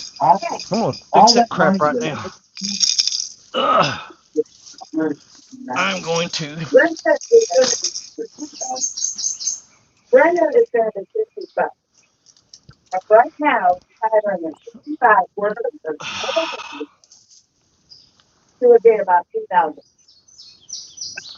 That fish did the same thing. He went from upstream all the way downstream, pull it tight. I am gonna put. Now, these are good hooks. Don't get me wrong. That's the 12-aught German steel hook. By George, I'm gonna put my crimson red on there. That's why they go working.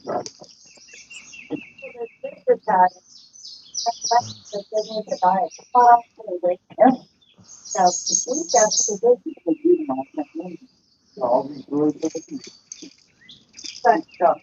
I mean, all this stuff. Everything could be $2 million. So it's good. Yeah, I was bringing up for what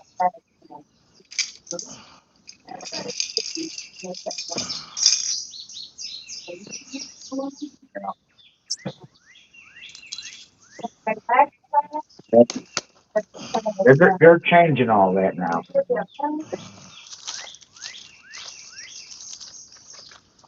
Now I'm going to my hook.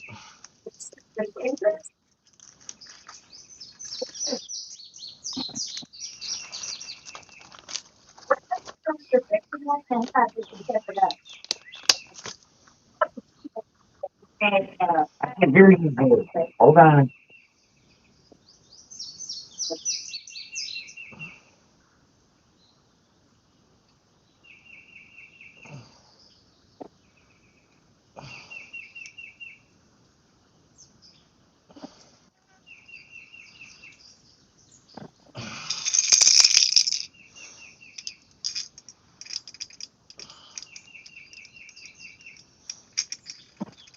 I'm gonna fix this problem right now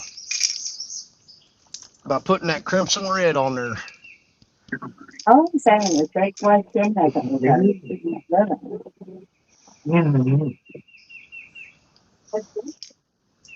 You put all your life. You should be able to live on the I'm getting off here. The wife's in All the right. background nagging.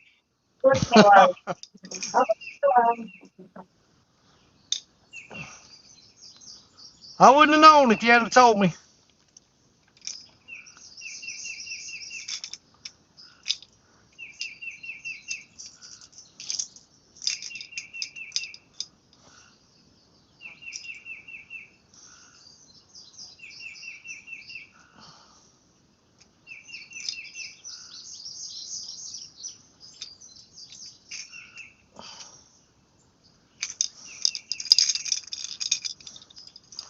Gonna fix that problem right now. That's the third fish that I've had hit that cotton picker thing and didn't hook up solid. So I'm going with the Crimson Red.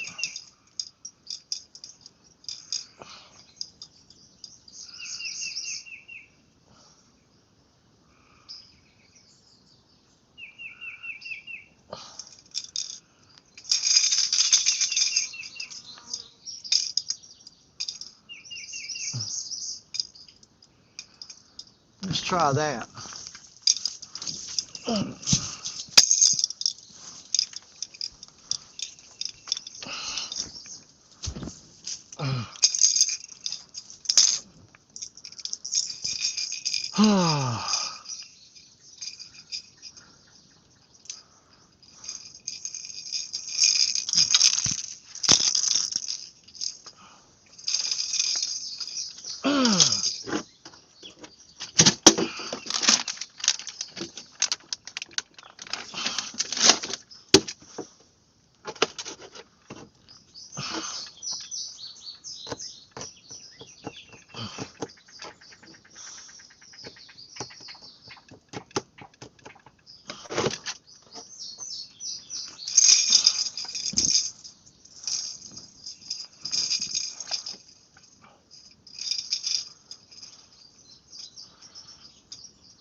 Oh, I don't like that throw. I don't like that throw. Let's get that back.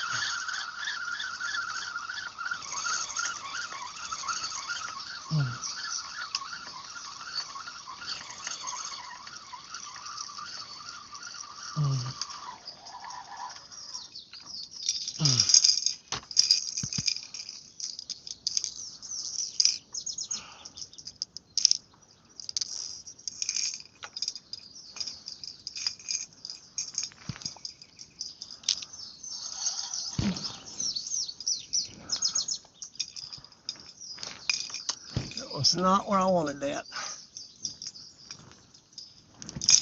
That's better. There you go.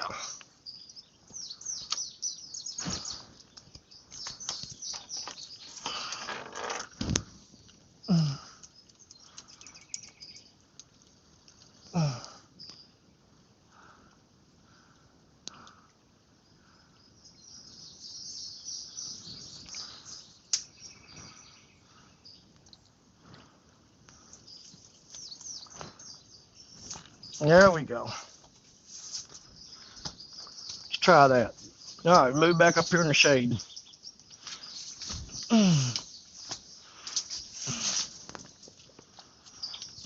Okay.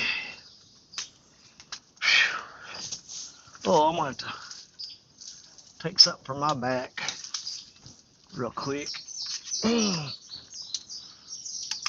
What the hell? Oh, there it is. Yeah. Third fish I've missed on that. I got them thicker diameter, wire diameter hooks. I like the thin wire diameter of a Crimson Red because it don't play. It pierces that jaw and gets in there. All right, I got to take something for my back pain. I'll be right back.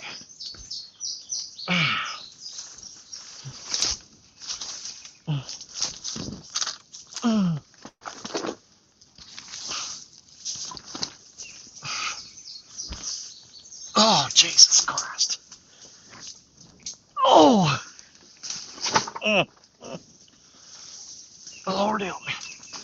Come here. Oh.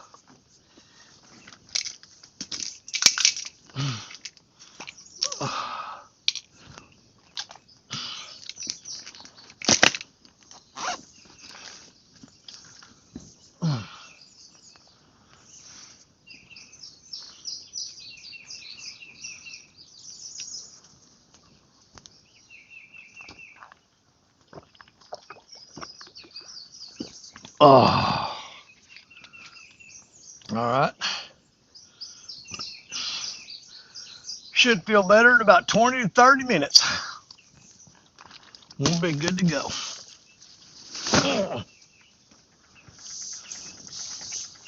All right.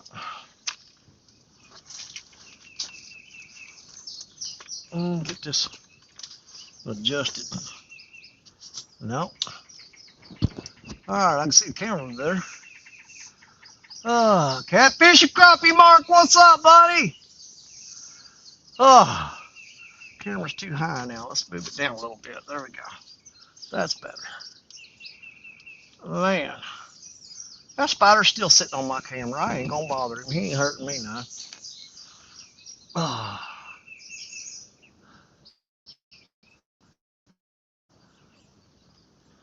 Let's see here. Been medically retired for the past 8 years. I could have been, but I told him, I said, just keep me going until I retire, and because I got to have neck surgery, back surgery, shoulder surgery, both kneecaps got to be replaced. See what else. That's the major stuff. But I told him, you ain't cutting on nothing until I retire. I said, just keep me medicated long enough to get me through.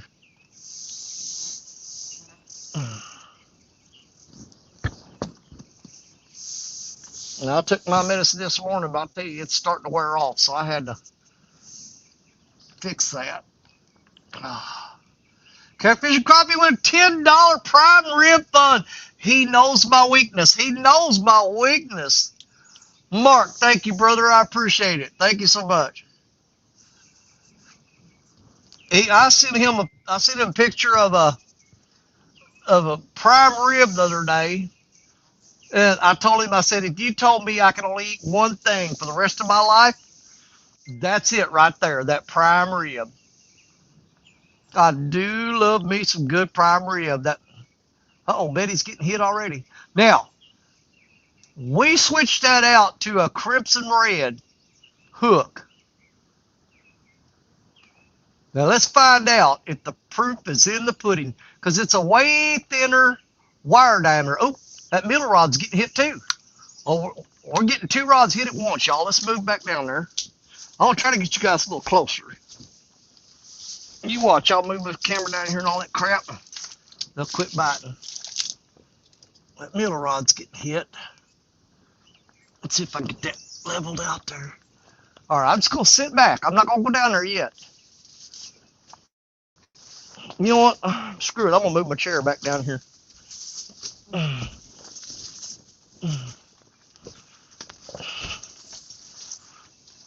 It'd be nice if these bastards start biting. Man, I'm dumping my tackle bag out all over the damn. I just fell over. Dadgummit. Man down. Ah, shit. I'll pick all that up later. Dadgummit. I can't get up. Oh. Did my chair break, or I just sit in the wrong spot? I'm thinking I set it in the wrong spot. There. Try to sit down that chair and flat fell over. Dadgummit. Oh. Hell, I couldn't get up. All right, let me get the camera to more proper. Oh, I sure did. I sat in that chair.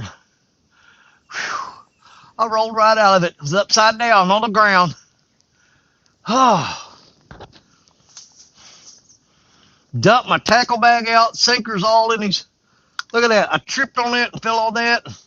trying to get up, and I dumped everything out. I'll have to dig through there and find all my sinkers and stuff.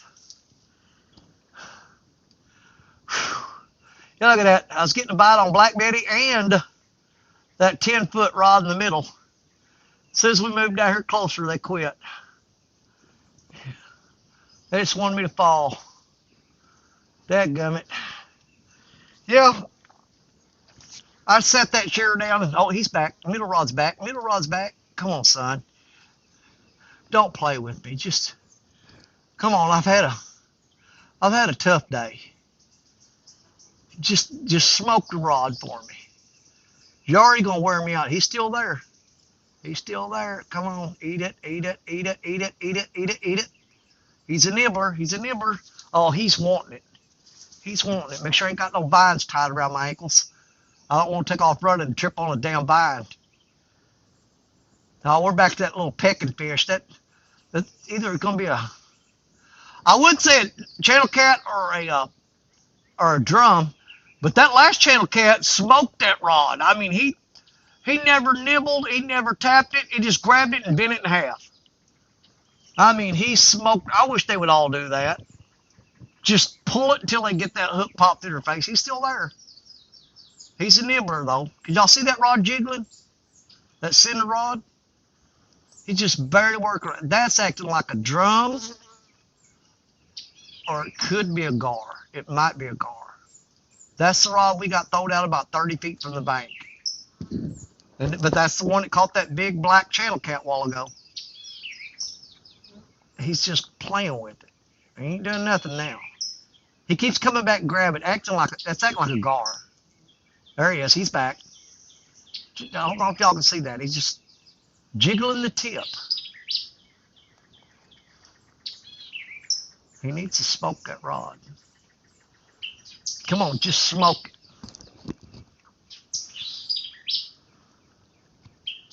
Ah.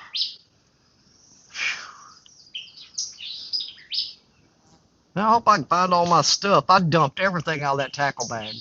Swivels, sinkers. I just dumped everything right. I mean, look at that.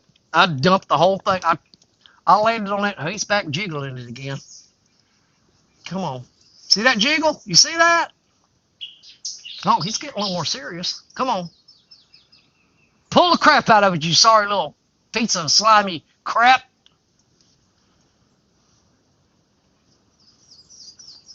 That could be a gar. That might be a gar. It's acting like a gar.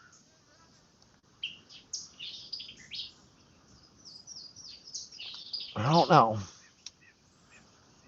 I don't know what that one did on Black Betty. He pulled it down pretty good. And then he just let go of it. But she's stowed way out there in that deep hole. Where I usually catch the big boys at. But at least the bite's picking up. It's getting a little better. Starting to be a little more often.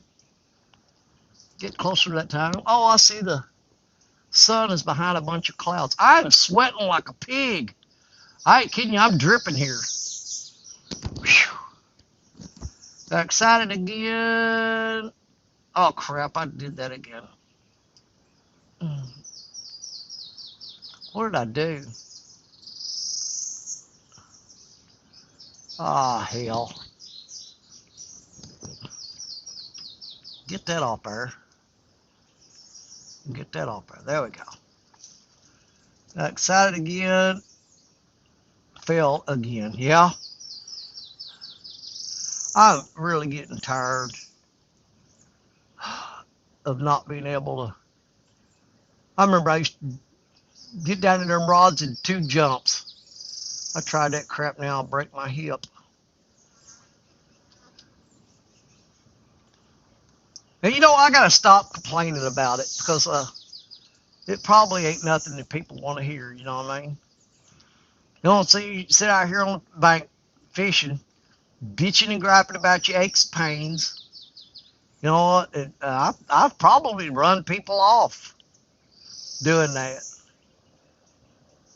And sometimes it's all I can think about. Hey, butterfly.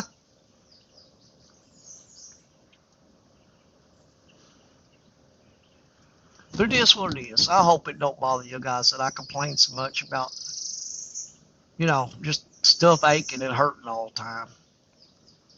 I don't want to sound like a crybaby. But I do know one thing, and I do know one thing in my heart, and I'm going to be serious for a minute. Every Sunday, I come out here and do the best I can do. And the same people always show up. And no matter what, no matter if I catch a giant fish or if I don't catch nothing, they look at me the same way they do every day. And they treat me right. And they're good to me. I don't say it enough, but I tell you what, you guys are amazing. My regular Sunday crowd that's here every time, no matter what, I know you good people. I know it in my heart. Damn, I'm gonna get emotional and start crying if I don't quit. It means a lot to me. You have no idea how much it means to me. I know who you are. I know the ones that are always there. No matter what. And I honestly can say I love y'all. I love y'all. Bottom of my heart. There for me every time. Every cotton picking time. No matter what. And I just can't say enough to tell you how much I appreciate that.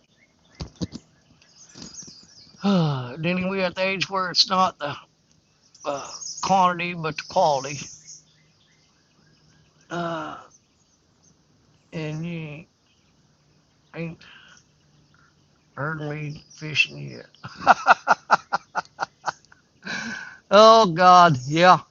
I tell you what, Michael, me and you just need to sit down on the bank side together and just have a big old piss and moaning contest.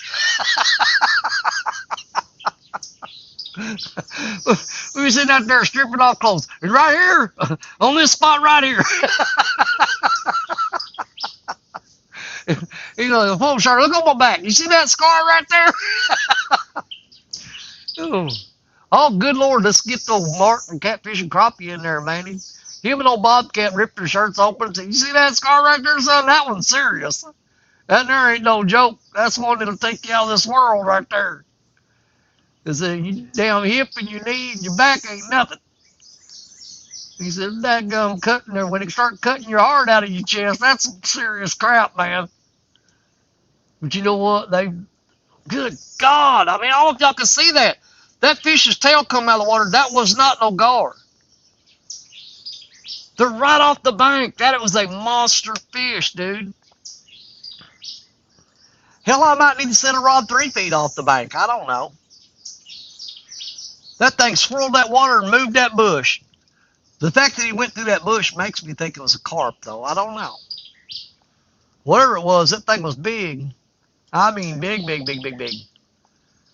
Now, that fish here's got that rod pulled tight, the middle one, and he stopped hitting it, which is indicative of him wrapping it around a stupid rock. They do that to me every time. If you ever see them pulling it, tugging it, and jerking on it, and all of a sudden they pull it down, and it don't come back up, and it's not moving anymore, well, they probably wrapped you up. Don't say that back, I mean, what do you say here? Back 2014, I had a stroke, but it wasn't real bad, thank God. Yeah. I don't want none of that. That's when you start getting serious. You start messing around with the heart attacks and strokes and stuff. And let's see here. Family outcast. I've been fishing 3 days in a row and only one bite for hours of fishing. We just started fishing after 7 years of no fishing. Well, I'll tell you what. If you keep at it, it'll get better. It'll get better. You just gotta hit that right day.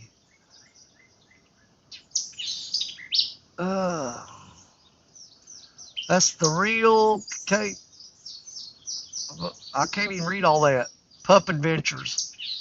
You got a new subscriber. Found you scrolling. Thank you. I appreciate that. I surely do. Thank you very much. We're always looking to add people to the family. Holy crap, we got 36 people in here. I need to start paying a little more attention to chat. Daddy, you're getting heat stroke. I could be. I'm gonna start chugging water. You bring your x-rays and I'll bring mine. Deal, partner. I got x-rays and MRIs. We can watch my MRI on video. And Tammy, we love you too, Daddy. Well, thank you, sis. I appreciate it. I don't know what happened. Both them bites just quit on me, them cotton things. I thought it was fixing to pick up and start getting busy. As much as he was pecking on that middle rod, I might need to go ahead and reel that one up and check it. I think he's got me wrapped around a rock, to be honest with you. I really do. If I got another rig made up here, I've got the hook portion of it made up. I got a hook snelled on a swivel. Yeah, I kind of want to check that middle rod. I'm going to give him a few more minutes and see if he comes back. But I'm pretty sure he's got me in the rocks. I'm almost certain of it. Yeah, anytime they pull it down like that, after jiggling and bumping it, they pull it down and it stays down and it ain't moving no more, he's wrapped it up. Of course, you know, that's that middle rod. That's that one that's out there real close to the bank, you guys. Don't forget that. So that means it's right smack dab in the middle of all them big rocks right there on the shore that I usually sit on. That's where it's at. Oh, we got a bump on that right rod that's been out there for a long, long, long time. Now that there we threw way out there, and it's drifted downstream, and we finally got a tap on it. There goes the car tire floating down the river. If y'all can see that or not. Looks like about a size 14. 75 R14, to be exact. Wait a minute, that might be a suitcase. What is that? It ain't round, it's square. I thought that was round. I don't know what that is. Looks like a suitcase now. I thought it was a dadgum car tire. Somebody's house got flooded out. Man, when they have those big floods, are you catfishing or gar? Well, I'm catfishing, but I think I got some gar biting on me. I'll tell you what, if I was targeting gar, I'd be having a field day. I'd throw a float on a one rod and throw it out there and let it drift around and put a small treble hook on there. I promise you, you catch all the gar you want. But no, we're trying to catch some catfish. Just for the fun of it, we ain't keeping them. And so far today, we've missed 3 good fish. I caught one 11-pound channel cat. The thing was black as coal. I mean, it had a pretty color on it. And a drum. Danny, I can set some pre-made Sandusky rigs. They're Temu, but good quality for the price. Okay, I'll give them a try. I gotta find a way to get this chair sitting level. Goes another tree out there. We've been pretty lucky today. The trees are staying out there in the main channel. They're not coming up here close and getting us. Okay. Oh, no, that middle rod's back. Oh, that rod there just got hit. God, they're just like being really finicky today. They're not getting real aggressive with it.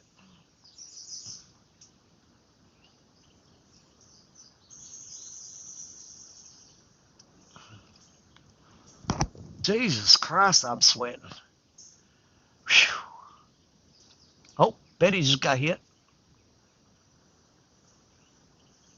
So that's 3 bites in just a few minutes. Betty's still bouncing. She's still bouncing. Come on, baby. Now, we got a crimson red on her this time. You try that crap and see what happens to you. I got my hook on there. Oh. Look at that right rod. Look at that right rod. Look at him. Oh, come on, son. Oh, he's getting busy with it. Come on.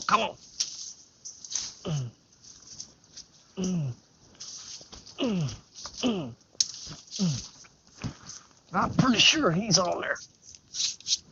Oh, yeah.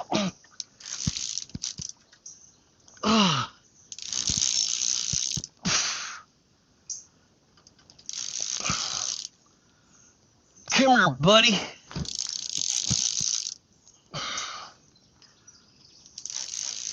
He don't feel real big, to be honest with you. And he is way down there. Come to daddy.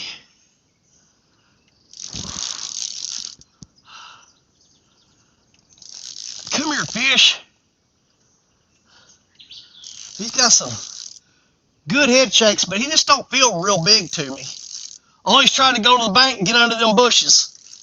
He's trying to get under them weeds. What is that? Come here, I think that's a little channel cat. He ain't very big at all. He's just a little feller. He's in them cotton picking trees. Hey, you got a mouthful of limbs when you did that, didn't you? Come here, little guy. Boy, he's about the limit of the size that I would eat.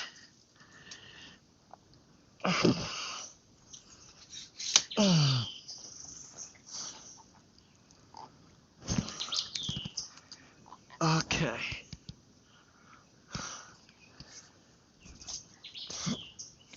Yep, that's about as big as I'd take them to eat right there. But man, it's a good looking little fish. Man, you just way out in the middle. What is you doing out there? It ain't safe out there. It ain't safe at all. Well, that's the second catfish today. So far it's been all channel cats. Let's see if we can do something a little different. You ready to go home? Oh, crap, my ankle. Or my heel. All right, son. On the other side of that tree, go.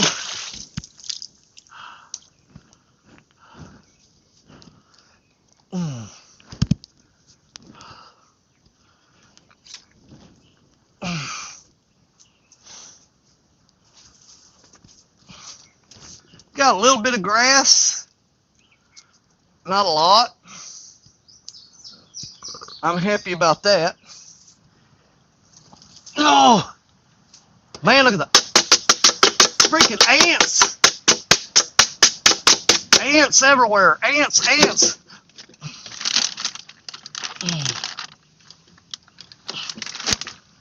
Goddamn ants stink.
Oh, shit. Sorry about that.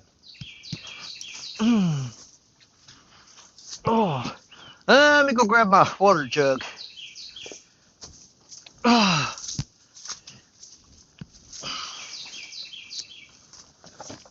Okay.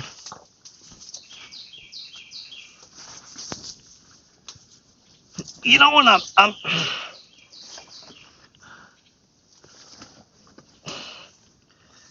this time of year, I might just need to start doing the show later in the day. But I think everybody's gotten so used to me going live at 11:30. I kind of hate to change that, even though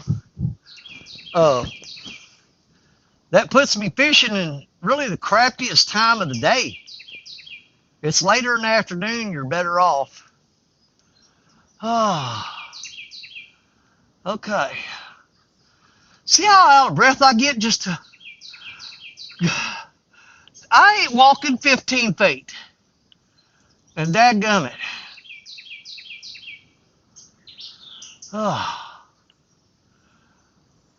Let's see here.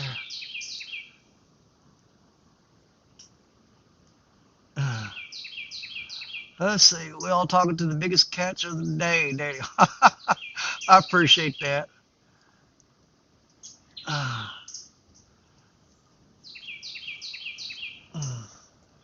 Now you call that, Michael. He said the right rod is a drum or a channel.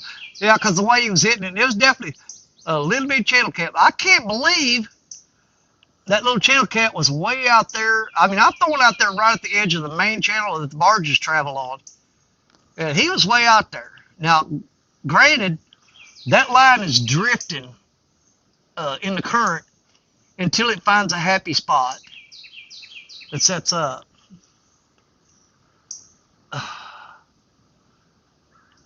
Now, I wonder what happened to that fish that was on Black Betty. Because he was doing the same crap. Tap the rod, swim downstream, tap the rod, swim downstream. The last three fish that we lost did that, but we switched to a thin diameter wire on the hook, and I want him to try that crap now. Let's see here. Captain Morgan, you don't need to be on those rocks. I know it, man. And I'm going to start, Richard's, here's the thing. Me and Richard are going to be on the boat more often, but the problem is Richard works every other weekend, so we can't be on the boat every weekend. We got to be on there every other weekend. Let's see, who was that we missed? It's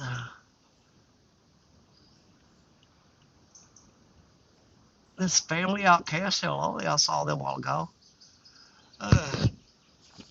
Let's see, Daddy, don't make me come down there and grab you by the ear. Slow down. I'm trying. I have to be careful stepping on rocks. Here's the thing. I'm walking on my right foot, I'm walking on the tippy toe when I'm stepping. But if I touch that right heel to the ground, yeah, you'll hear me cuss. Because that right heel, I got that, it's called plantar fasciitis or whatever it is. And that heel feels, if you ever bruised your foot and it's sore to walk on, that's what it feels like. The thing is, though, it's just about tendons and stuff in there. It's what the doctor told me. It's just another awesome gift of growing old. But I do know young people that's had that too, though, so I can't completely blame it on, getting old. Let's see. See, the Real K-Pup Adventures. Don't change your times, bro. I think we're all happy to be here. Enjoy the kind of fishing going on. Oh, well, okay. Well, here's the thing. I start my show at 11:30 Central Time every Sunday. And I usually wind up fishing until later in the day when the fishing gets better anyway. I just hate that you guys have to suffer through me not catching anything for hours on end, waiting on the bite to get better. I would love to come out here and do some night fishing. I fished till, right rod just got whacked. Now, don't worry about it being bent like that. That's the current pulling it. But you'll see it either it'll stand up straight or it'll jerk down even more. That's when you know the fish is hitting it. But the current will keep that rod bent. But when the fish hits it, it's either going to stand up because he let pressure off of it, or it'll bend down even more and have a big thump on it. So that right rod just got popped. I know I'm going to have to get down here on the ground here in a minute and try to pick all my tackle up that I dumped out in these weeds. See how much of it I can find. There's that boat. He's suspend drifting out in the middle out there. I don't know if y'all can see him or not. My glasses are fogging up. What the hell's up with that? Humidity's so bad. Oh, what was I gonna do? Oh, I was gonna get a drink of water. Danny, I caught something, a buzz. Get him, Captain. Get a big one.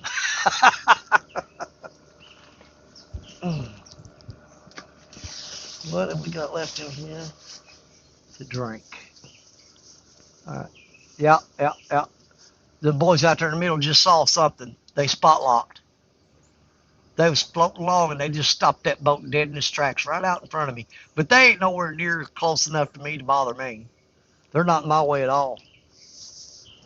Dad, gum this chair. Can't find level ground to sit it on. It keeps sliding around. I may have to check the bait on Betty because she got hit pretty good a while ago and then she stopped.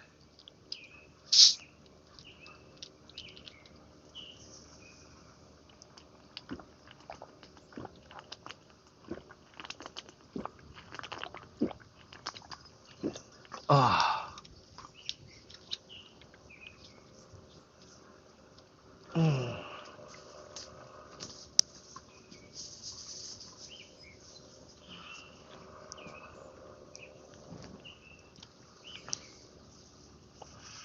Now, yesterday I caught, or yesterday afternoon, or yesterday evening and last night, I wound up catching 5 fish and every one of them was on Black Betty.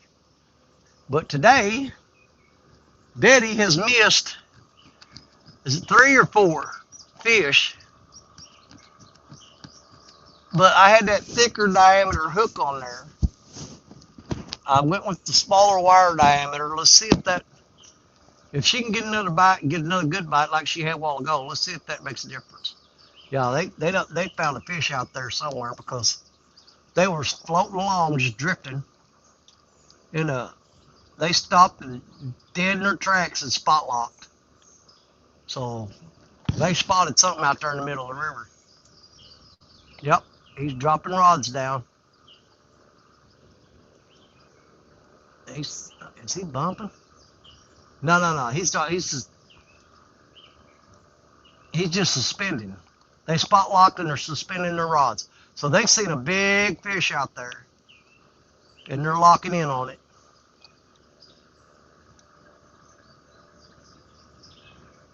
Me and Richard don't generally fish out there that far out in the main channel. Oh, Betty just got tapped just a little bit. She got a little tap. Philip Curry, welcome in. Good afternoon to you, my friend.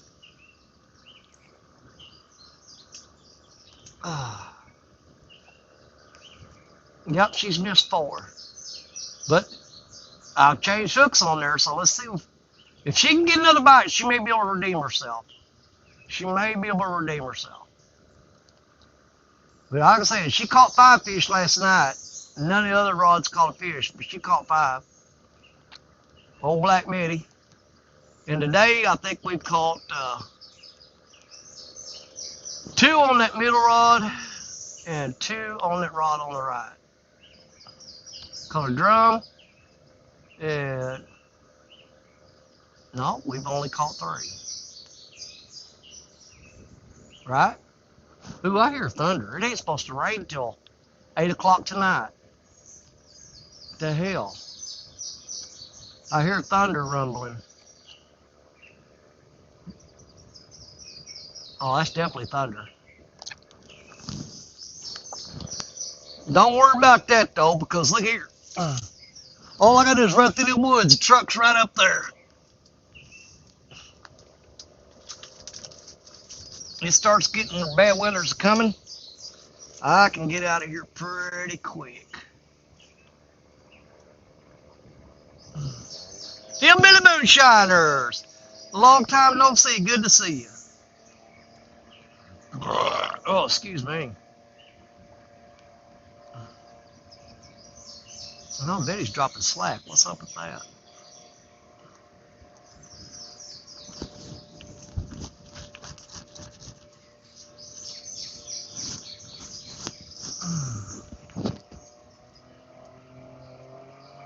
are those guys doing? Oh, now they're taking off now. He's running the main motor trying to, I think he's trying to find that fish he just marked.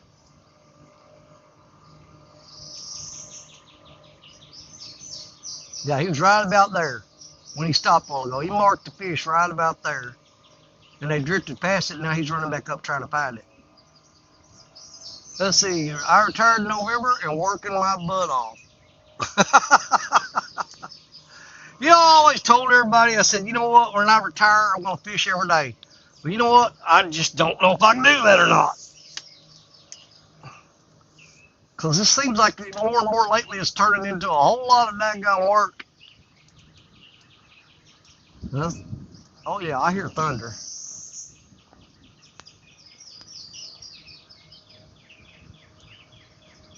Them boys is coming right toward me now. They're coming right at us. Looks real dark to my right. Oh, God, yes, it does, don't it? Look at that. Oh, yeah. There's definitely a storm off to my right. And hopefully it bypasses us. We'll see. Them boys is coming right at us. I wonder if they see me sitting here. Surely to God they do. He's going to pull right up on top of where I've been throwing Black Betty.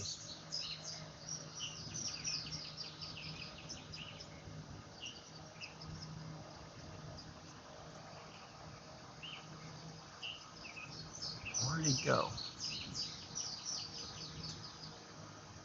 Oh, there he is. Dude, they're coming right in here on top of me. What the hell? Seriously, dude? Yeah, I see you. Right across my lines. Are you serious?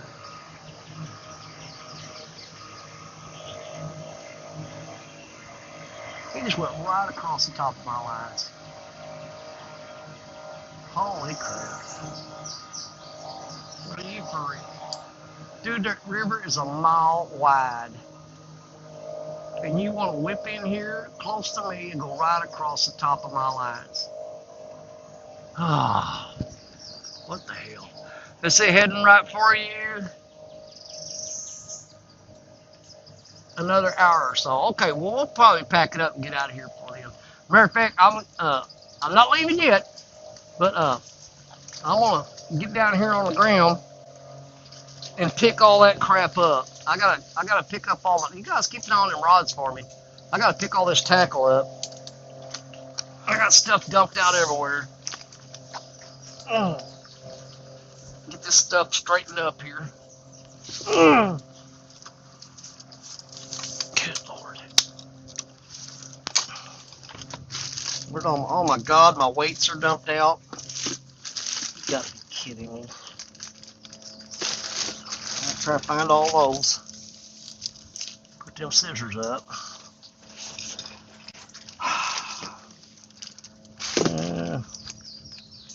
Freaking weights everywhere. Oh, there's one there. Don't want to lose that little bitty one. Oh, sharp hook. I found a hook. And there's a swivel.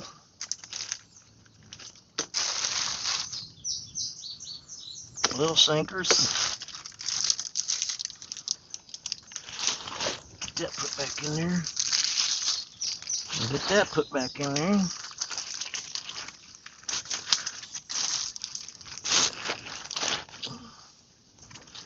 Look real careful, make sure we don't miss nothing.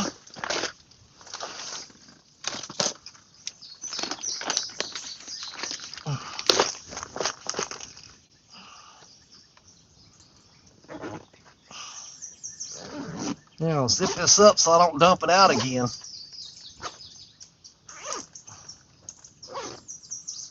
I think I found everything. Look.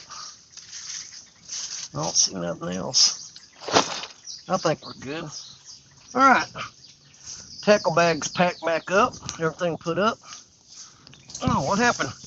Well, I was turned around, that rod's bent over really hard. Huh.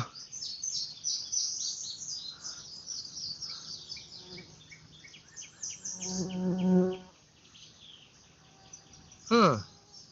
there a fish on that rod? Oh no. I just stood up. There's a stick caught on it. Let's get that stick off of there.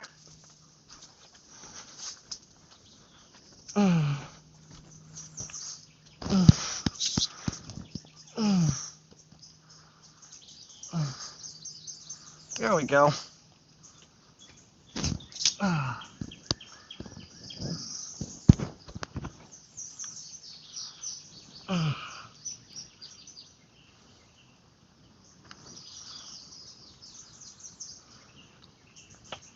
Yeah. Yeah, it's getting. Get loose here. It's coming for me. For sure. Clear blue skies there, but look at what's coming at me. Yep. Yeah. That's gonna get me. So, I probably need to. I need to figure out anything that I've got here right now that I don't need down here. And these dadgum vines keep grabbing my tripod. Crap. I need to figure out anything that I don't need down here and go ahead and carry it up to the truck, probably. I got a feeling that storm's gonna end this for us when it gets here. So we won't be tying any more rigs for sure. Oh. Okay. I'll be fine, Tammy. I'm probably not gonna bait up again. Man, that shit's coming quick. I mean, that stuff's coming quick. Look at that. That is moving in on me fast. It's fixing to get dark here. It's fixing to get dark.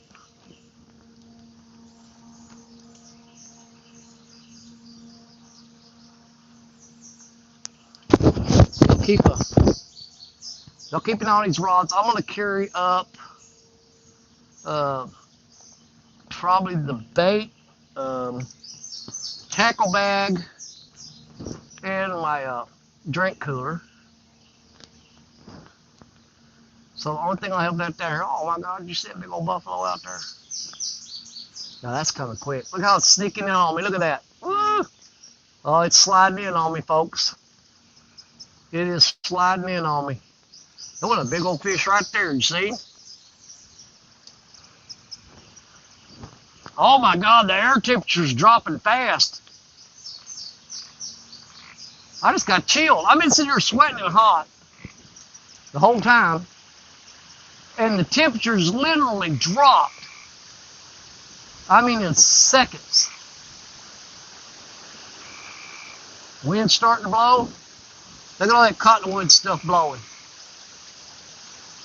Leaves blowing out of trees and hitting the water. All right, I'm gonna carry some stuff up, okay? Now you watch. When I'm away, these freaking rods, one of them's gonna go down like crazy, and then it's gonna come back up, and I'm gonna walk down here and never know it. Never know it. Oh yeah, that wind's starting to blow.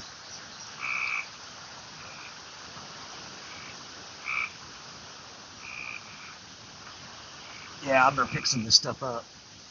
All right. No more playing around. Let's see, there's my, I forgot that was down here. That's my FOA bag there. FOA sling.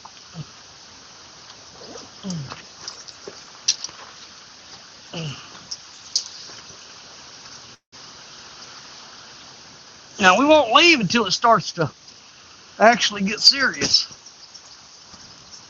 But I'm gonna carry this stuff up anyway, so I don't get caught in this mess. All right, I'll be right back.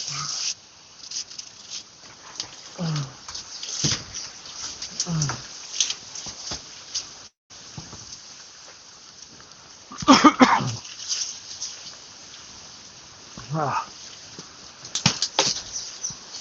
stupid log. Go, stupid vine. Stupid tree limb.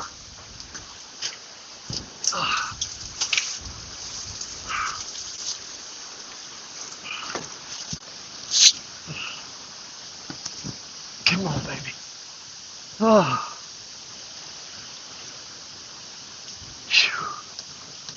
Unlock the old truck. Let's get you put up in here. There we go.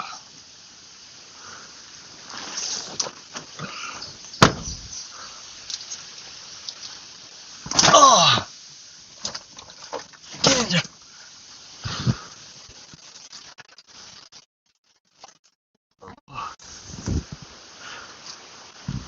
Come on.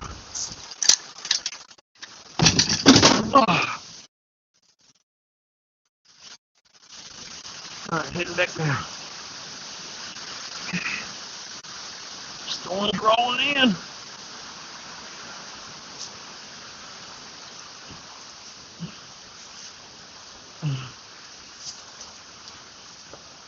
All right.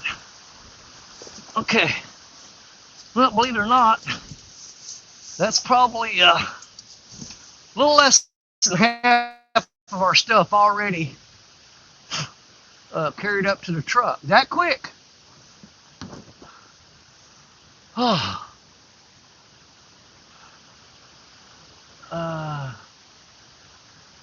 Let's see. Outflow boundary is hitting me now.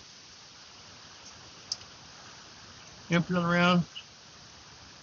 Not bad, just humidity and muggy here.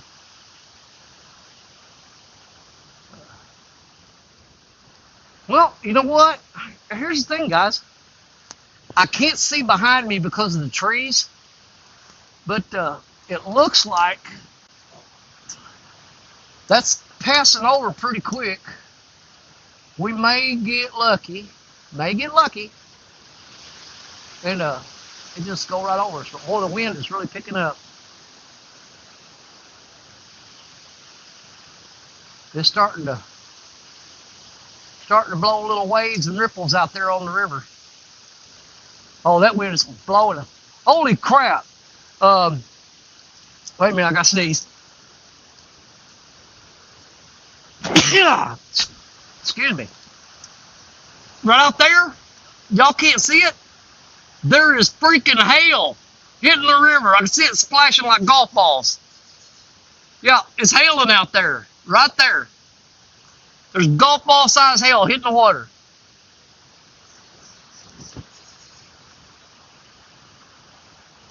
Now it starts dropping giant chunks of hail on us. We're gonna grab the camera and run to the truck, and we'll come back and get these rods after that stuff passes by. I ain't gonna get my brains beat out by a cotton picking a hailstorm. Big boys are coming. Yep. Well, it wasn't supposed to. Here's the thing. My weather app said that none of this crap was supposed to get here until about 8 o'clock tonight, my time. It ain't nowhere near 8 o'clock. I hate to tell them. You know what? I probably need to check that middle rod. That's the one that got pulled over a while ago and never did come back up.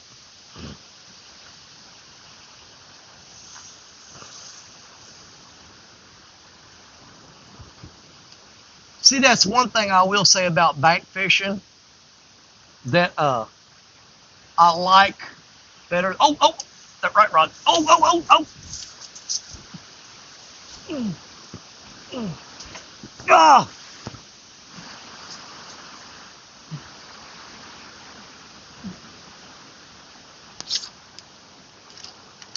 Did I miss that fish? I think I grabbed it too soon.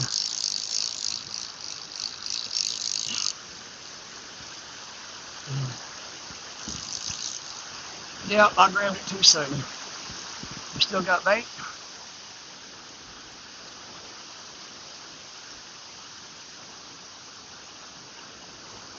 Oh my God. Look what he did to that shad. It almost looked like a gar bite. We're gonna rehook him. Man, he ripped that all to pieces. Mm.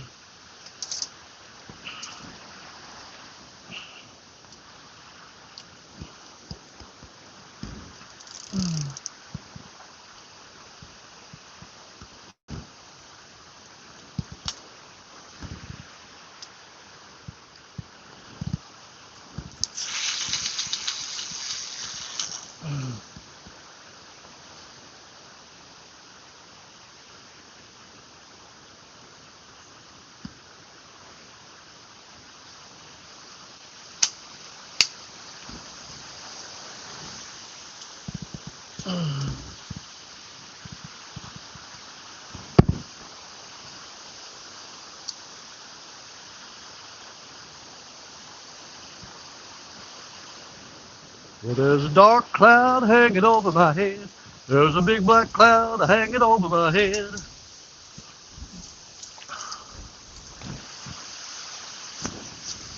Ugh. Come on, chair.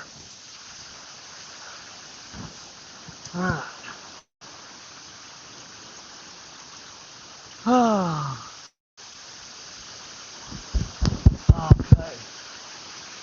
Let's see here.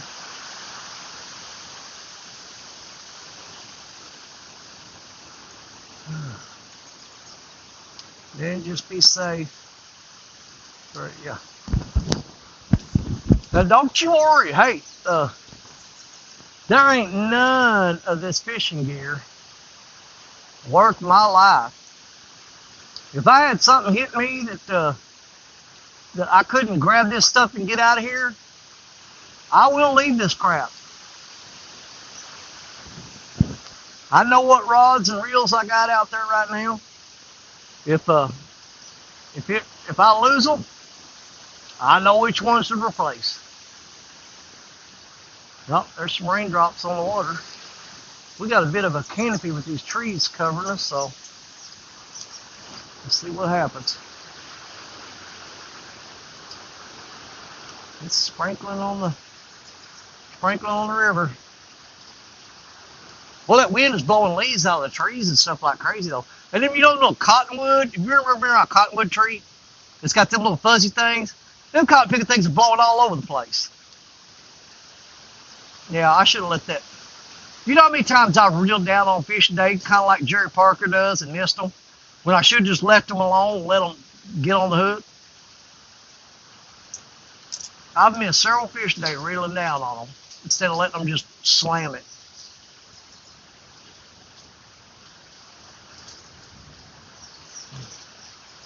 Can't trust weather on TV, phone, or anything. Just look outside, and that's my weather forecast. Exactly. Like I said, I don't know what time it is now here. Let's see. Been alive for 5.5 hours. I started at 11:30, so that means it is 4:30, correct? Is that right? It's 4 something. It's not supposed to storm here for another 3.5 to 4 hours. But, oh my God, that wind is so cold on my back. Woo! You're talking about going from one extreme to the other. I was sitting here hot and sweating, and now I got cold air blowing on me. Temperature just dropped about 20 degrees in a matter of seconds. See, I just pulled a Lone Star tick off of me. I'm glad that rascal didn't latch on. Me too, man. Me too. Oh my God, that's my worst nightmare. I'm serious. I do not want one of them ticks to get me. Because I'm going to be honest with you. If you told me I had to cut red meat, steaks, ribeyes, T-bones, New York strips, what's my favorite? Dadgummit. I'm old. My brain's gone. Are you serious? I can't remember my favorite kind of meat. Oh, dadgummit, we were just talking about it. Prime rib. Yes. Oh, thank you, Jesus. I can't believe I couldn't remember prime rib. Prime rib is my favorite of all meat. But if you told me I could never eat those things again, oh, ribs. I forgot about ribs. Now, you talking beef ribs or pork ribs? I don't care either way. I'll eat them both. Oh, and brisket. When it's, oh God, imagine a perfectly cooked brisket that you have to be careful slicing it so it doesn't fall apart. And then put it in your mouth and just mash it with your tongue. Turns into butter. Yeah, New York strips is my favorite steak for breakfast. My favorite breakfast in the whole wide world is to have a New York strip steak, 2 eggs over easy, a pile of hash browns, a couple pieces of toast with a lot of butter on them, a glass of orange juice, and a cup of coffee. Yeah, prime rib is, oh my God. I will kick a basket full of kittens for prime rib. Eat a half pound of bacon in one sitting. Dude, when I make bacon, lettuce, tomato sandwiches, I'll make 2 of them, and I'll have a half pound of bacon on each sandwich. Whoa, there was some lightning right there. That's off to my right. Most of this stuff's off to my right, but it's coming across me. You think of that storm moving in, these fish just go crazy and start biting. I want, you know how bad it'd be if I'm sitting here and those rods got hit a while ago and there ain't no bait on them, and I'm missing the prime window to catch a big fish with this front moving in and sitting here with no bait on them hooks. You know how sickening that would be. But I don't want to reel them in because if I break off, I ain't got time to tie another rig. Plus, I've already took everything to the truck. I took the bait to the truck. I took the tackle bag to the truck.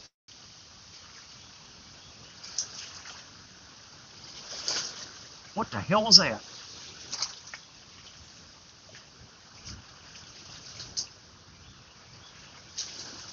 Oh, it's waves slapping on the shoreline.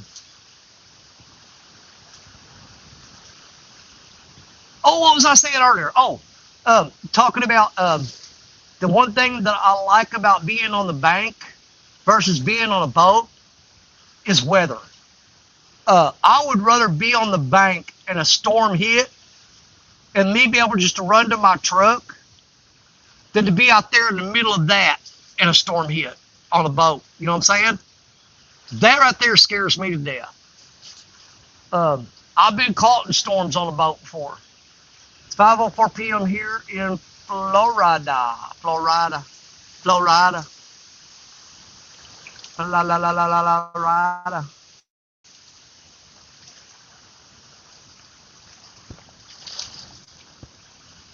Man, I should have put fresh bait on those rods before I carried the bait up. Because I'm telling you right now, with that storm moving in, them rods could go freaking crazy. If you go look at, I've got pictures of me holding up giant flatheads and stuff with lightning striking in the background. It's not AI. It's really happened. One of the best pictures I've ever took. Well, actually, it was during the live stream when somebody went and screenshotted it and sent it to me. But I was holding up a big flathead and lightning, purple lightning, struck across the sky all behind me while I'm holding that fish up. Best picture ever, without a doubt.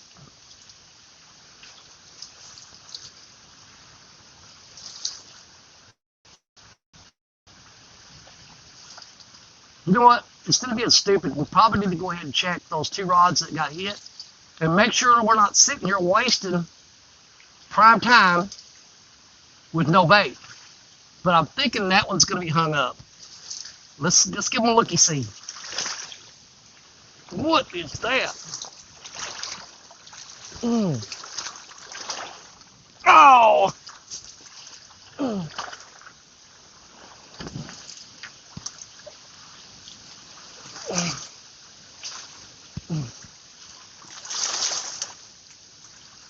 No bait.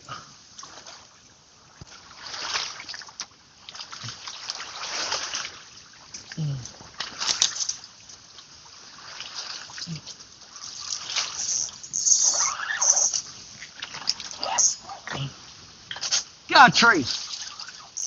Oh, hung up. Oh my God.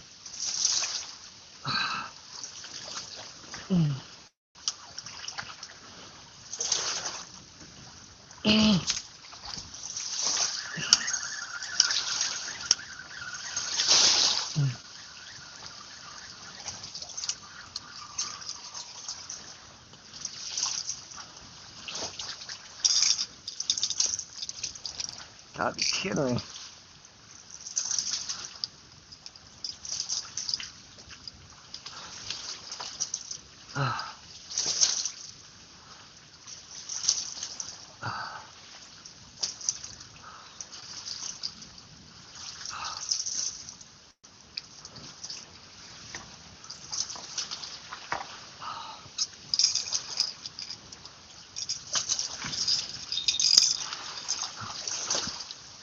All right. Be right back. I need 2 pieces of bait and I need a breakaway weight. I lost the weight off that one. But yeah, we were sitting there with no bait. Best time to fish. I'll be right back.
All right.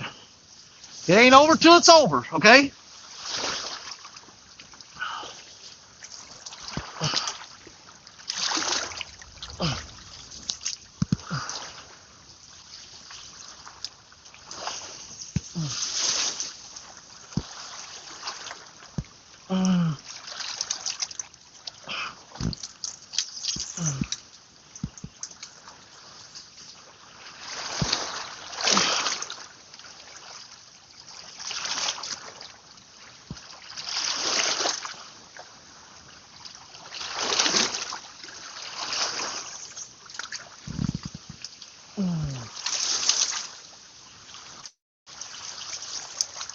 Hmm.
All right.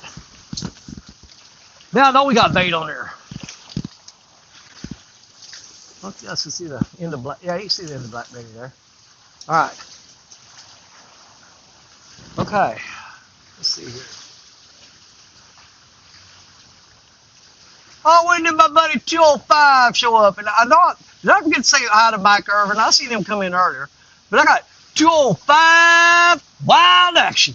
What's up, brother? Yeah, good to see you too, man.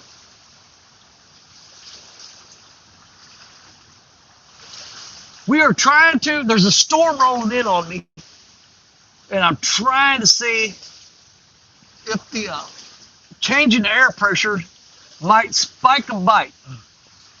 You know, that might be why we went from going for a long time without getting a bite. Earlier, right before that storm hit, remember we had three rods that was getting tapped at the same time pretty much, right before that storm got here.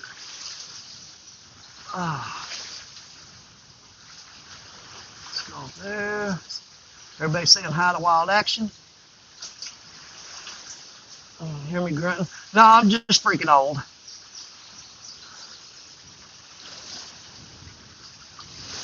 Just now getting online. Well, man, I'm glad we hung around long enough for you to make it. Make sure you go doing right. I'll stay. Oh, bro. Is it asleep? Man, my chat jumped on me. I'm going live one evening. Hell yeah.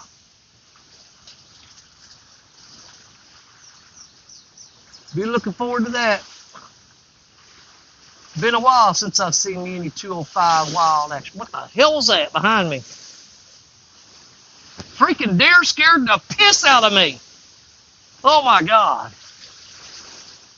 Dang deer snuck up on me or come up here on me, didn't see me. That thing just blew. I felt like it blew on the back of my neck.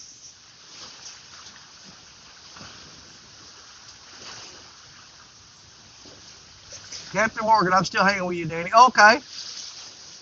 I worked around the house all day. Finally got in here. Taking my potty break. No, I was sitting there thinking, man, I mean, right before a storm, I usually do pretty good. And I sit there thinking, how bad would it be if I got both those rods out there on the left and neither one of them got bait on them? And I reeled them up, sure enough. They got hit a while ago and the bait was gone. My chat is jumping. Y'all's company, it's thundering and raining here. Well, it's thundering and raining here. Radar shows the storm has fizzled out a good bit. Worst missed you. Ha! Missed me. You missed me.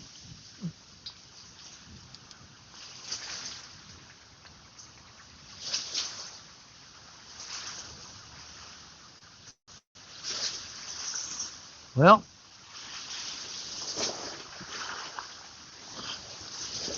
I was kind of hoping that storm coming and rods go down with a big fish on them, we'd get them, storm would hit, and I'd run to the truck and say, hip hip hooray everybody, we did it, we got one, right before the storm hit. But now, I guess we're just going to sit here like we've been doing and watch the rods.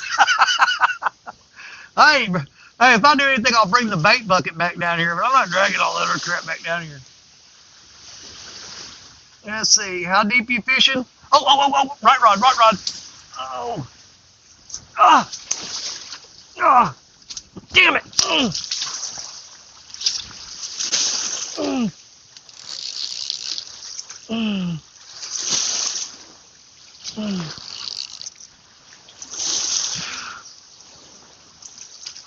This might be a little bigger. Yep. Come here. I ain't hung up. That's all fish. Come here.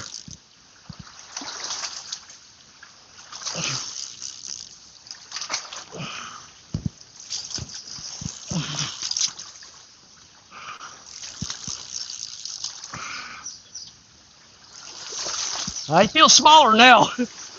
He's swimming toward me though. He's coming right at me. Nope, there he goes.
Are you freaking kidding me?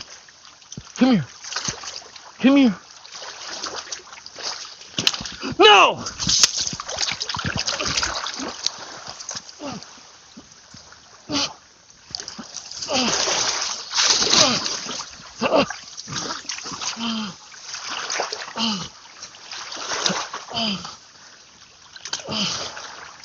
Give me that kill.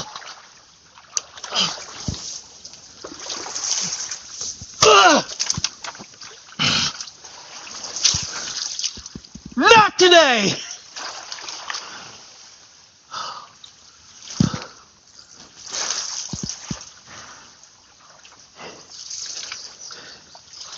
Whew. Well,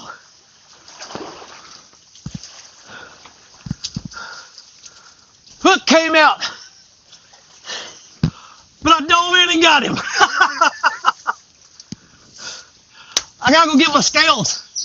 This here's one we've been looking for.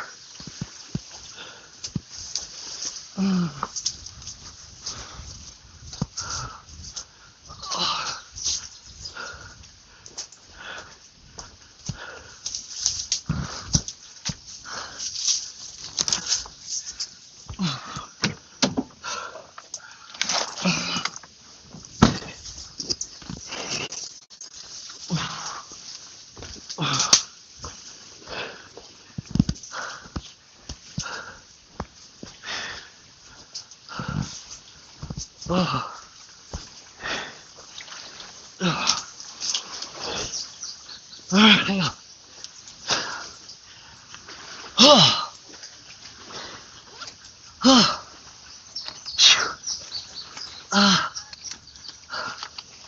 Where'd I put them dang scales? Yeah.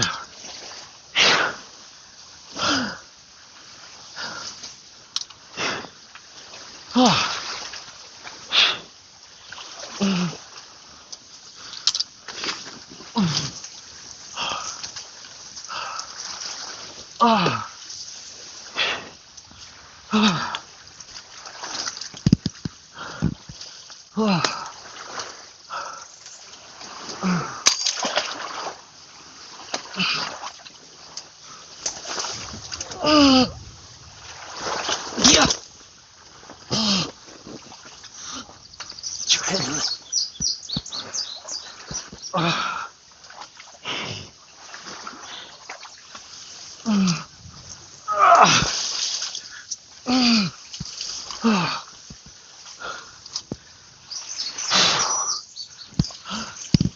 He almost got away.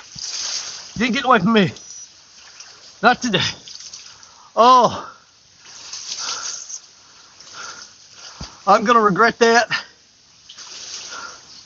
My adrenaline kicked in, and I'm gonna pay for that. Come on. Come on.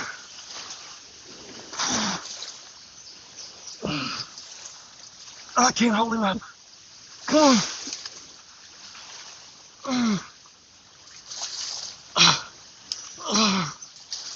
Oh no. I hit the wrong button.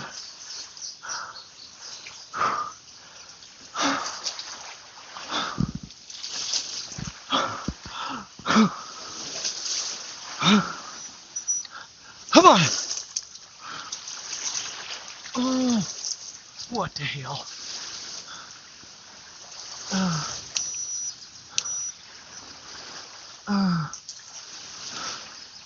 All right, here we go. Here we go. Lock your elbows, Danny. Come on. Lock, you little bastard.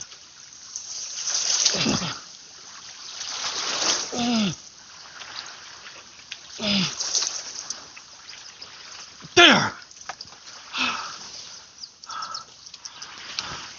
29.14. Dang it. We were shooting for a 30. 29.14. So freaking close, man. There's no way that I was gonna fish all day. That hook came out of his mouth. Right there, I'm soaked from here down. And he was trying to turn and go back in the river. I just dogpiled on him. I just dogpiled his ass.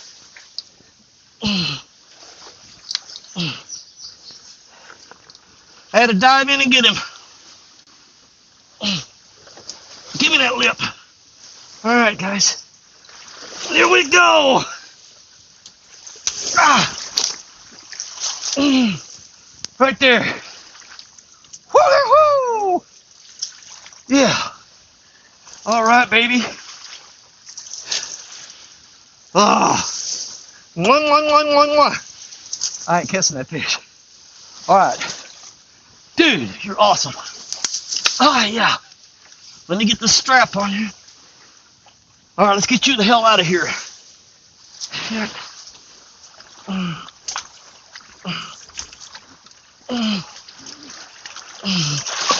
Quit spinning. Ah. Ah.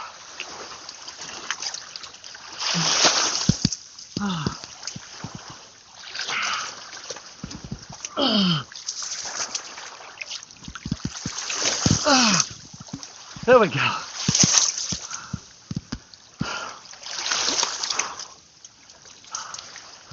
Oh, shit.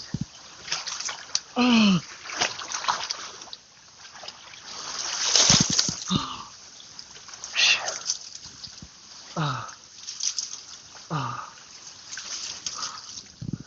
right.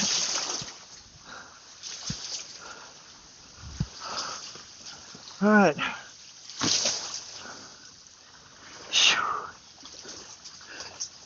Was that worth the wait today, folks? To see me dive in after that fish? All right, I hope it was. Okay. I gotta put a... I told you when that storm hit, I did not want to leave. Oh, son of a bitch. Oh my God, I am soaking wet. Oh, oh yeah. Oh. Whew. Now, for all you people that hung out with me all day long, and I was telling you, this is my big fish spot, but you may sit for a long, long time before it comes along. You just gotta stick it out. You gotta stick it out. And it paid off. But what I am thankful for is that all y'all that stuck with me all day today, watching me struggle and miss big fish. When that hook pulled out of his mouth and he turned to swim out into the river, I thought instantly to myself, I said, no, not gonna happen, not today. I've had enough. These people want to see a decent fish. You're coming out of the water, buddy. And that's all I had in my mind. And my wallet's soaking wet. I'm gonna have my underwear's wet.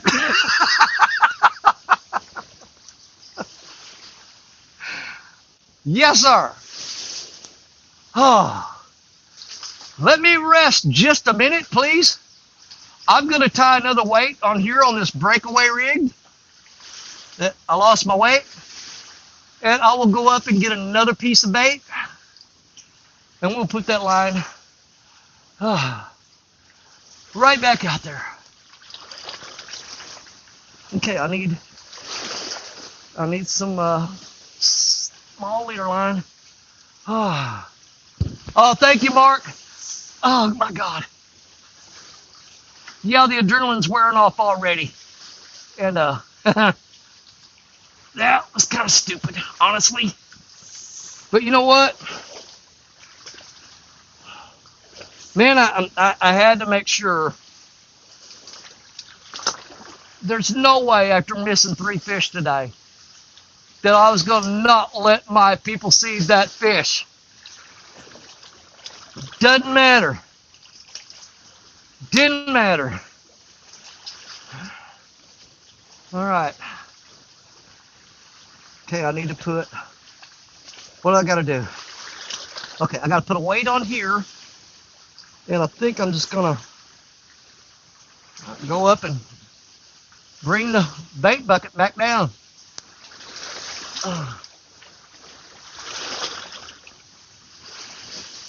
Now, a lot of people would have just let that fish swim off. Not me. I pinned his ass down. Hey, he wasn't getting out from under this big fat belly. I'm going to tell you that right now. Once I laid my weight on him, he wasn't going nowhere.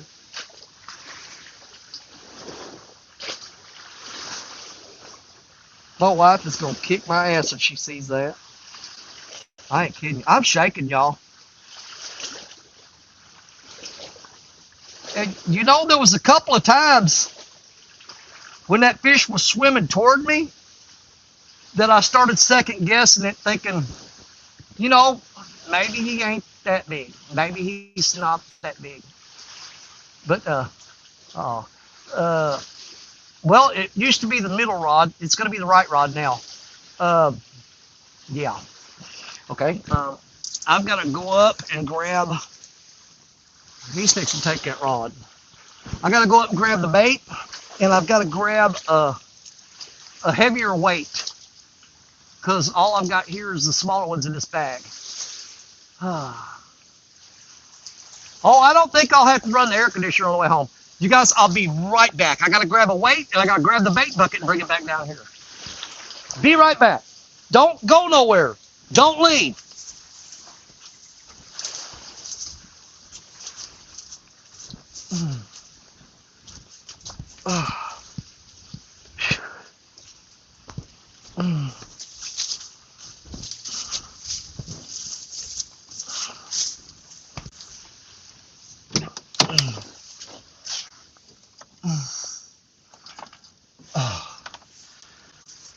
Oh, biscuits and gravy.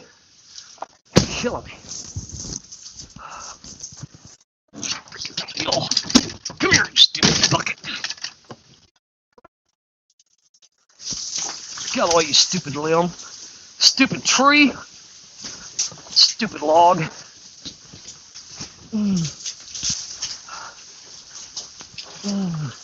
Stupid rock. Let go of my bait bucket, you stupid limb. Freaking vines. Get out of the way, chair.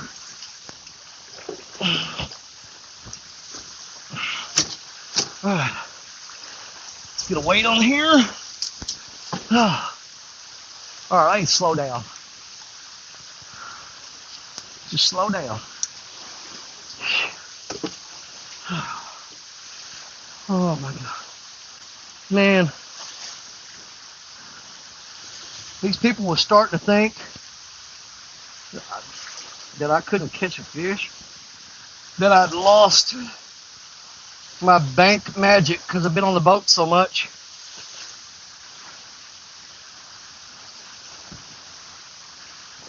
I'm telling you, as soon as that storm started coming in, you know, a lot of people's like, get out of there, get out of there, get out of there. I'm like, oh no, no. That storm's coming in. We need to bait up now. We need to bait up right now. 100%. Yeah, let's see. I'm not even going to trim that off there, I don't think. Yeah, I am.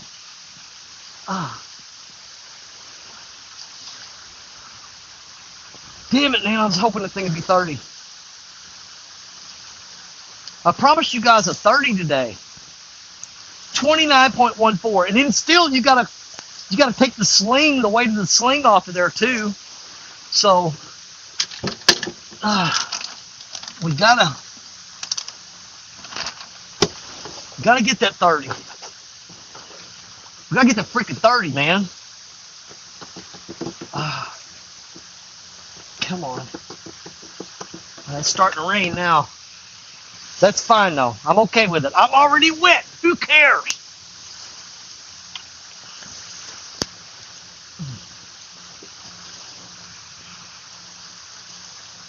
Now I'm definitely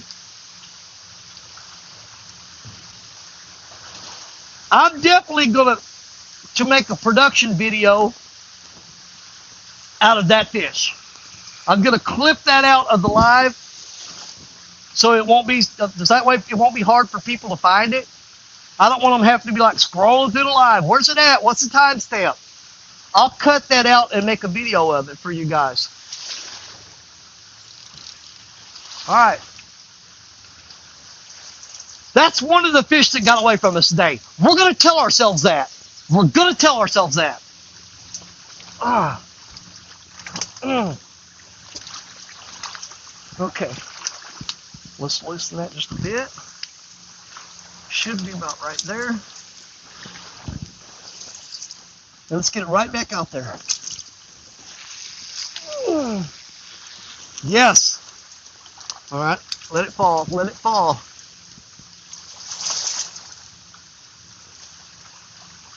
There's bottom.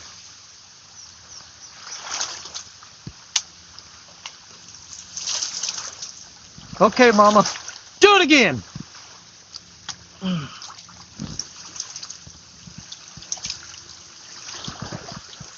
Are you not entertained?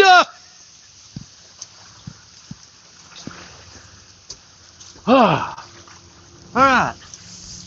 Back to sitting here doing nothing. Oh. All right, I got to scroll back and see what chat. 41 people in here. What the hell? Okay. Ah. Well, now you guys can all say that you were there when Danny Stone dove into the river to keep a fish from getting away. Okay. Let's go back. How far back do we go? La la la la la la la la la. Good God, you guys been chatting up a storm. How far back do I gotta go? We're just waiting on them rods to go down again. Now see there, I like the way that fish hit. That's what I'm talking about. That right there is what I'm talking about. You grab that. Okay, the last comment I read, Danny Stone, how deep are you fishing?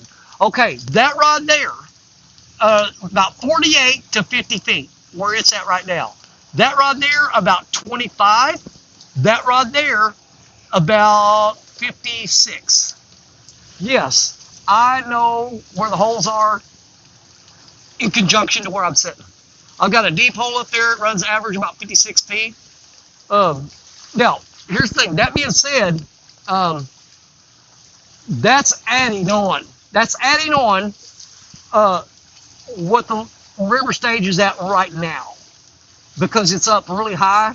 So I basically added that on there. Oh, right rod, right rod.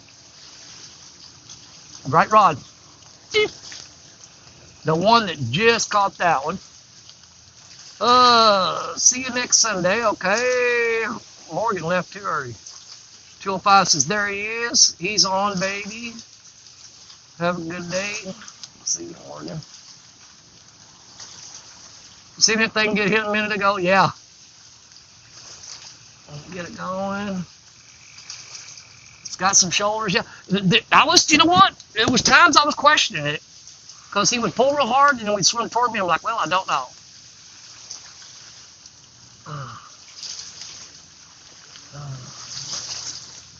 There's your front bite. Yes, sir. Oh, man, I'm loving the comments. Noodling. Yeah. Yeah. That's how you do it. Yep. Yeah, when that hook, I saw it, and it was stuck in the top tooth pad, and I grabbed that line, which is a stupid thing to do. I don't have a freaking net, guys.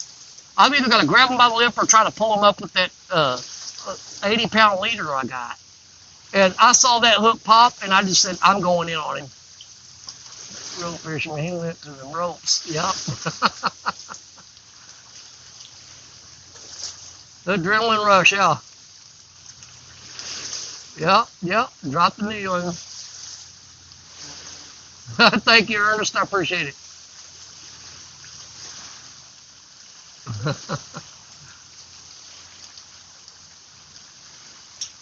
I just thought I was going to pass out there for a minute. Okay. Okay. We're getting there. I'm still slowly catching my breath. I really thought that fish was going to be the 30 we were looking for. Me and Richard Cluck catch a lot of 30 pounders here. A lot of 30 pounders here. I wish you would look. The river, the water's changing color. Oh, right rod, right rod.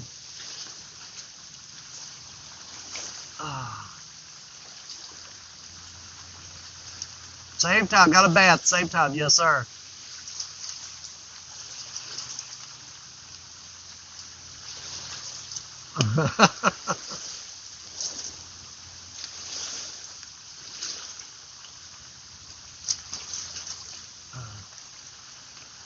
Ernest would have done the same thing. I know he would have. I guarantee you, Ernest would dive into mud to get a fish.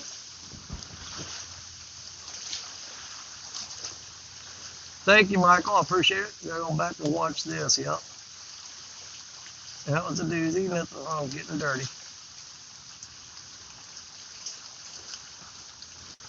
Yeah, absolutely. When that front moved in, I'm like, okay, we cannot leave now. You would not believe how many live shows I've done that people would be messaging me saying, hey, get out of there now. Get out of there. You've got some serious weather coming at you. You need to go. And I'm like, well, I'll put everything in the truck and I'm just going to hang out for a little bit. You know what I'm saying? I'm going to stick around and just see.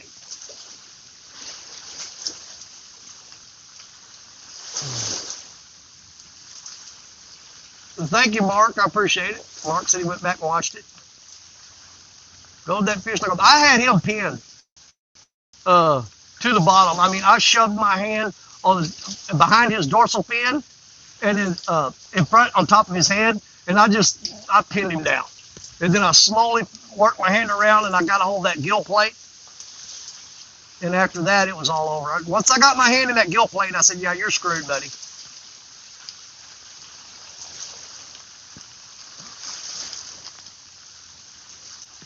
That's true. The closer they get to the bank, the more likely it is they're going to get off. That's why you got to make sure that drag's set really loose. But I tried to pick that fish up. I grabbed the leader, and I was going to try to drag him closer to me so I could just grab him by the bottom jaw. I didn't want to have to climb over that little bitty log down there, because when you step over that log, you step in the river. And if I stepped over that log, my boot was going to be full of water. So I was trying to pull him closer to me so I could just grab his bottom lip. But when that hook come out, I said, screw it, I'm going over the log.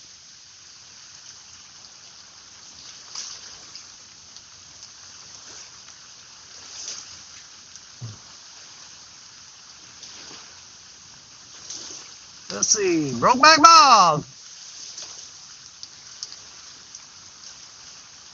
That fish didn't whip me. I had that fish's number. I absolutely had that fish number.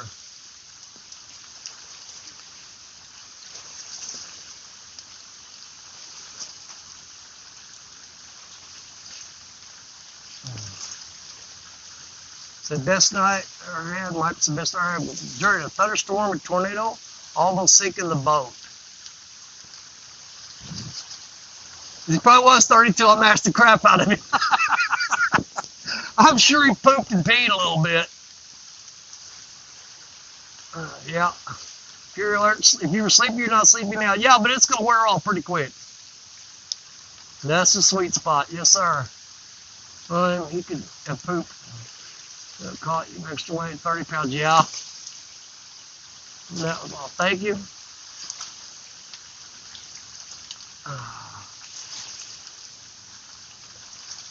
I can pull an all-nighter because I'm single. Fun being here with Danny and fishing friends. Thank you, Tammy. I appreciate it.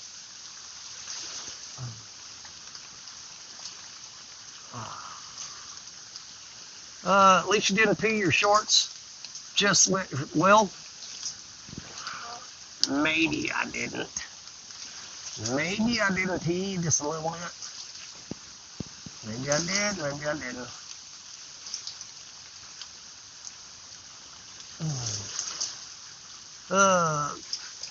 Looks like the flathead bite is coming up. We've been getting several flatheads lately. Moon's full. Good night to stay up. No, I'm not gonna stay out here late because once it gets dark, I can't really see. A big storm could sneak up on me then. Look at this, how the water, okay, the current is stopped. See that? The logs are just sitting there. The current has stopped. Oh, there went a big fish right there. Let's see.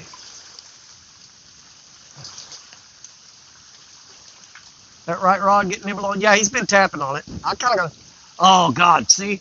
Now, right now, it's in the middle of what they call the alternating current. The current will flow this way, and then it'll change directions and flow that way.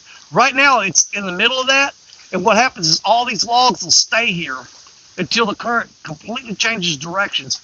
I don't care about those little ones there, but that one right over there is going to be a problem if this current doesn't start flowing and get those out of here.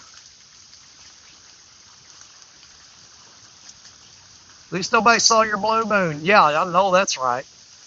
Or full moon, right. It's going to hit.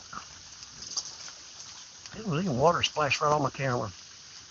Come Tennessee next year, gathering with blast, getting the fish and meat everyone. Yep.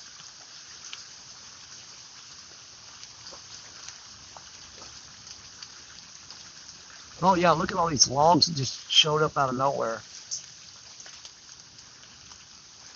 James Dockery! Oh my God! You know what? How in the hell did I get so privileged that I got James Dockery in here? Keep showing on YouTube. You mean old bastard. Oh, I love that guy to death. He's crazy as hell. When we come in, I knew that gust front, the pressure was going to drop. Yeah, as soon as I saw that, when that storm was coming and that wind, the temperature dropped. I mean, it dropped, man, at least 10 degrees in a matter of seconds. And I said, we're fixing to get on a fish. We are fixing to get on a fish.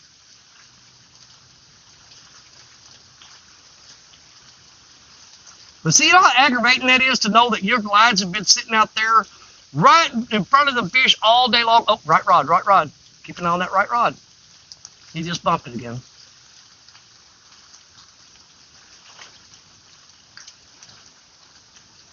There, Catfish Dog. Tim, what's up?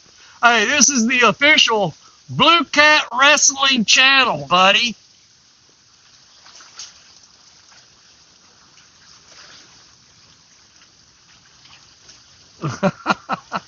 All I can say is holy poop, what a dive. I'm kind of watching that right rod out of my corner of my eye. I think I'm almost at the bottom of chat here. Yep, Greg Burgess is Catfish Dog, my brother. Yep, James Dockery, hello. And I don't care if anybody says that fish don't count because I dove in and grabbed it, fine. I reeled him in until his head was sticking out up on the bank, and when that hook pulled out and he went to turn, I'm like, nope, nope, nope, you're not going anywhere.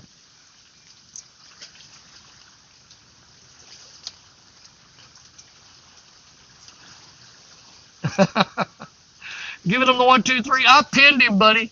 I had to dive in the river, but he wasn't getting away.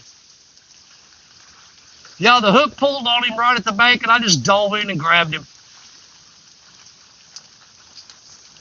But yeah, I'm definitely gonna clip that out and make a video out of it. That's gonna be cool. Cause see, I gotta see it from you guys' perspective. You know, I need to see it from from your point of view.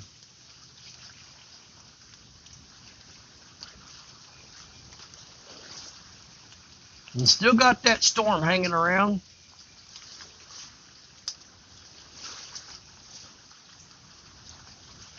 That's called being the bear. It sure does count. Thank you. Noodling is legal. Actually, the real, what is it, real black lexicon?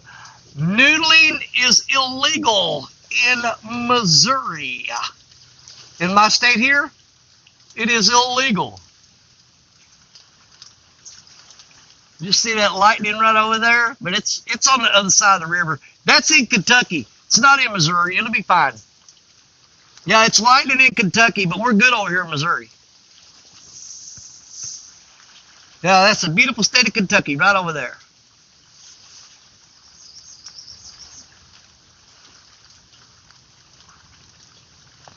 All right, I'll wind it down a little bit. Well, let's just see if oh my God, did you see that fish tail right there? Uh-oh. Middle rod is dropping slack. It's dropping a lot of slack. That middle rod right there, keep an eye on it. That one. He just dropped the slack.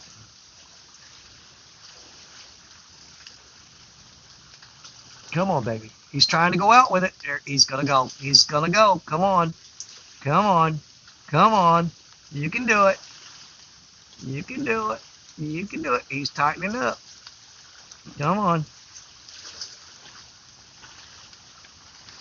And you know what I just realized? I think I had a dip pouch in my mouth when I jumped on that fish.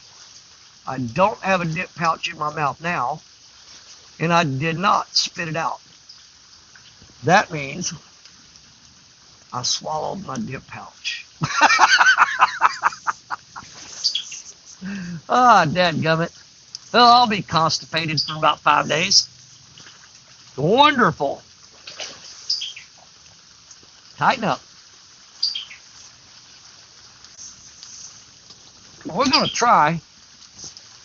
I'm going to try to get at least one more for you guys. And somebody tell me what time it is and tell me if you're Central, Eastern, or what. Anybody in Central time right now? Is that the Ohio River? No, sir. That is the mighty Mississippi. But the Ohio River is just right upstream from me. I am right below where the Ohio meets. 6 o'clock Central.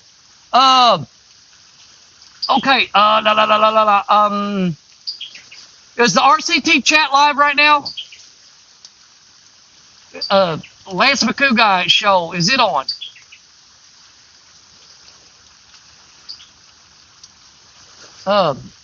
If the RCT show is on, guys, we're going to have to get out of here. Because I am not going to go, I'm not going to be live at the same time they are. Not yet? Okay. Will you guys give me about a 10-minute heads up when the RCT show is going to start so I can shut this down? And hell, I may pop up over there. I don't know, because they do Restream, and I hate freaking Restream. I hate it with a passion.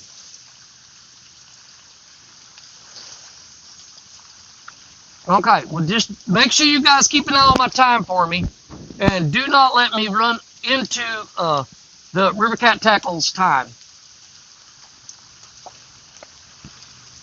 Because their show comes on every Sunday, same time, just like mine.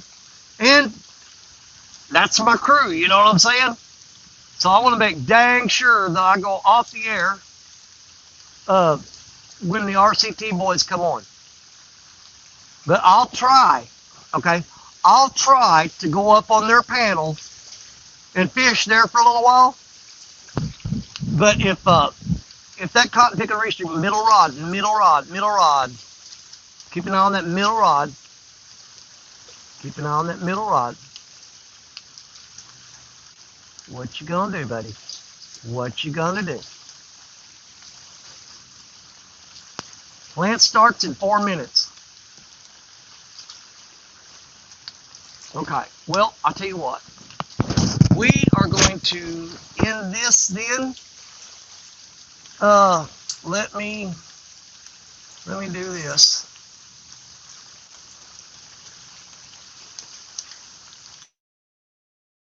It makes that noise every time. Damn that thing.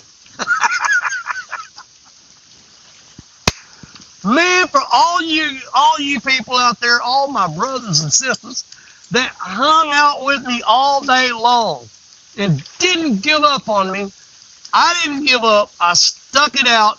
I said, you know what? We can't quit. We can't quit. We got to keep going. We got to keep going. I know there's big fish in this spot. Sometimes you got to put the time in. It takes hours just to get that one fish. And for all you that believed in me and stuck with me, I'm hoping I put on one hell of a show for you there at the end. Because I'm extremely grateful for each one of you that believe in me and hang out and say, you know what? Give him a chance. He's going to do it. Just give him a chance. And you did. You gave me a chance. And the Lord did the rest. He said, here, you freaking idiot. If you're going to stay there, I'm just going to go ahead and give you a fish. But we're going to hop over there to the RCT show on Lance McCouguy, the Hawaiian Fisherman's Channel. Okay, you guys, check that out. I wish somebody here could drop the link to that show in my chat, if they could real quick. Michael Prank, my best friend. Absolutely. Absolutely. Absolute pleasure and honor spending the day with you guys. I love doing this. Fishing's fun, but you guys make it great. Hanging out with you guys and just doing stupid stuff. Well, on that note, we're going to get out of here because we've got to do the other show. All right, I'll try to get over at them. Like I said, I hate restream. We'll see if it works out or not. But no matter what, as this show ends, I want you to remember something. I want you to remember it, and I want you to remember it well. That you are my brothers and sisters. You're my Catfish family. God bless each and every one of you, because you know, hey, you know it, that Danny Stone loves you. And we'll see you again real soon. Bye, everybody. I love y'all. Let's go to Lance McCouguy's channel.